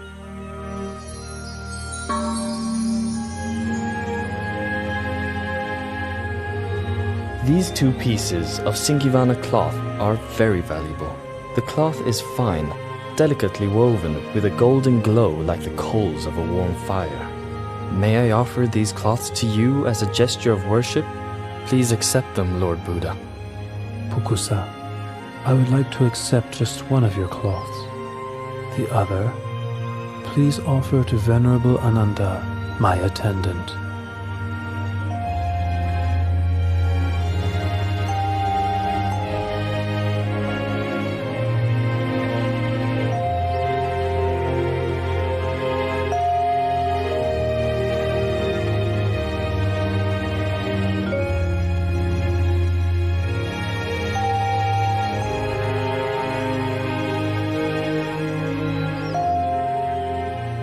Lord, these Singivana cloths are of great value.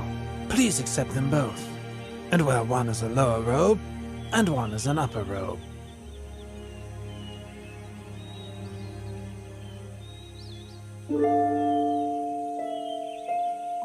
Oh, Lord, your complexion is splendid, clear and bright. What a wonderful sight. Ananda, the Buddha's complexion appears pure and bright on 2 occasions. One before the moment of enlightenment, and the other before the moment of parinibbana. We must quickly travel on to Kusinara.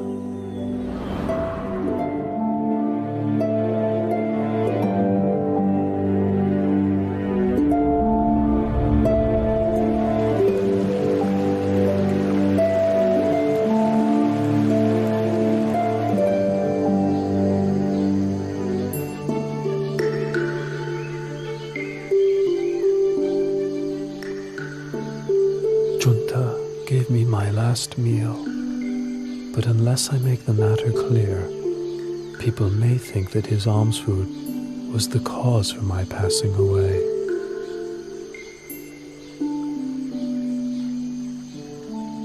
Ananda, Alms food offered on 2 occasions is of special merit and will give great fruit. The honeyed milk rice offered by Sujata supported me at the time when I ended the mental defilements.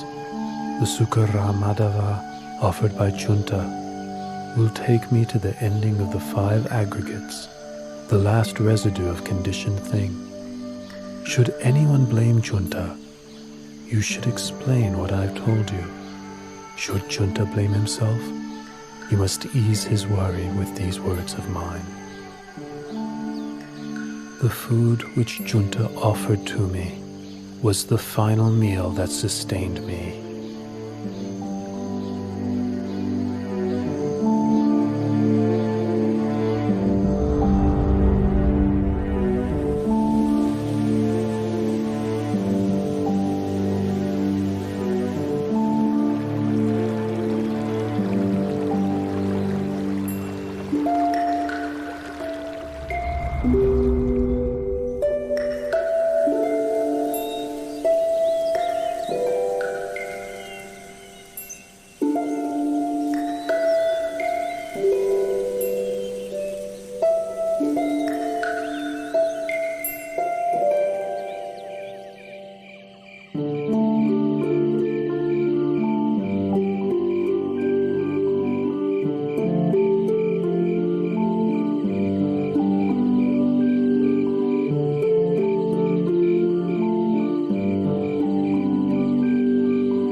I will not rise up from this place again.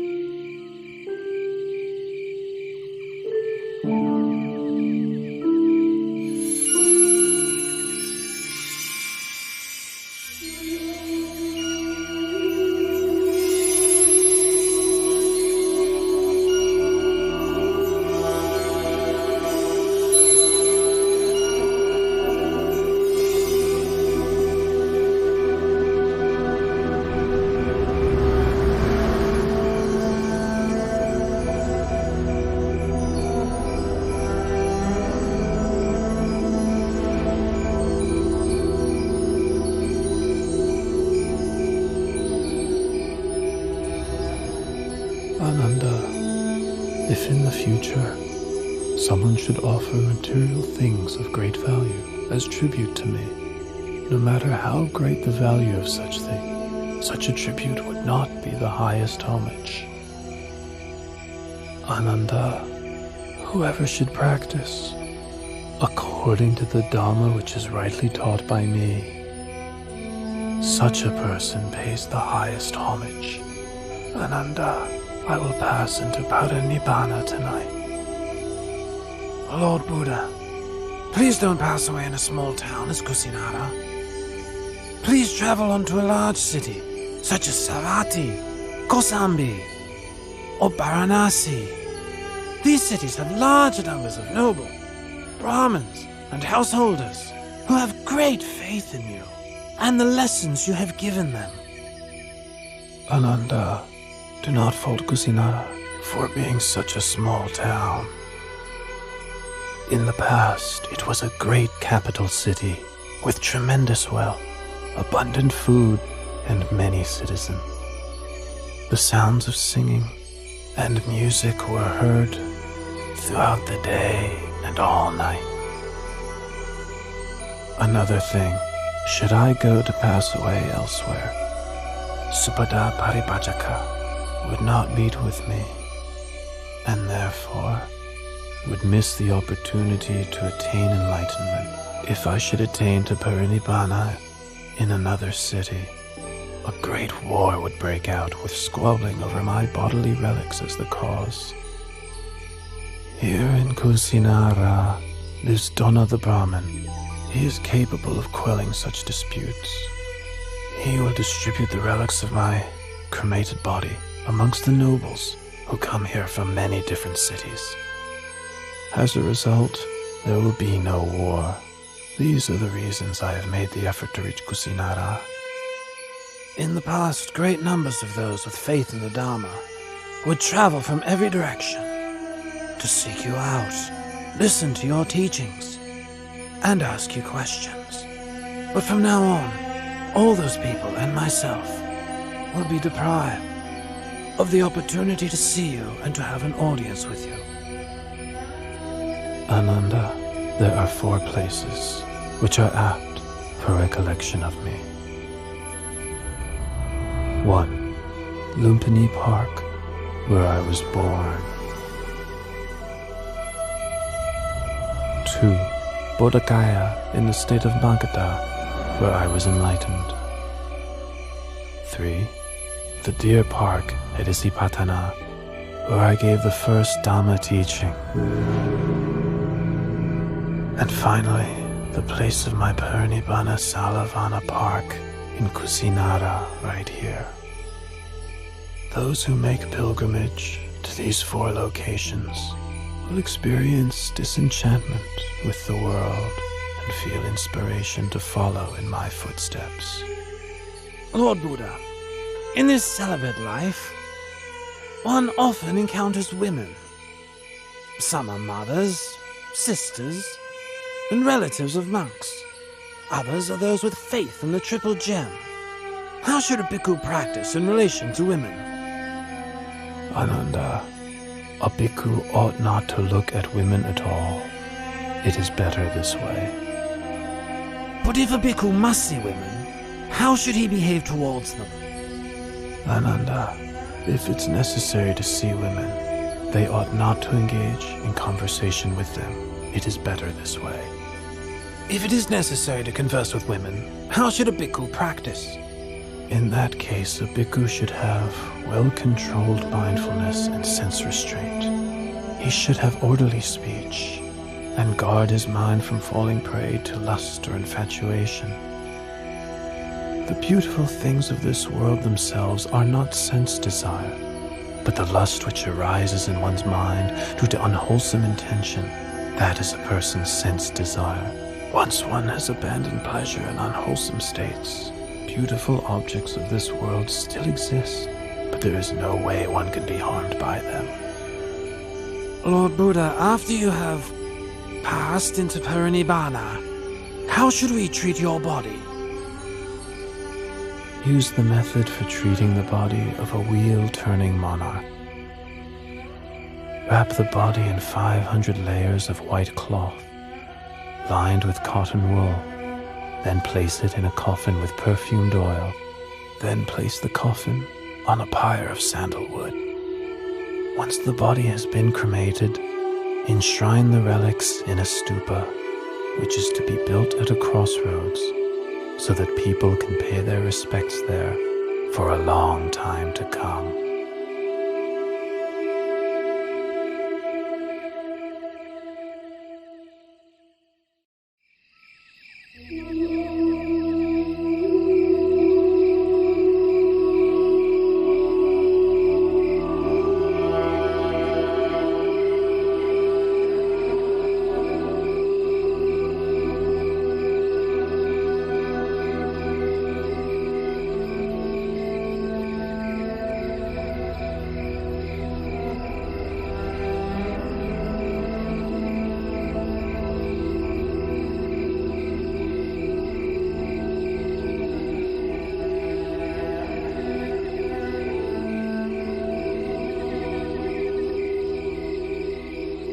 Supata is intent on having audience with the Buddha.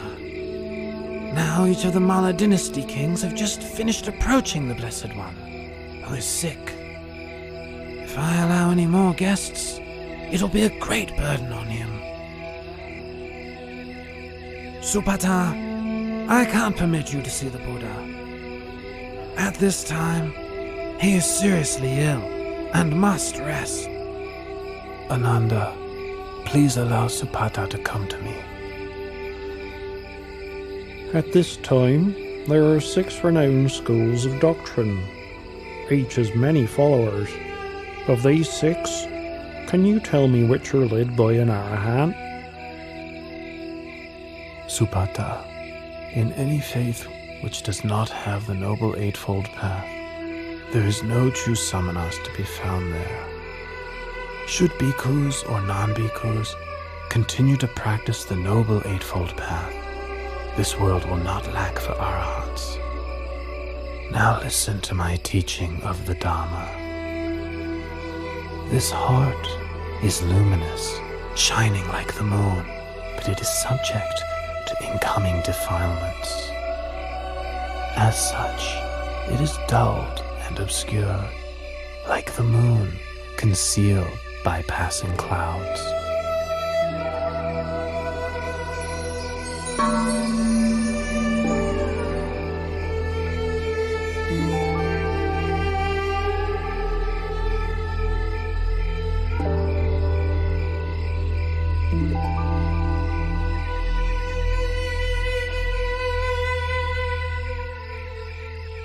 Lord Buddha, teacher of the most excellent Dharma, you make right that which I've wrongly seen for so very long. Please may I take ordination in the Buddha's dispensation? Ananda, please take on the task of ordaining Supata as a bhikkhu.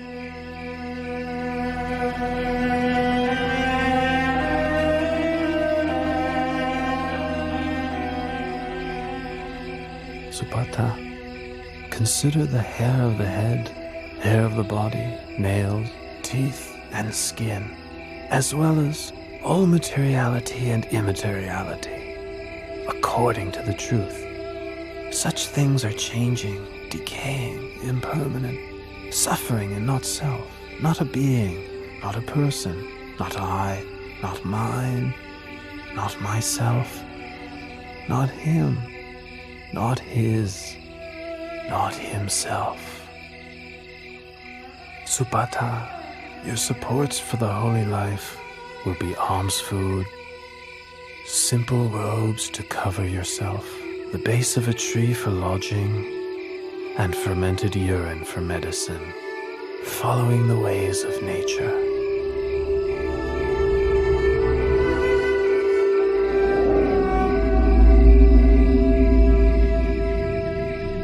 Having received instruction from the Buddha, Subhada went off alone and practiced contemplation until attaining to arahantship that very night. Venerable Subhada is considered to be the last disciple who attained to enlightenment while the Buddha was still alive.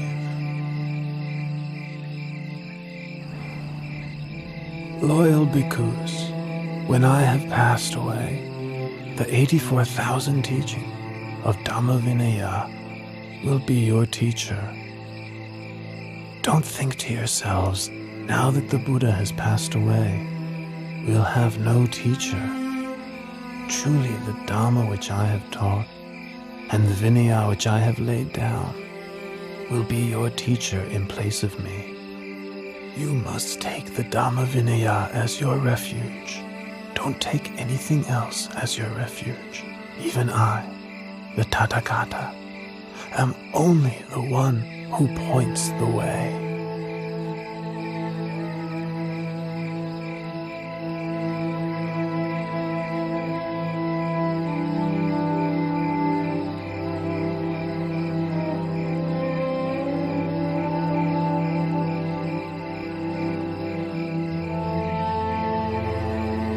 Lord Buddha is about to abandon me and enter Purnibbana. With all my effort attending to and following the Buddha, I have still not attained to arahantship as the other monks have. Venerable Ananda, I've been sent here to find you. The Buddha wants to see you. Ananda, come and sit close by.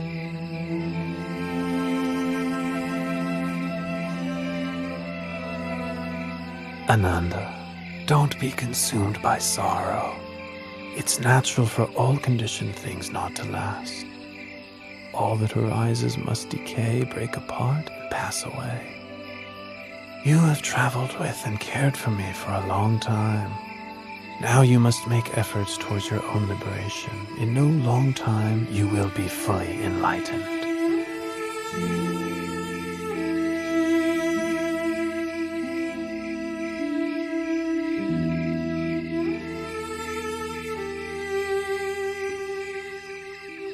Ananda, Chanabhikkhu has views of self-importance because he's been close to me since the household life.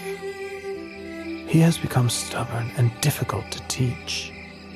Once I have passed away, he will become even more stubborn and disrespectful, refusing to take instruction from any monk. You must give him the Brahma penalty. How do we impose the Brahma penalty? All the monks must refrain from speaking to, instructing, and admonishing Channa. Having received this punishment, Channa will realize his fault and change his ways. Finally, he will attain to arahantship. Loyal bhikkhus, for as long as the Sangha meets regularly together, in harmony, with respect for the disciplinary rules, and with humility towards the senior monks, careful not to fall under the influence of craving, content to live in the forest, and wishing happiness to all that come to live and practice. For as long as the Sangha is not preoccupied with work, not prone to indulging in talk, not given to excessive sleeping, not socializing without good cause, not given to indulging unwholesome desires, not falling under the power of evil intentions, not consorting with bad people, not giving up effort in practice, but striving for the attainment of higher dhammas. For so long there will be no decline for the Sangha, but only development and growth.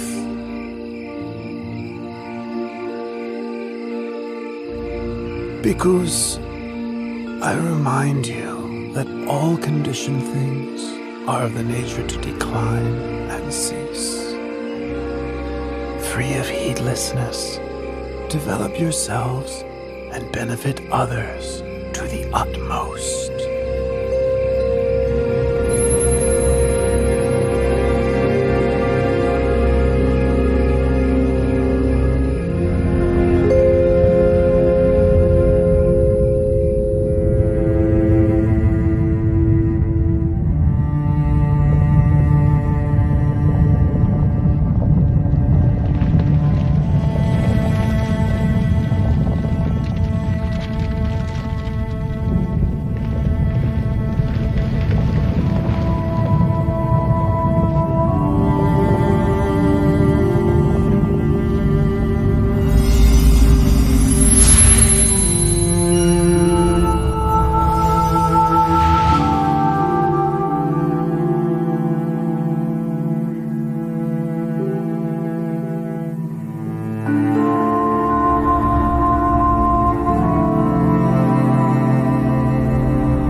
After the Lord Buddha's cremation ceremony was over, Dona the Brahmin was given the task of distributing the relics of the Buddha amongst the nobles and Brahmins who had gathered there. In each of the 8 states represented, a stupa, or tediya, was built for enshrining the relics, so that people could pay their respects to the remains of the Buddha. 1. King Ajatasattu of Magadha built a stupa in Rajagaha. 2. The Likhavis built a stupa in Vesali. 3. The Sakayan royalty built a stupa in Kapilavatu. 4. The Mauryan royalty built a stupa in the city of Alkapa. 5. The Kolian royalty built a stupa at Ramagama. 6. The Mala royalty built a stupa in the city of Pava. 7. The Mala royalty of Kusinara built a stupa in Kusinara. 8. The Brahmins of Vetadipa built a stupa in the city of Vetadipa. As for Dona Brahmin, he built a stupa at Kusinara for housing the golden urn, which had contained the relics of the Buddha before they were distributed. This reliquary is known as Tumba Stupa or Tumba Jediya. 3 months after the Buddha laid down the khandhas and attained parinibbana, Venerable Maha Kassapa led the Sangha in the first rehearsal of the Dhamma Vinaya at the cave of Satapana on Mount Vebhara outside of Rajagaha with King Ajatasattu as the royal host. After the duration of 7 months, the first rehearsal of the Dhamma Vinaya came to its conclusion.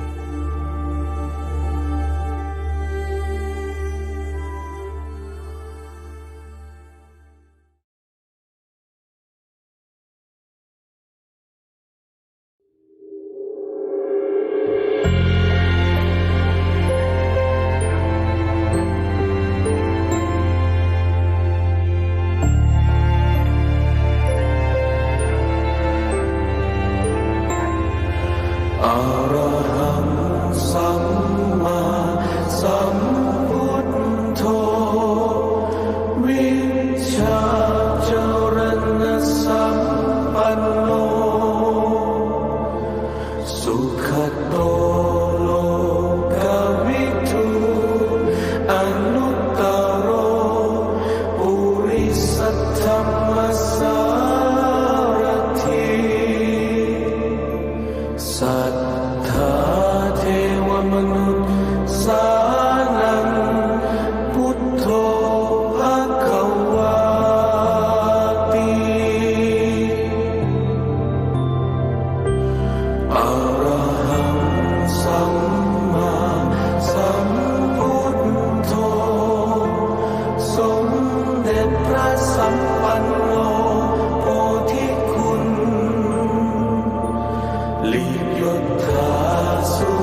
อนิจจัง